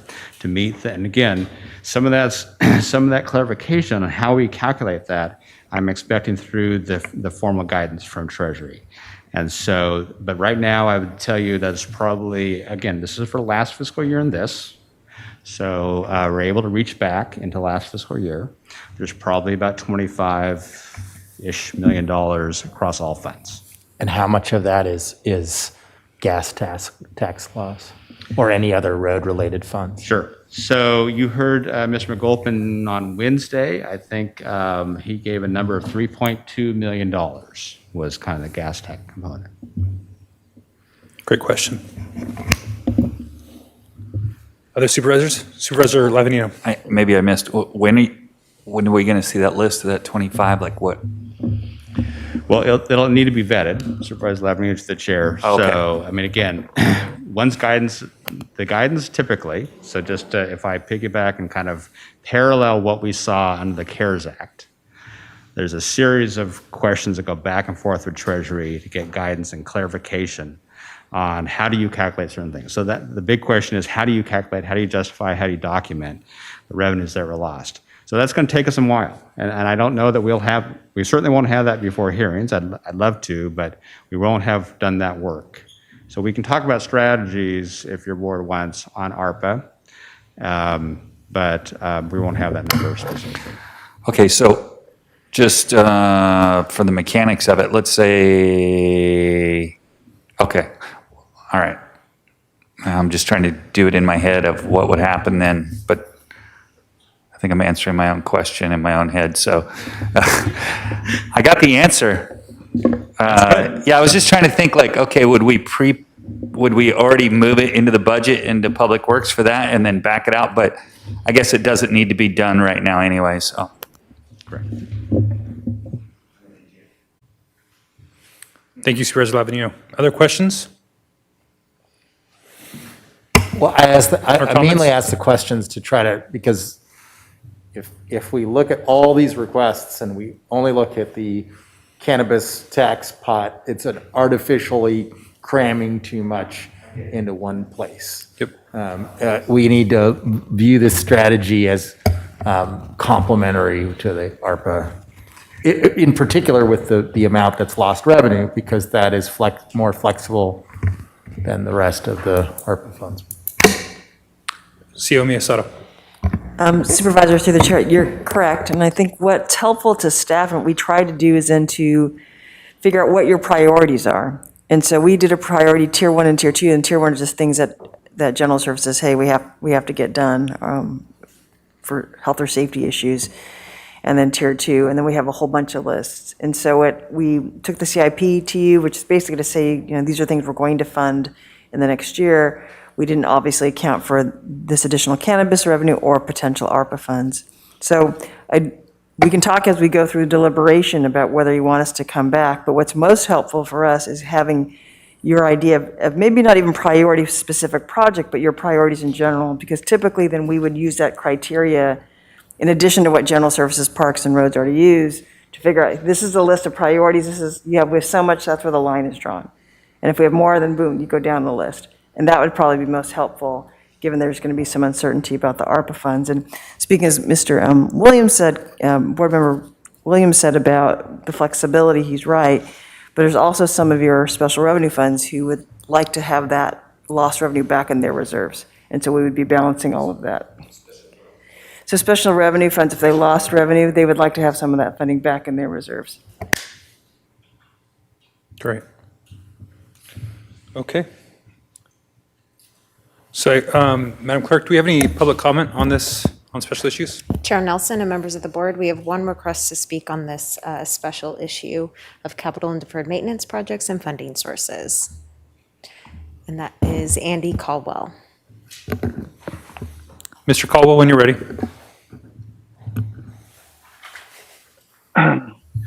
Chair Nelson, members of the board, one of the disadvantages of being on Zoom is I can't make a request, or maybe I can. I would like your staff to put slide or page number 2 up on that 18% maintenance funding slide.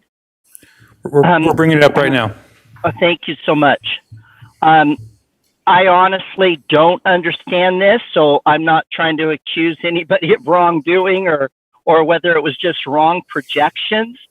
But if you look in the 21-22, the left hand, the gray bar is 18% maintenance funding projected, but the actual policy funding is only 10.3. And each year that is occurring on that slide, and I don't understand why. The only reason you're approaching the 19.9 projected identified target is because of SB1.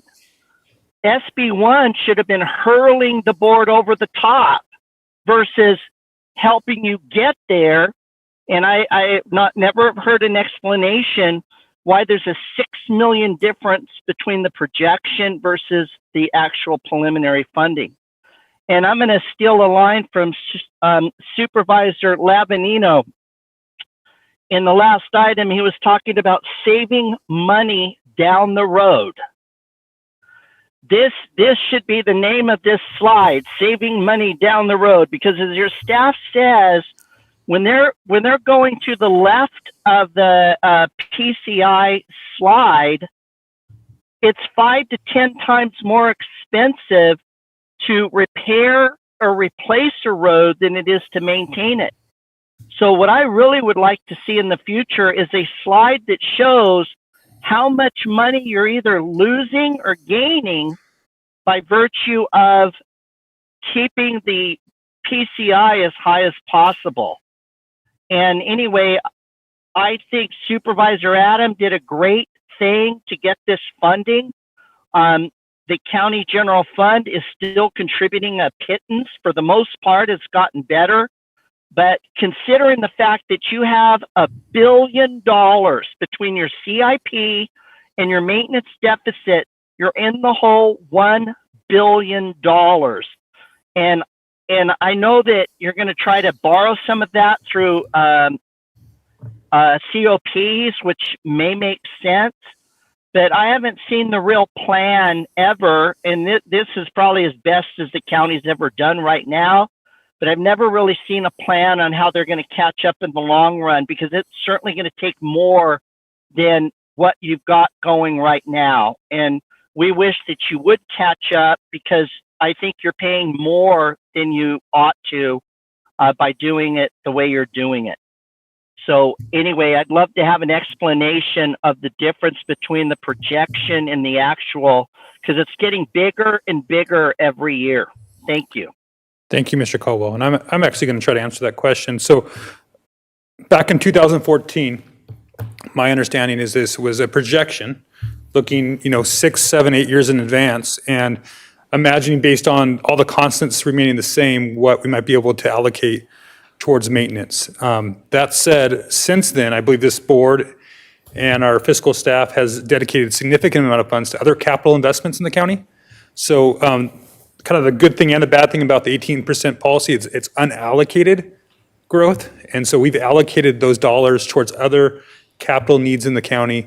And I think that has made less revenue available for the purposes of deferred maintenance. And so I think that's the right answer. I'm getting a nod from Mr. Frappwell. So I want to give kudos to CO staff and the fiscal staff and past boards for this commitment. Mr. Caldwell is correct. Mr. Adam would be up here saying it's not enough, and I would agree, but I am encouraged by the progress that we're making here. I'm going to continue to, in all my budget expansions, to ask for more, because I believe we do need to make more, especially while we have funds available. We need to be doing it in the good years, because there's going to be some lean years. And the other good thing about looking at the last 6 years is there's been some lean years there, and the board has continued to prioritize this. And so I want to acknowledge and give credit where credit's due, and I appreciate my colleagues and your predecessors for that investment. Supervisor Williams. I think the other answer is, and that's the reason why I asked how much was gas tax and other road-related funds, is that I would expect that the minimum that we would allocate for public works for some of these expansions would be the 3.2 of ARPA lost funds into of road funds, which means that we're on track to have the best year in known memory for this chart. And so, and I would expect that other of these maintenance issues will qualify either under ARPA or the highway bill. I think that we're on track for a very good year on this chart. And I got a quick question to piggyback on that. So some of these tier one priorities in the CIP, those will also satisfy some of the maintenance backlog that we have as well. So when we go, if we go take care of all $6 million of tier one, we will be arresting some of our other deferred maintenance issues that are out there. So I just want to make sure that that's acknowledged too, and that's not counted yet, I think, in the 18% we're looking at. So again, I think that's reflecting, again, the budget team's priority here. Supervisor Hart. You know, Mr. Caldwell's comment reminds me that there have in the past been conversations about borrowing money to address the backlog or some portion of it. And the interest rates being low as they are right now, that deserves a second look. You know, in the past, that wasn't necessarily, it didn't pencil. But it would be very interesting to look at that now and to see whether or not the increasing cost of delaying road maintenance could be partially paid for by low interest rates and the money that would be saved over time by debt financing. And it'd be interesting to know if the Public Works staff have looked at that.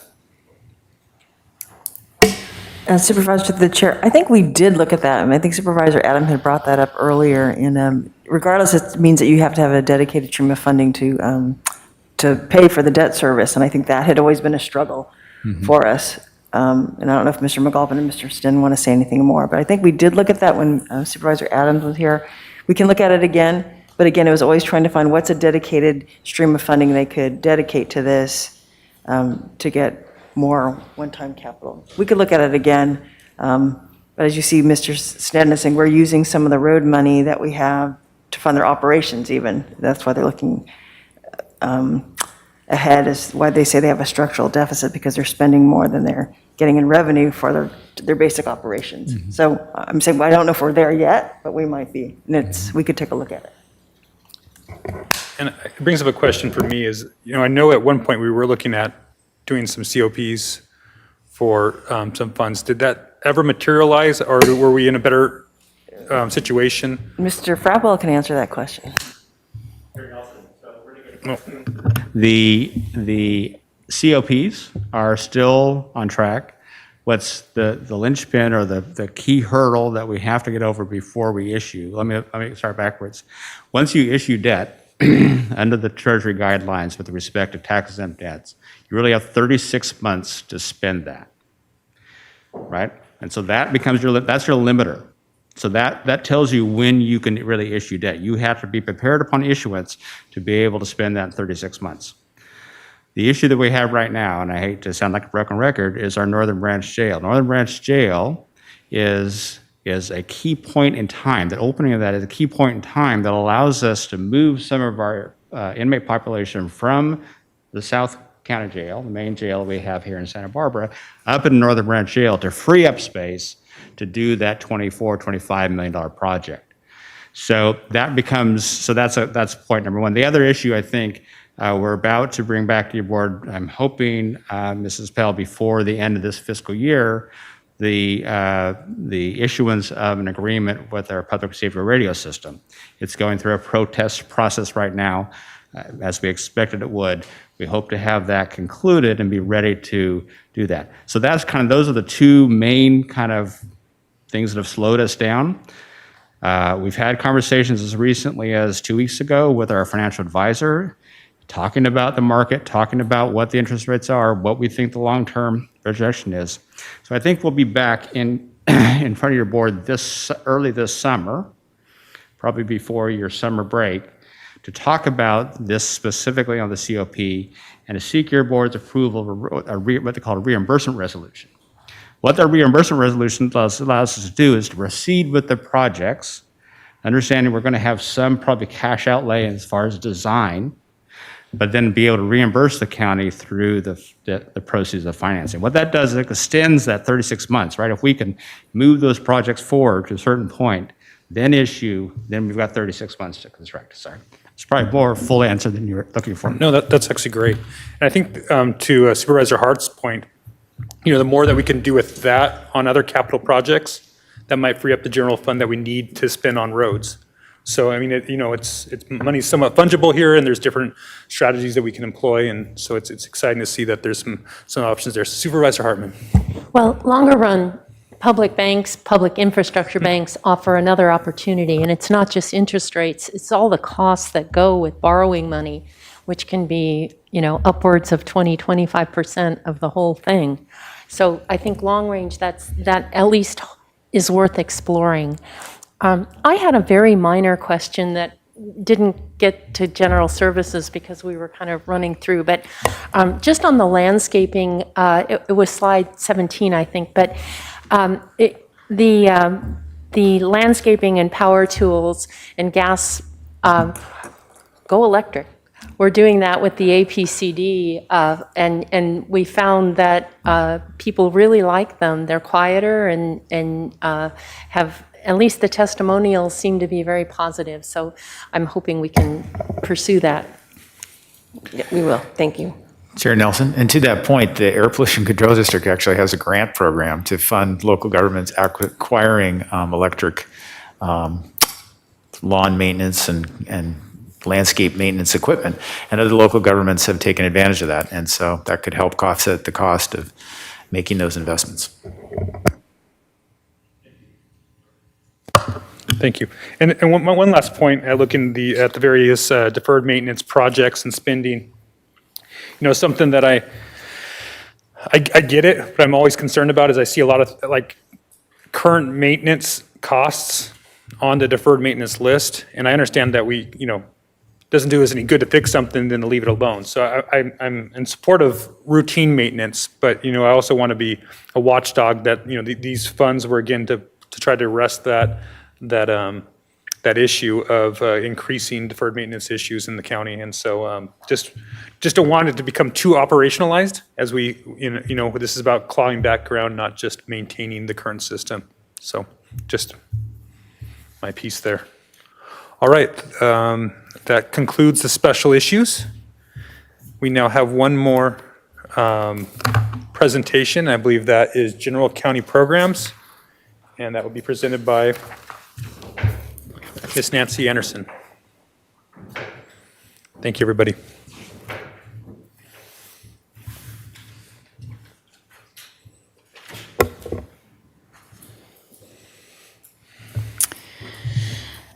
Chair Nelson and members of the board, this presentation is for the general county programs and includes support to other governments and organizations, general fund reserved and committed fund balances, and ancillary services.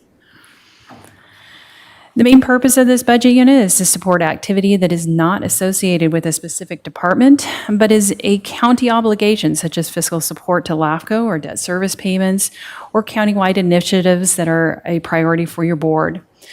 Additionally, this includes the key discretionary fund balances within the general fund.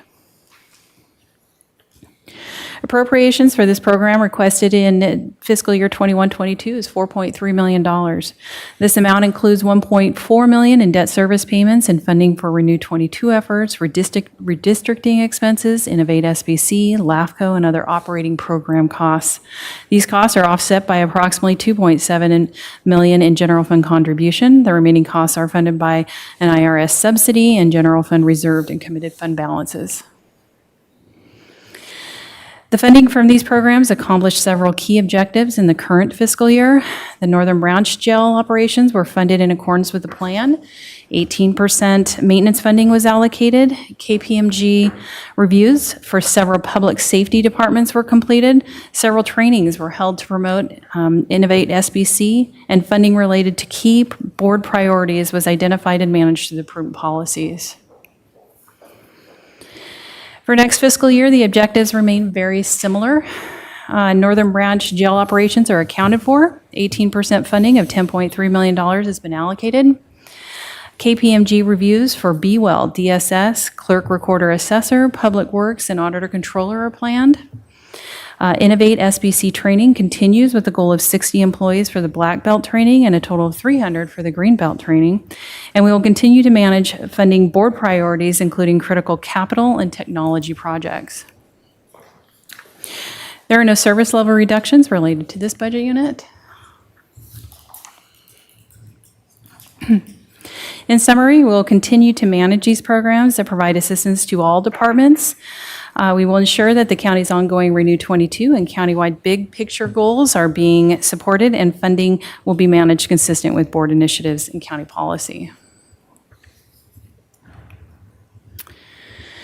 This slide shows the general fund key discretionary fund balances. These are preliminary estimates based on June 30th, 2021 anticipated ending fund balances and activity that has been identified to date and are subject to change as we finalize the recommended budget. Currently, we anticipate balances at June 30th, 2022 in the following funds. Behavioral wellness has a set aside related to volatility and inpatient bed costs and audit risks of about $5.7 million. Your board policy requires that at least $1 million be maintained in this account. A balance of $15.3 million in cannabis funding under the new proposed policy, which includes approximately $5 million ongoing and $10.3 million one-time funds. Alternatively, the balance would be $19.5 million without the 25% prudent reserve. The in-car radio replacement balance is set aside for the Sheriff's Office to ensure funds are available for critical equipment needs. The strategic reserve is recommended to hold at $38.8 million and meets the policy requirement of 8% for fiscal year 21-22. Disaster recovery has a balance of $1.5 million available for unreimbursed costs related to potential future events. The new jail operations balance is at $7.6 million after the funding plan commitment of $17.1 million and the anticipated allocation of up to $21.5 million for operations and maintenance. And finally, the preliminary budget contains a prudent set aside of funding for unforeseen expenses or contingencies of $5.1 million, which is consistent with GFOA best practices. That concludes the presentation for general county programs, and I'm happy to answer any questions you may have. Thank you, Ms. Anderson. Supervisor Lavanito. Thank you. Okay, so, man, that was quick going through that chart, and that's my favorite chart in the whole budget. So I want to go a little bit slower. So the Be Well, can you explain that a little bit more? So we're adding another $1 million to 4.7, and what exactly is that for? So your board establishes, my understanding is probably back in 15-16, it related to some audit reviews that were being looked at in the past, and I know Jeff is behind him in case he needs to weigh in on historical aspects, but essentially that a policy was put into play that at least keeps $1 million within this fund in case those come up. This has been, and I'm not sure what the level of need was at the time. It was huge back in the day. Yeah, that's what I was hearing. $5 million would have been a drop in the bucket. But now, so I'm curious, with how much better we've been doing on audits, is that still really something that's necessary to have a $6 million balance? So Mr. Frapple can answer, because it wasn't just, it originally was for audits, and then we had the board policy, it was because, remember, we were overspending on beds. Correct, okay. So Mr. Frapple can talk a little bit more. So this is a catch-all for everything in Be Well that gets oversized in the budget? Yeah. Sorry, go ahead. There we go. Supervisor Lavanito through the chair. So yes, it is, I don't know that I'd use catch-all, but I'm going to mimic your words. So it is a catch-all that we know we have certain vulnerabilities within the behavioral wellness system. Your board has been briefed by the department on a regular basis with respect to PUF, right? And so the payer mix within the PUF has a dramatic impact, potential impact on the total revenues derived by the department. This affords us the ability to have that flex. Should that payer mix, if you recall the discussion, it's really about admin days, right? The reimbursement is zero or very little for admin days versus acute days. And so this gives us a cushion for that. So that's first thing.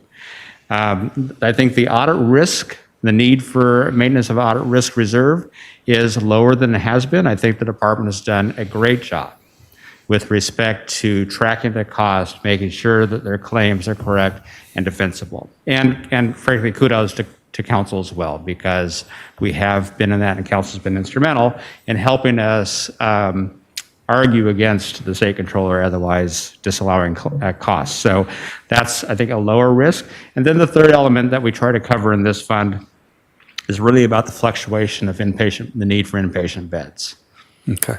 All right. Thank you very much. And then drop down to program stabilization. Just refresh my memory what we use that for. We're adding another 1.25. The program stabilization set aside consists of primarily the sheriff overhire program, so about 1.75 million.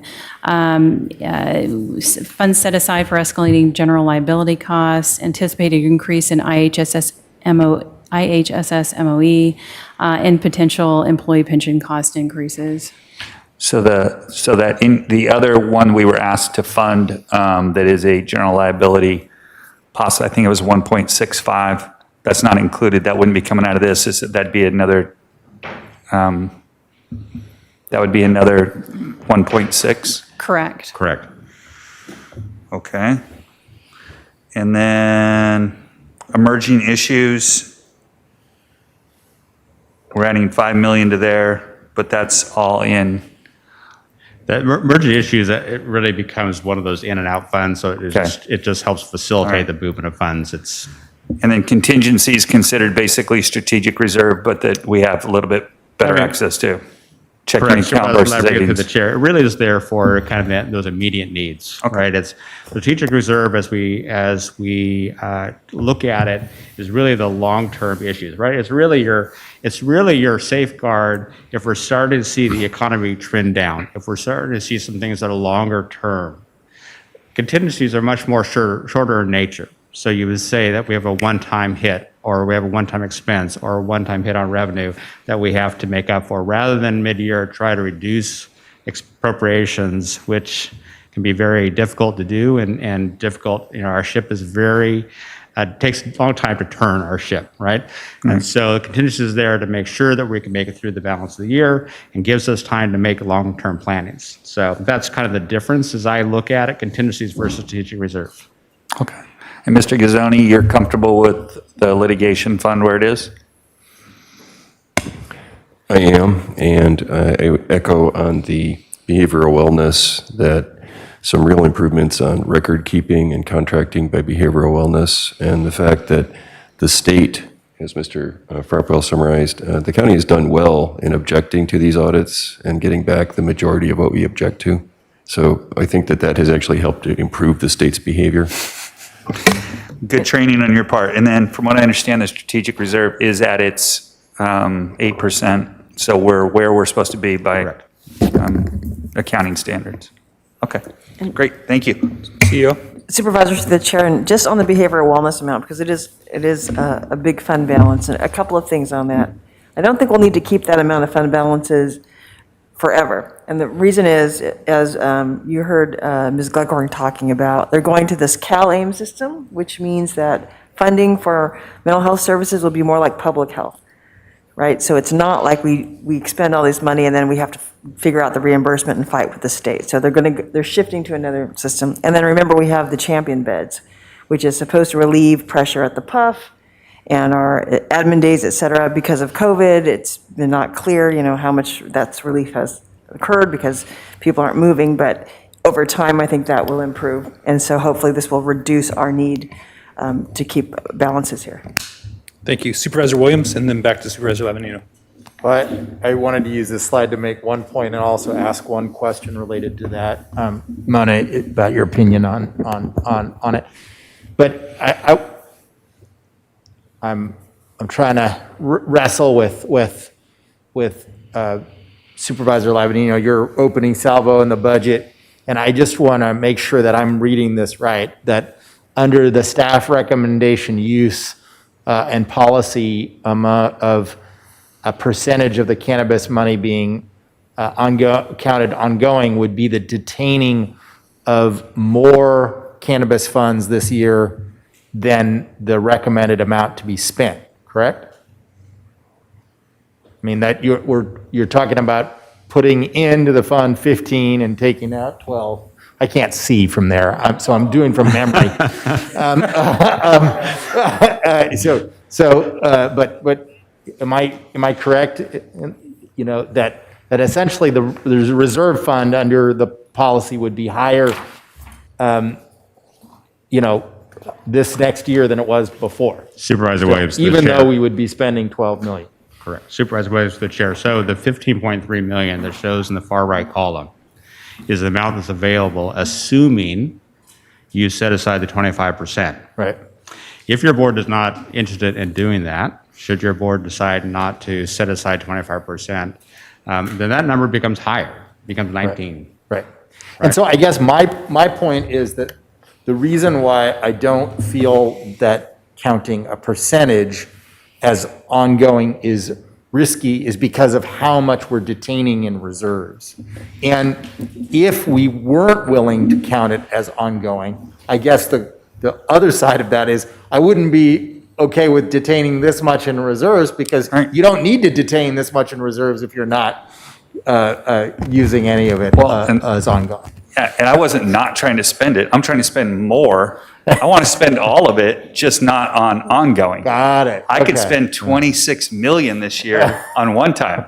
And since we just identified $670 million worth of one time, I don't think we're going to run out of one time anytime soon. But I see both points. I see both ways. I mean, there's plenty of needs to go around. I just wanted to touch just for a second on that summary or before the summary when we talk about the end of this is the wisdom of sticking to some plans that we developed in the past. There is no way right now, if you came and said, we're going to take $17 million this year for the North Branch Jail, everybody right now would be like, what are you talking about? And I guarantee you, if the first year when we talked about this, we did $1 million. And the next year it was $2 million. And everybody freaked out. There's no way we can do this. But because of careful planning, we're now at a point where we're doing $17 million for the Northern Branch Jail, another $10.3 million at the 18%. Those numbers are astronomical when you think 10 years ago or 8 years ago when we decided doing these things, we were doing $500,000 or $1 million, and it was like pulling teeth to get there. But from different board members from all over the spectrum of the political spectrum saying, okay, this is what's best for the county to stick on this plan. Let's keep doing it. Man, it has really paid off. And I know we have other things now that we want to do, and we really need to develop really good planning, really good strategies, stick to them in the long run, and it's going to pay off just like it has in the past. Supervisor Williams? I wanted to ask a question of Mona about the Be Well. I mean, essentially this fund is established for the volatility of beds. Do you think if we had a really important opportunity to expand our beds and continuum of care, use of this money would be an appropriate funding source? Supervisor through the chair, yes, but my only caveat is if we buy beds, it's an ongoing cost, and this is one time. So we would have to figure that out. But things like that, yes. Thank you.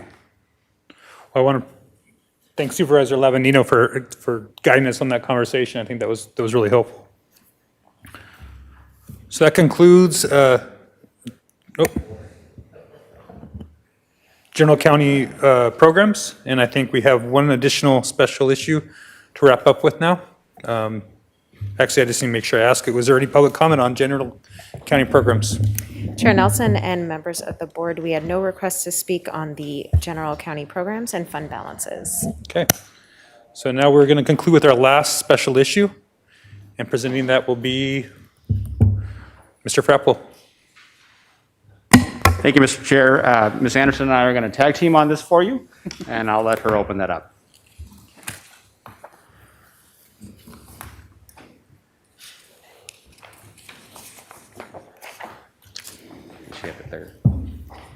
Chair Nelson and members of the board.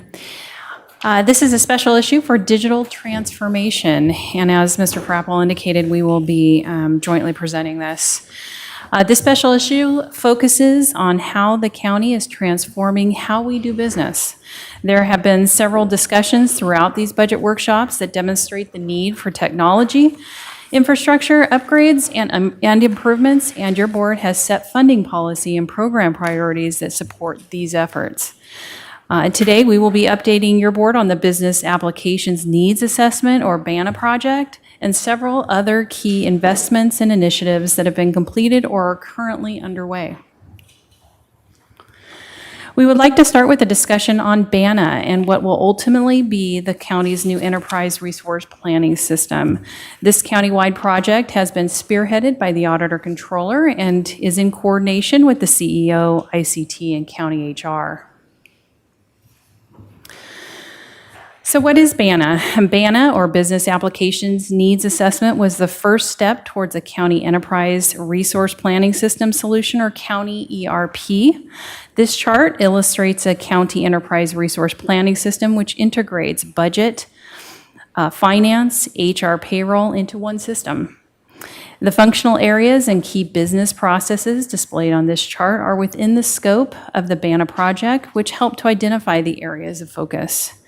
The project team, with input from key stakeholders, has developed detailed functional requirements for each box on this chart.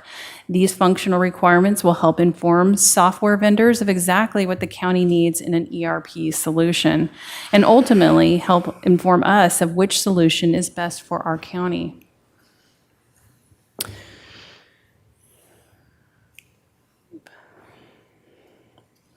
So why BANA and why now?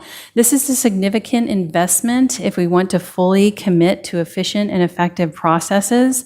Our systems must provide that capability. This is not to say that our existing systems are inadequate or ineffective. Technology progresses rapidly, and we recognize that we must adapt accordingly. P for software and implementation services within the aim of selecting the most suitable vendors for the county.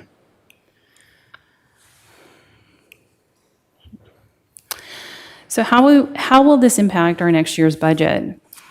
Your board adopted a budget policy last year to set aside a minimum of $1.5 million annually to fund this project.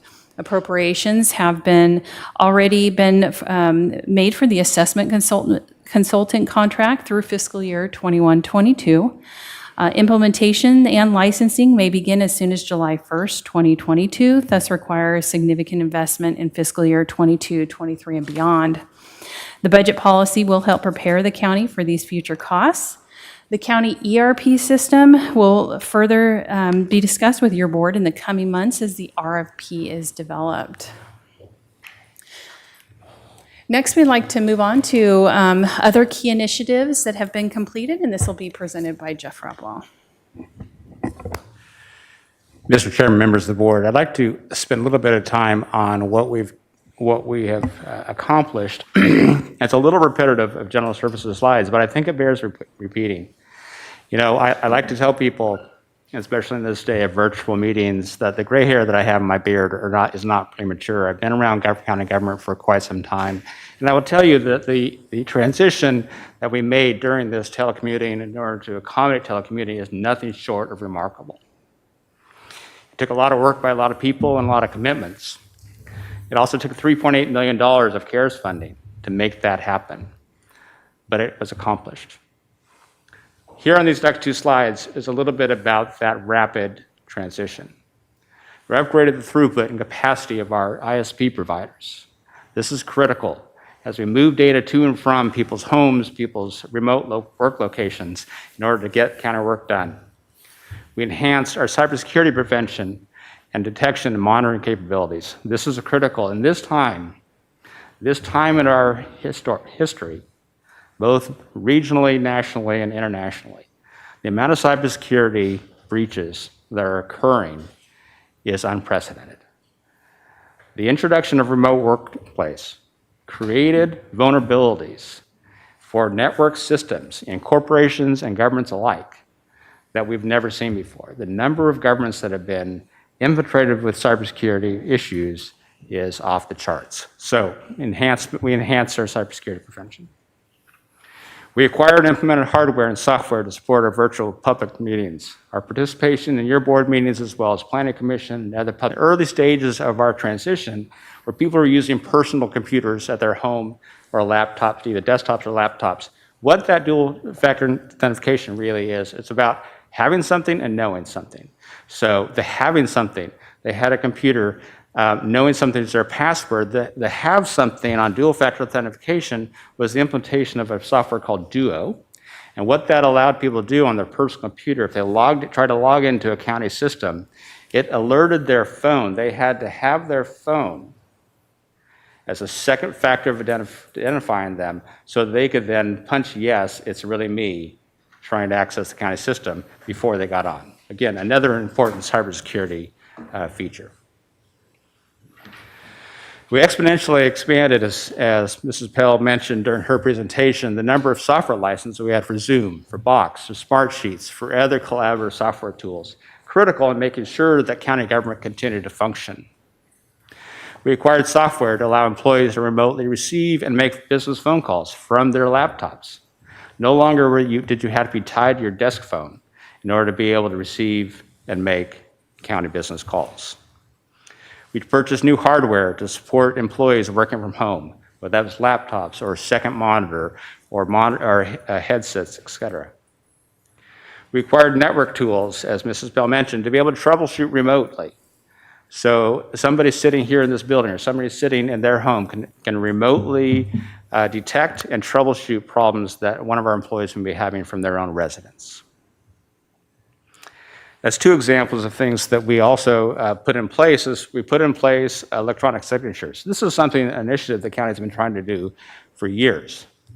And because of the sense of urgency, because of the absolute necessity to do this in a pandemic environment, we were able to make that happen. So appreciation goes out to everybody that was involved. It was involved by a lot of stakeholders. Thank you to council as well with respect to finding a path with electronic signatures for outside contracts. So almost everything's able to be done electronically, signed these days, except for some court documents that still have to have a wet signature. But we've also negotiated and consolidated favorable agreements with DocuSign. Obviously, the benefits are here outlined on their slide before you, but it was done in 6 months. Vendor selection, policy development, training, and rollout to departments. Mrs. Bell provided me an update on the number of departments that are utilizing DocuSign, and it has wide acceptance and use by departments. This is really a nice capabilities that we've developed. We've heard a lot and we've talked a lot to your board about the implementation of Microsoft Office 365. And this really is taking the county from an on-premise platform where everybody has separate independent software licenses and we're doing on networks here, networks there, to really being able to do a consolidation of our operating systems. It enhances our ability to interface. It enhances our ability to work together collaboratively and puts us in an environment that has greater cybersecurity, has greater functionality, and really helps us poise for the future. There's done in 2 phases. So phase A is currently underway, and phase 2 we'll talk about in a moment. But we completed the DSS Active Directory migration plan, and now we're about to implement that. And here are the other things that were accomplished. So let me talk about, those are things that are accomplished. Let me talk about things that are underway. So underway is the second phase of Office 365. To jump to the bottom point, we expect to be completed by February 2021. And it really is the complete migration of all 4,500 plus users in the county onto a cloud-based system. It involves about 8,000 email boxes over at Office 365. It migrates from Skype for Business, which we currently use, to the Microsoft's new replacement, which is Teams. It should allow us to move away from Zoom, so we're all using kind of one platform. The functionality of Teams is much greater than Skype has ever been, and more tuned to what Zoom's able to do. We'll continue to have some licenses of Zoom, likely. The Zoom solution we have here in your board chambers will continue. Let's see if so we also do implement cloud file sharing using OneDrive. Again, that enables the collaboration and active working on a single document among a group of people that may be remotely. And I think we'll see that's even more important in a hybrid workforce structure.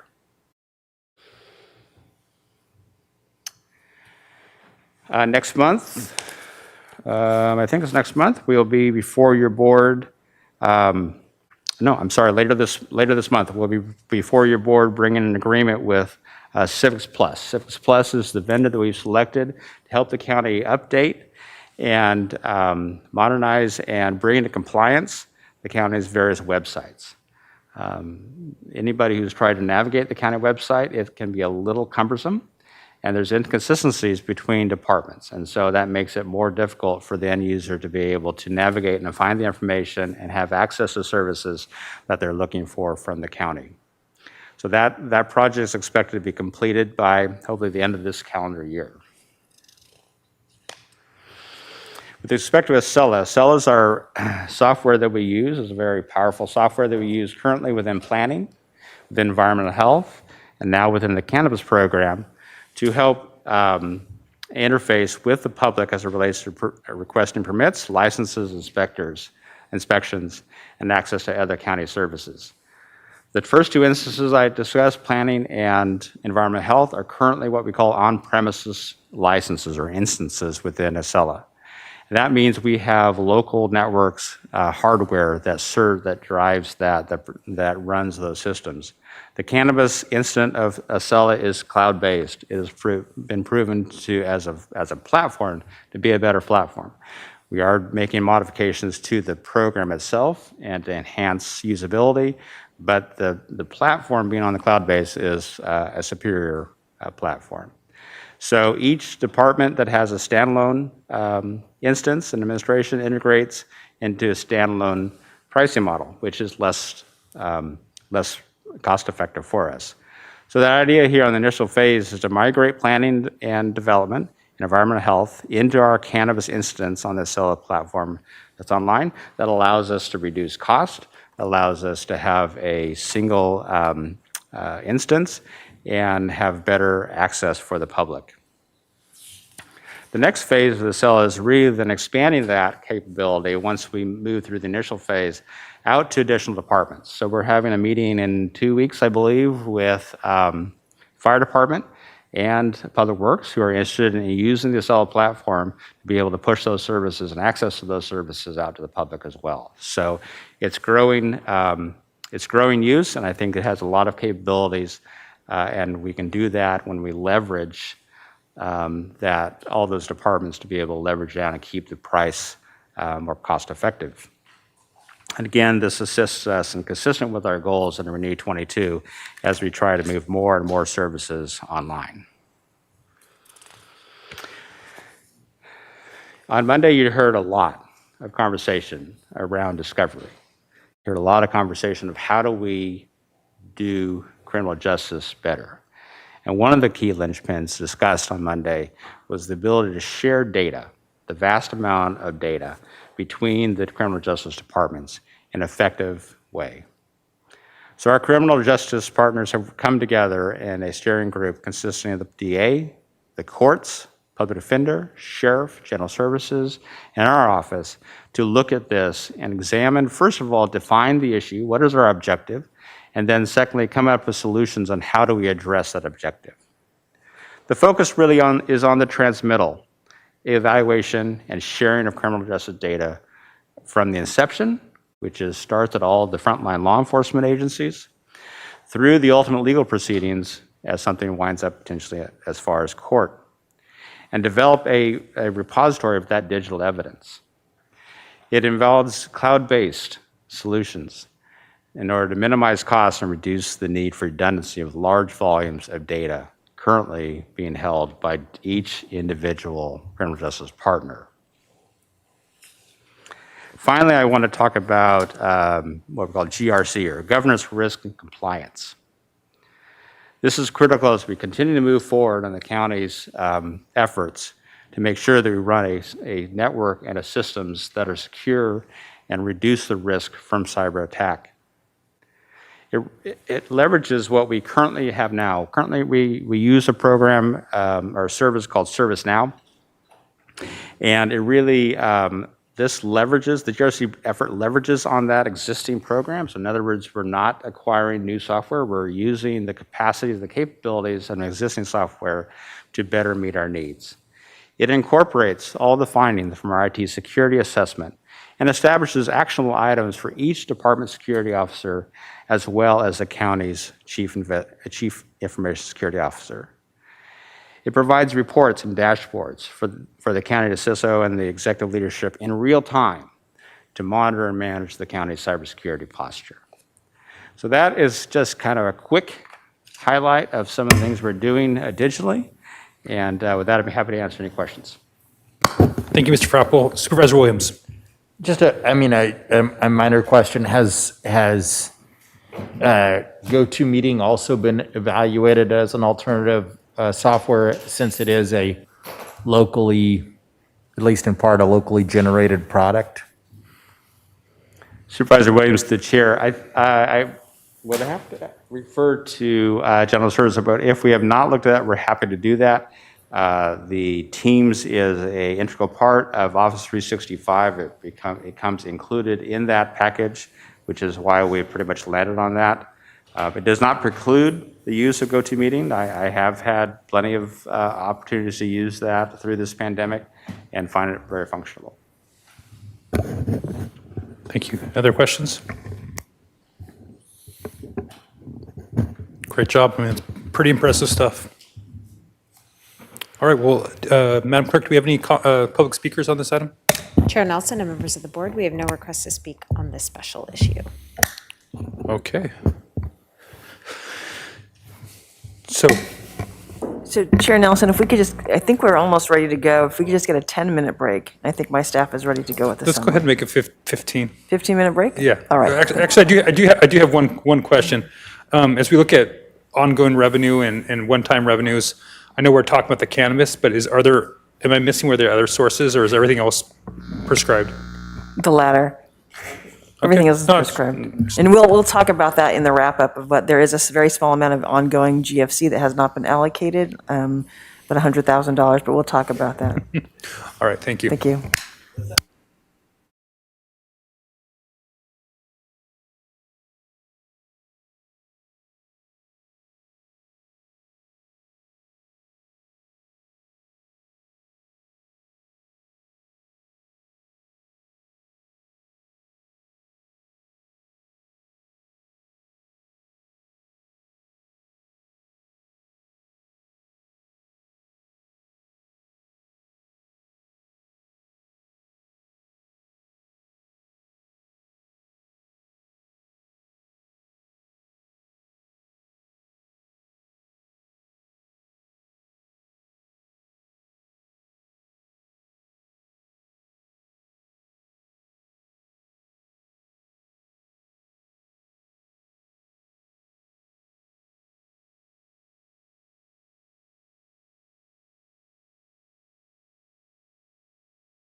Welcome back to the final day, final session of the 2021-2022 county budget workshops. I think we're now to deliberations. CEO Miyasato. Thank you, Chair Nelson and board members. We have basically a summary of what we heard, and I want to tell you how this is going to go a little bit. So Ms. Anderson will kick it off and just kind of recap some of the things about where we are, what the requests are. Then Mr. Clementi is going to go through each functional group and what we heard from the board. Some things we heard that you gave us direction to include in the recommended budget. Other things come back with information for hearings, so he'll go through that. Then Ms. Anderson will come to the slides where we're going to ask you for your direction about the cannabis policy, number one, and then any other direction you want to give to us today. So if you could let them complete their presentations, and then we'll get to her last slides about policy decisions. But before she begins, I want to, something that Supervisor Lavanino said, since he is the most tenured member of the board, about all the things that this county and this board has done to get to this place. Pretty remarkable. And that not only is that we stuck to these funding plans out of the recession, not only to build up reserves, but to build up enough funding ongoing so that we have $18 million for the jail, for the, we've over, I think, shifted $12 million annually for the fire district, all in a time when we were coming out of the recession. And it's really because our property taxes have been stable, and that has been helpful for us to pay for the things we always have to pay for, increased costs, mandates, deferred maintenance, all that stuff.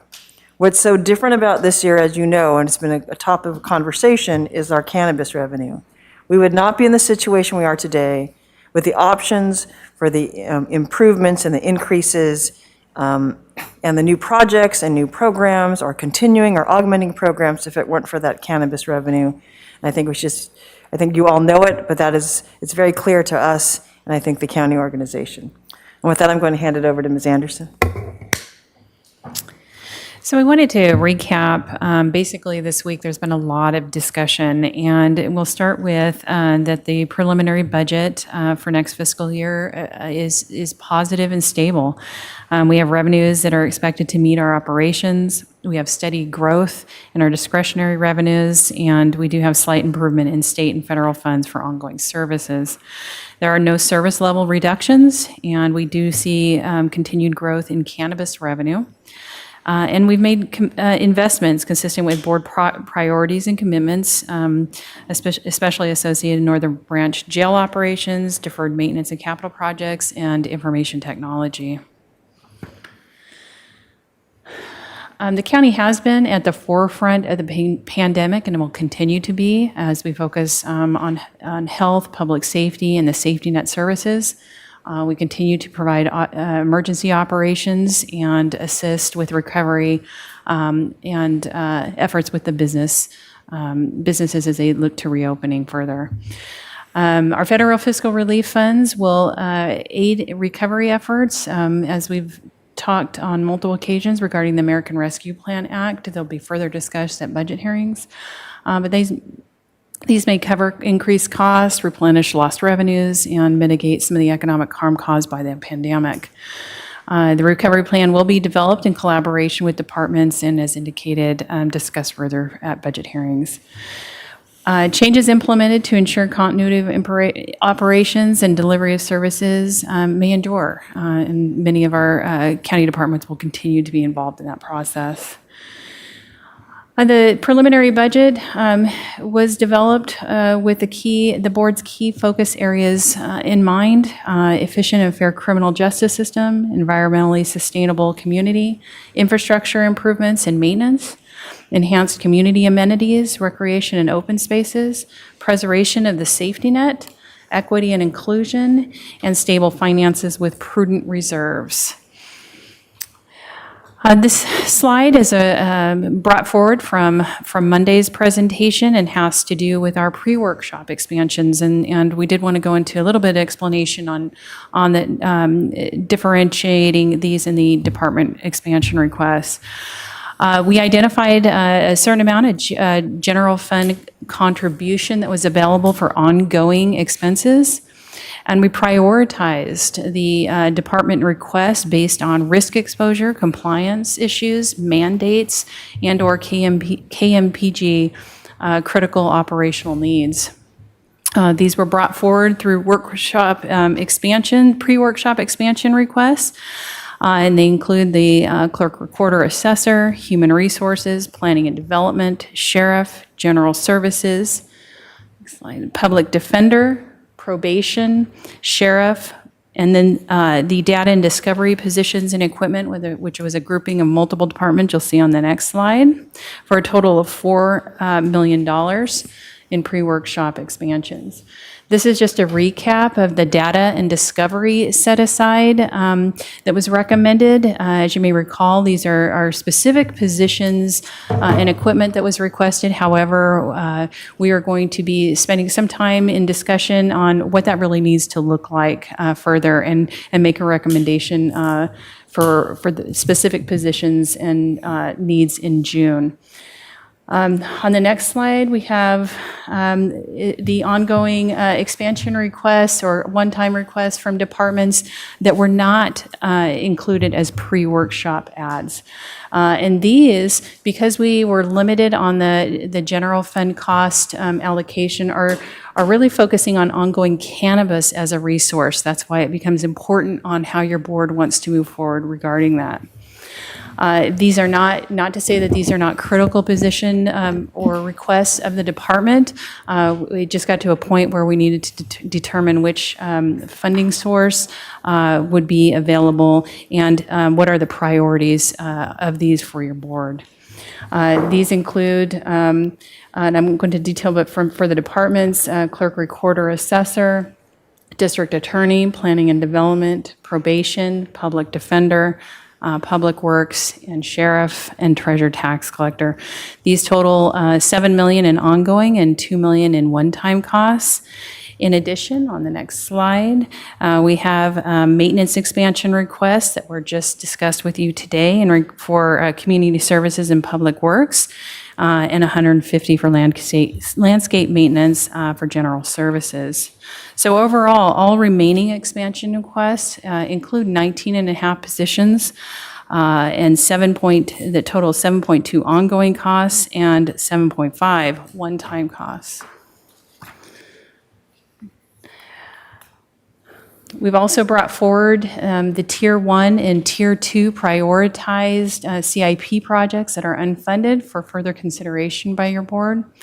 The Tier 1 is approximately $5.9 million, and Tier 2, $6 million, for a total of $12 million in projects that could be prioritized further, should your board desire, but these were identified through general services and the departments. Next slide, please. Here's the available funding that we're identifying. It is a challenge when we get to April and are trying to identify a lot of our ending fund balances and projecting resources, but where we have landed is a general fund contribution balance of about $111,000 after the pre-workshop priorities were funded. In addition to cannabis revenue, obviously this is, again, where we're needing some direction, but here's what it looks like under the existing policy. We have ongoing resources of $111,000, including the GFC, and $19.5 million in one-time of cannabis. In comparison, if under the proposed policy of using a portion of that towards ongoing revenue, the general fund contribution remains the same at $111,000. Cannabis tax revenue increases for ongoing to $4.9 million, for a total of about $5 million available for ongoing purposes, and one time at $10.3 million using those two resources. Now, supervisors, we'd like to, that kind of sets the stage, and we'll have Mr. Clementi go through what we heard through these workshops. Go ahead, Paul. Thank you, Mona. So over 3 days of hearings, we heard from all county departments. Many issues were discussed. These are the key issues we heard by functional group. In the criminal justice department, we heard requests to return within 60 days on a variety of items, including progress on sharing and showing data among all justice partners. There were three sort of subcomponents to that: sharing data, expanding data, and talking with Measures for Justice about a dashboard type reporting. Also, a felony diversion program between DA and probation, and further assessment of requests for data set aside of funds. That would be discussion between CEO and justice partners. Also, returning before or at budget adoption hearings would be a plan to reduce jail staffing at different ADP thresholds from the sheriff. Next slide, please. In Health and Human Services, discussions around whether preparations need to be made for post-COVID impacts as temporary funding sources go away, possible increases in caseloads among the most vulnerable. CEO's office will be working with departments on potential impacts. That would be between CEO and the Health and Human Services departments. ARPA funding could be a potential source, and staff would return with recommendations to the board during ARPA discussion. Access to behavioral wellness services was also discussed, with a request to put together a map of Be Well services, as well as evaluate behavioral wellness's needs for co-response. In community resources and public facilities, we heard support to include in the recommended budget additional administrative enterprise leader. It's an expansion request from P&D for $74,000 in ongoing revenue to fund that position. Also, P&D was asked to evaluate options for long-range planning to process prospective cannabis ordinance amendment in the next year and return at budget hearings with proposals.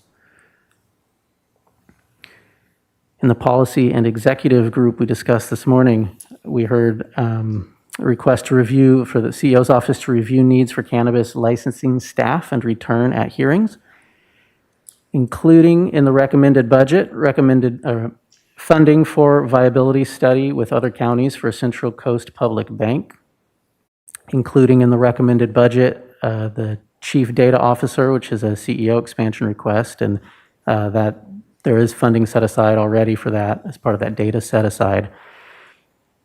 And we're requesting direction on inclusion of employee housing study funding as a set aside in the recommended budget or return at hearings to discuss. Staff could complete the first 4 steps that are discussed in BIF number 1, but would need funding for a full study.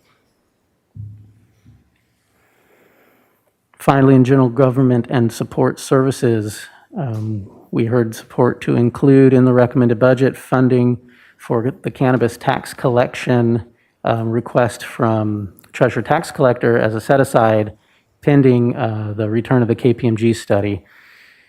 Return with information, this would be Clerk, Recorder, Assessor, on potential offsetting funding sources to reduce the Voters' Choice Act funding request, at least in fiscal year 21-22, as well as Clerk, Recorder, Assessor potentially returning with a request of up to $2 million if a standalone recall special election is required.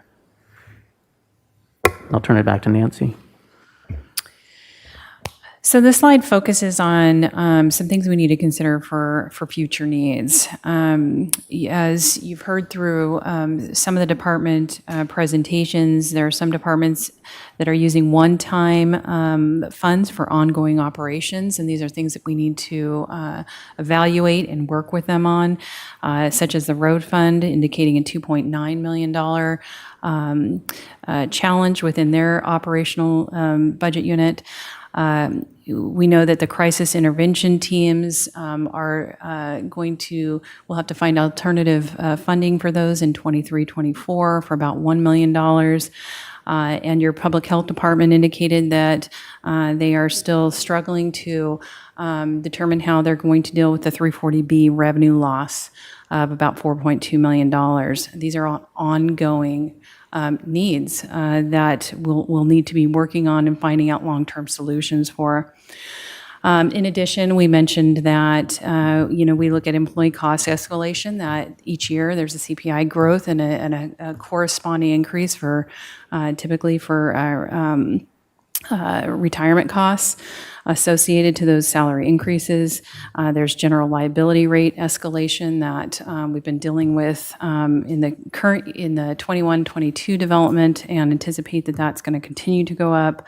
We know that there's a long list of deferred maintenance and CIP projects that could be considered by your board.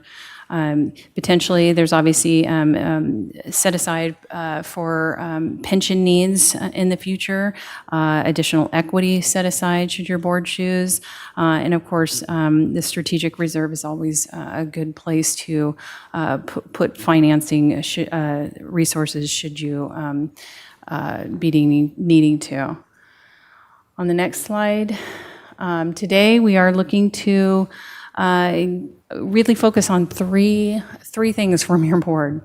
We need to know if your board endorses or wants to change the proposed policy for cannabis. We have brought forward a proposed policy of considering 75% of the annual revenue stable and ongoing, which gets us to a balance of about $12.5 million. That is available. Obviously, off the top would be the program administration costs and enforcement costs. The remaining 25% of any annual revenue would be for one-time budgetary needs only. And we would recommend the prudent reserve equal to 25% of the annual revenue that should be maintained for revenue stabilization, and that's about $4.2 million. The second thing that we are needing is direction on any expansion requests or capital projects to be included in the recommended budget, or we can divert that to hearings. And the third is to provide input or direction on other items, including special issues. So we wanted to stop there and give your board an opportunity to provide us further direction. Okay, thank you, Ms. Anderson. Who's first off? Which one of you guys down there? Got it. Supervisor Williams? Well, I think staff policy is defendable, but I would just say it's also practical in that there's definitely more than $100,000 worth of ongoing needs. No matter how much you want to trim this, there's more than $100,000 worth of ongoing needs. So, I would suggest that we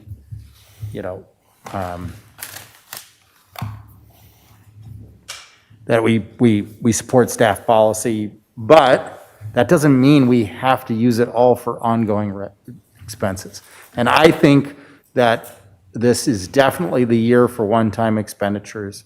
I'm all for outperforming that number. And maybe that would be the way to try to create unity, because I totally get your point, Supervisor Lavanino, and I do think that there is a screaming amount of one-time needs. So it sounds like we're starting off on the kind of the cannabis portion of this and how we think it's best to do Yeah, that. So it might be that's the good only for us thing to- I'm talking about, because it's the first thing. I mean, Right. staff has put this in a linear fashion. We can't really talk about anything else until we figure that out at this point. Yeah, I agree. Supervisor Hart? Yeah, I think this is a practical matter that is defining what we say next. So that's all I. All right. Supervisor Lavanino? Well, all I would say is that there is more than 111,000 worth of ongoing, but the budget was already preloaded with 2.2 million of ongoing that already came into the budget. So, my hands are I'm handcuffed here, right? There's really nowhere for me to go, because I don't really think it's the greatest policy, and I think it may come back to bite us down the road. I'm glad you guys are looking at least incorporating a $4 million fallback position. But I mean, if we don't use it for ongoing, then, and the other position's already preloaded into the budget, then no reason to even be sitting here. So if someone wants to make a motion. Supervisor Hartman, I think a little further discussion still. Yes, I mean, I think what I took away from your point earlier was that the cannabis revenue is really, it's important that people understand the cushion or the flexibility that gives us. And whether it's ongoing or whether it's one-time funding, I think it's important that people understand. And I'm just searching for ways that we might be able to better articulate what the cannabis revenue allows us to do. I know I am often trying to explain to people, and maybe we could, I think that's an important thing. And I don't think we fully are able, I'm not able to fully articulate what it means to the county's budget. And maybe there are ways that we could identify, this is what it has allowed us to do. These are the kinds of projects. And I wonder if that would deal would. partly with what your Because concerns that are. is my struggle, is that, I mean, we've said it a bunch of times here, right? That, I mean, there's no coincidence that my first 8 years here were full of service level reductions, pages and pages and pages of people we had to get rid of, and positions we had to get rid of, and services that we had promised to people. Then we have to go back and take them away. 3 years ago, we started collecting revenue, and all of a sudden, 3 years in a row, we've had no service level reductions. So it is and I do agree, it is an ongoing recession-proof, COVID-proof revenue stream. It still has potential for increased growth. We haven't even talked about yet that we've got retail coming around the corner. And thank God we have it, because this board it has a personality right now that ideas are plentiful, and we want to tackle big things, and we come up with new initiatives like every other meeting, which is great. That's what people want us to do. And we have to have that revenue stream there to do it. My biggest reticence for going into ongoing is that I'm afraid it's going to disappear. And I'm not saying that the cannabis doesn't come without impacts. I totally will be the first one to say, and thank God that Lisa was here, Plowman, and said that for the first time she's seen people working together and trying to overcome these differences, and we're moving forward. But you're right, we need to somehow better explain, as I think Greg said, on everything we do, better explain what we do with the public, right? And how do we get our story out? This is a story that, and the other thing we should be doing is thanking the people that voted for taxing cultivation, because they're the ones that made it happen. If people didn't vote for it, it wouldn't happen. So I just think that story needs to be told, whether it's one time or ongoing. Where is our cannabis money going? And what services are we providing to the public that they wouldn't have gotten before? So I think that's my main sticking point. So if we can somehow do a better job of that, then. Yeah, and I mean, we have tracked the revenue, and it's been defined in our budget as, this is kind of your discretionary. I think we can deal with that issue. CEO Miyasato, have you got thoughts about that? Supervisor through the chair. So we do track the revenue right now, and we've been talking about, is there a way to make it more transparent, and we can report on that more frequently, have it more available. But it's not just, I think what Supervisor Lavanino is saying is probably true. Most of what we do is doing a better job of getting it to what, not just you hired some AOP that does X, Y, or Z. How does that really contribute to what our residents want or need, or that's beneficial to the community? And I think we can certainly do that. What you see a lot of on the expansion requests are what we would say are outwardly facing services, and so I think we can do that. Okay, Supervisor Hart, when you finish that thought, and we'll go to Supervisor Hart, and then I want to make a couple comments too. Yeah, I mean, just in our quarterly reports, this is last year how we spent the money, or just reminders. Thank you. Supervisor Hart. Well, I agree. Those are really important points. Transparency and getting our story out and explaining to people why we're able to do what we're doing is job one. But it does seem, this way this has been framed by the CEO is one way to do it, to say, let's have this 75-25 split. It also could be more dynamic than that, depending on what we do today. And we could, we don't have to be married to that and spend all that today. This budget in particular feels really dynamic, given the ARPA funds. And we just don't know what we can do with that. And it feels to me like taking this in incremental bites over time is maybe necessary, that maybe we even need to front load, our hearing in June to see if we can just sort of incrementally get to where we need to go as these things change. And so when we go through what we think about these expansion requests, we may find that we're not spending all 75% on ongoing, that we've weighted more toward a one-time expenditure, which I think helps with Supervisor Lavanina's point, and is probably prudent in the long run. So just a practical way to look at it, maybe. CEO? And Supervisors, we could also bring a policy to you in December when you adopt the budget policies. And as Supervisor Lavenue said, if we're successful in getting the retail licenses, we could say, we're not going to include that in the pool for the 75-25. We could hold that separate until the board makes another policy choice on that.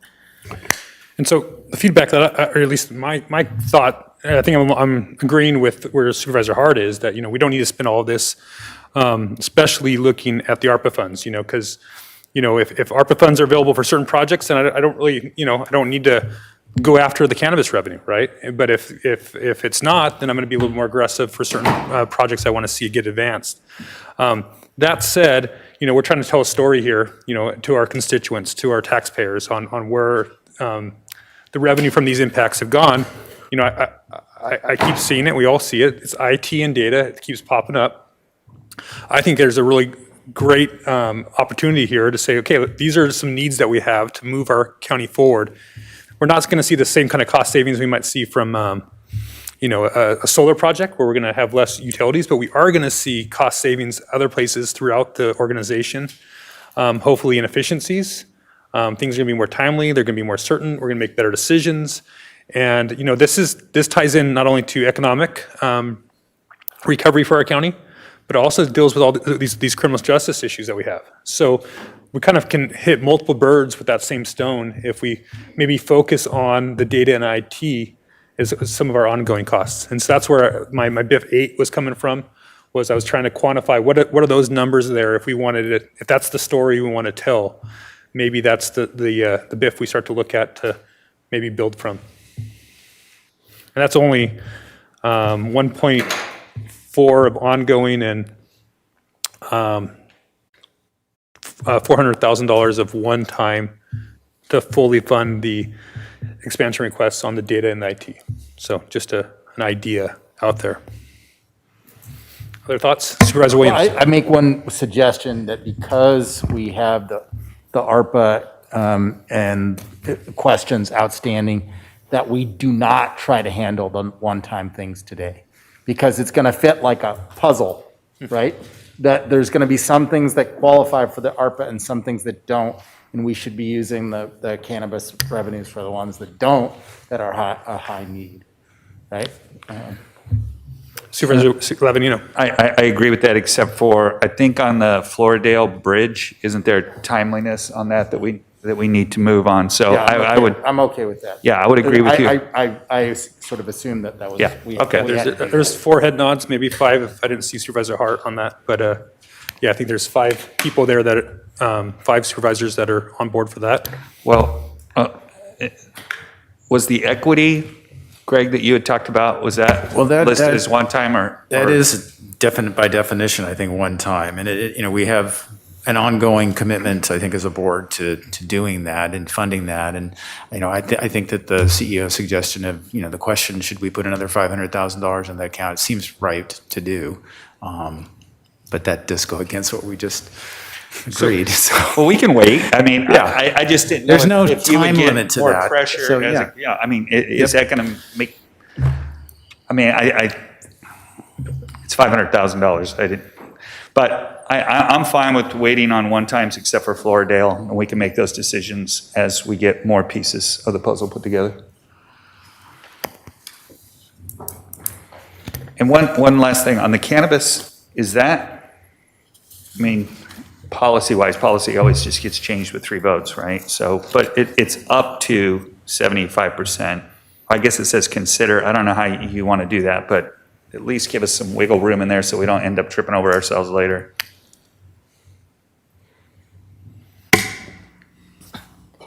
So Supervisor, so that on number one, what I'm hearing is then, yes, consider up to 75% of the annual revenue as we look through this next year's budget as ongoing, as Ms. Anderson said, of that 12.5, some of it's been already committed from your previous actions for compliance and enforcement, et cetera, and that we would come back, so that's for next year, and then during next year's budget, we'll come back in December and talk to your board more about the policy and what you'd like to see. Is that okay? So the second issue is, as Ms. Anderson said, it's in direction on any expansion requests, so what we heard you just say is come back on the capital projects once we know more about ARPA. Right. But go ahead, and I'm hearing to include in the recommended budget the one-time amount of $993,000 for the Floridale Bridge? Yes. Okay. Four head nods there. Okay. 5 head nods. And then other one-times you'll wait, other one-time requests you'll wait, or we're here to take your direction, or if there's anything you want to, if there's something in our recap that you don't agree with, please let us know at this time as well. Supervisor Lavanino? Well, and I don't know if it helps to go through our list now, or if we'd wait till June, or, but one thing that I'd like to do, I think, just to maintain the promise that we made back in 2014, I think we're $400,000 short on the 18%. I think just so that's important to continue that commitment. And then the general liability set aside, I think, is also critical and ongoing. Then I've got the ones that I feel that I can support, but I don't know if we want to do that now or not, or we could wait also. I think we're trying to give as much feedback as possible to the Okay. CO's office. Well, then I mean, if you I'll don't just run mind. through real quick the ones that I support, and that is in the DAs, it's the child SCARs. SCARs. Okay, and then we already talked about P&D. That's already going to be included. Probation, pretrial supervision. Public defender, the IT and the fiscal positions. The sheriff, one time with the body worn cameras and the ongoing also. And as far as the cannabis enforcement team, I'd kind of rather hear back on how you feel that because I think some of that was really talking more about the business license aspect, and you're going to bring that piece back to us anyway. But I'd also like to see what one sheriff deputy, an additional sheriff deputy would, addition to the compliance team would cost us. And then we talked about treasurer tax collector, which is already going to be included. We talked about equity, general liability, the 18%. That's it for me. All right. Thank you, Supervisor Lavanino. Supervisor Williams?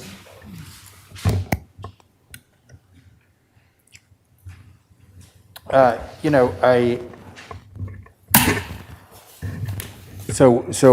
goal is to look at these and not at the one time, but to look at the ongoing. Is that what we're trying to do here at this point? Supervisor Williams, I think any one-time capital is what you asked us to hold off until we bring the whole thing back.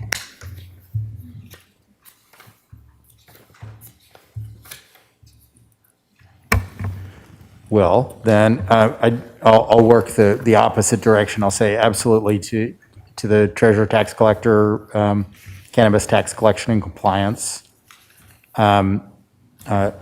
Yes, I support the body worn cameras. I want to wait on the cannabis compliance team expansion because I just, despite 2 years of talking about this, I don't feel like there's a really good connection. Like, we keep on being asked to staff more for permitting when permitting is supposed to be recovered through permit fees. And that's been now, this is now the third year where we're being asked to put more money into the department for permitting of general fund money. So either we're not charging enough on fees or something's kind of weird. And then the I support both the fiscal staffing and the IT staffing at the public defender. I think, in fact, the fiscal staffing is a higher priority. So I mean, I think if we that's important. Pretrial supervision, I support, and I support the sort of transition to non-sworn staff in the professional standards unit support. I think that's an investment in the in avoiding future costs. The administration division enterprise leader on planning and development. I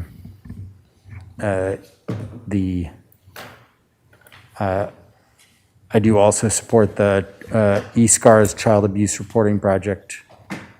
And are we just waiting to talk about the Voters' Choice Act to see what other revenue streams we could match with this? That's the conclusion. I'm okay with that. I'm okay with that. I would say that since we're talking about planning and development and we talked about it so much, I think at very least what we should do is, because as I understand it, there are some discussions among staff about solutions. You know, I don't know if it's going to take any more money than,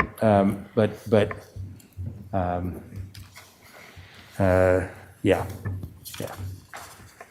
I think that's just, maybe we should talk about that after we go through our lists.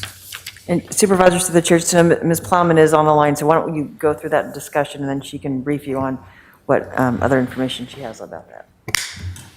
And I guess the other question I just have is maybe, you know, maybe I would, even though I'm all for body worn cameras, I mean, maybe, you know, maybe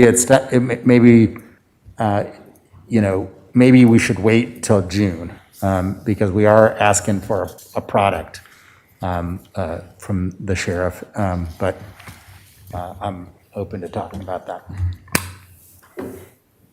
Okay, Supervisor Hartman. I'm not sure that everything I have adds up yet, but I certainly support the Voters' Choice Act. I think that's something that our county needs to do. And the enterprise leader for planning and development and the fiscal staffing for the public defender. We already decided on the Floridale Bridge. And the criminal justice, I guess we've already talked about, or you put the measures for justice. I think it's important to remember what we heard from probation and the public defender, that there's a lot of data already available that the probation department has. And I'm not sure if we can start something sooner and then transition into the measures for justice approach, but we have heard from our community that they want more oversight. I interpret that to mean they want more transparency. And we at this board have had a hard time understanding. And so for me, as we talk about the criminal justice partners, that transparency is very, very high. And to deal with that sooner rather than later, if it doesn't delay the later for the better approach, I would really support that.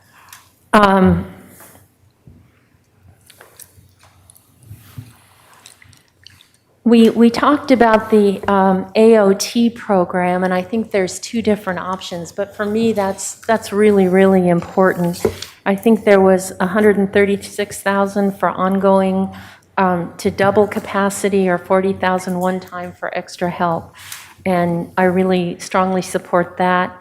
The $25,000 for the public bank study, that the housing asset study, whether we would do that in steps and look first at the assets and then maybe in other steps. But I do think it's important to look to what we can do. I also strongly support keeping faith with our infrastructure set aside.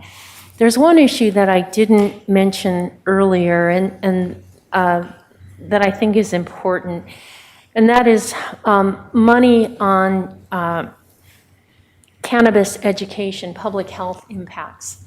We only dedicated a small amount of money to that ongoing initially.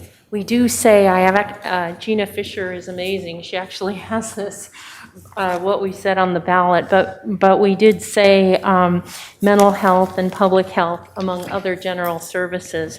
And I think we've underfunded the education piece, and especially as we have these retail operations, it normalizes cannabis, and for the young developing brain, they shouldn't do that.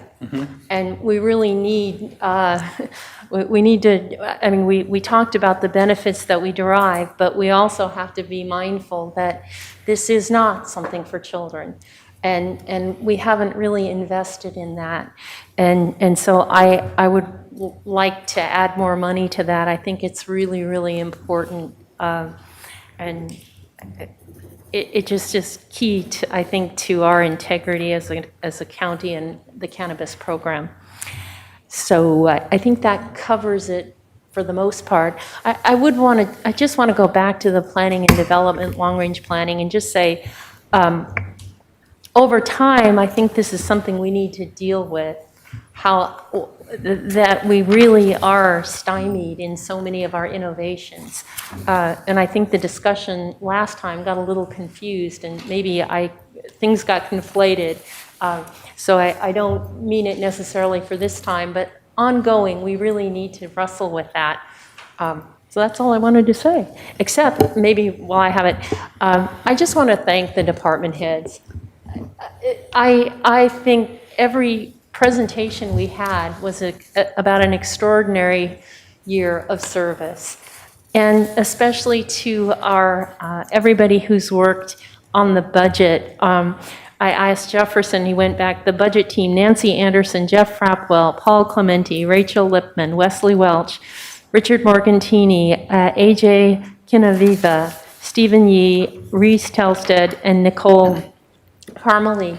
We've deliberated for 30 hours, and of course, county council. That's right there too. Thank you. But we've deliberated for 30 hours, and it's hard, difficult work, and they spent hundreds and hundreds of hours teeing this up in a way that we can digest it and understand it. So I'm just so appreciative. Thank you, Supervisor Hartman. Supervisor Hart, sorry for skipping you. Yeah, I think that Supervisor Hartman really hit the nail on the head, that there's been so much great work done by staff to prepare us for this conversation that it's making it much, much easier than I was thinking at the beginning. And I also want to thank my colleagues on the board too, because this has been amazingly collaborative. This could have been very difficult. And I think we're remarkably aligned here, because I basically agree with the speakers ahead of me on my list of things. I think we have to do the voter's choice, when in some form with some cost sharing, if that's possible. And my views about these items is just today. I'm prepared to support these things with what I know today. Doesn't necessarily mean that I wouldn't support additional requests in the future. As we evolve this conversation, learn more about that. CEO's office looks a little more deeply into some of these expansion requests, but the ones today that I can support are the Planning and Development's Administration Division Enterprise Leader, Probation's Pretrial Supervision Program, the Public Defender's IT staffing and fiscal staffing. We talked about the Floridale Bridge project. The Cannabis Compliance Team expansion. I like Supervisor Lavadino's idea of an additional deputy rather than the full team. The body-worn cameras, the Treasurer Tax Collector, Cannabis Tax Collection Compliance staff, and agree that we should find the $400,000 for the 18% maintenance goal. Hope we can find the money for the equity fund. The general liability set aside, rate escalation makes sense. And I agree with Supervisor Hartman that I'd like to see us fund an expansion of the AOT program, stabilize an expansion of that program, because there's folks on the waiting list. All right, thank you, Supervisor Hart. Supervisor Williams. Yeah, I just wanted to address the things that weren't on the list, some of which that Supervisor Hartman talked about. I'd support the AOT, the public bank study, and I was a little bit just unclear. Is the stuff talked about in this presentation assumed to be in it, the housing study, or do we have to put that explicitly? Because I think that's pretty important for me to be part of the kumbaya. So Supervisor Williams, if you'd like to say that you'd like us to include the housing study, it'd be helpful for us. We assumed that was the case, but thank you. I mean, I think right now what we're doing is we're doing the low dollar figure ongoings. And obviously there's going to be still some wrestling on the higher ones, but I would say it's squarely in the category of lower dollar. So I'd ask for that study to be part of this kumbaya. Supervisor Levenue, and then. Yeah, I would just ask that, I mean, I looked at this as phase 1 and phase 2, and I like Supervisor Hart's phase 1. And if that means something going into phase 2, then maybe that's where we bifurcate it. But I'd be okay with, I don't know what it would cost or whatever are we already doing that? Looking at what we already have and trying to figure out where we're going? So Supervisor, through the chair. So what we, and it's on a slide, I don't know if you could pull that up, Natasha, but we have done some of that work, but what we would still need to do more work. And so what we said was on your BIF, there's 4 bullets that talked about things that we basically could do. So what we would request is if you wanted to, in this budget, you could appropriate the full amount. We wouldn't spend it. We would do what we could without spending money, which was the first 4 steps, and then come back to your board. Here's the research we found, and if you want us to go forward, then the money would be in the budget, and then we would go forward. That's what our suggestion is. Supervisor Levenue? Okay, I can live with that. The thing that was brought up about CSB TV, closed captioning, I'd be interested in having somebody take a look at that as well. And Supervisors, we already have a plan for that. Oh, okay, well, Mr. Frappel scratch that one off. Mr. Frappel can say a little bit more, and so can maybe Jacqueline. Sure, we'll be happy to do that. That's my response to that. It is in the plan, Supervisor Levenue, through the chair. We have a plan to upgrade improvements in technology and audio and visual for the board chamber and the planning commission chambers. It includes improvements to SBCTV's capabilities, which will include closed captioning. Okay, perfect. I also want to be on record, I support the AOT. And as your representative at the Board of Retirement, I have news that the March update is in. It returned another 1.85% in March. So far, year to date, at the end of March, we had returned almost 18% against a 7%. So. And I also wanted to just make a point about the public health education. We have done public health education expenditures on cannabis, but I'm fully supportive. Yeah, it's not very much. It's $100,000. Yeah, I think we should do more. There's no question that that's part of the commitment that we have. Great, thank you.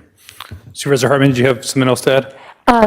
Yeah, I want to just talk about the equity fund. I think that's very important. I agree with Supervisor Hart. I know we're going to get a presentation, and that'll give us an opportunity to see what the money we have allocated so far, how that's being used, and may give us some ideas. I've got some in addition, specifically what we'd like to see come out of the next appropriation for that fund, but I agree that it's very, very significant. Okay, and so where I'm at is, I think where I'm going to start is with the data and IT expansions. That makes a lot of sense to me. Again, it's part of the selling piece. It's $1.5 million of ongoing, but it almost satisfies, 75% of what was on the expansion request. So that's where I'll go to start. Definitely supportive of e-SCARs. The Voter Choice Act, when that comes back, I want to see not only what's our timeline to having to implement that? What are our legal requirements? I kind of want to see that from all 3 dimensions, as well as other revenue sources to pay for it. But not against the concept. Just want to make sure we're really studying how to pay for it. That's a lot of money ongoing, and I want to make sure we're doing that the best we can. Floridale, of course, you all said yes. Cannabis tax collection and compliance. That's another thing that we'll spend money on, and we'll probably save that and being able to, make sure we're recovering as much of the tax dollars as possible What else is on here? Thank you for the board for acknowledging the additional $400,000 for deferred maintenance. That's definitely on my list. And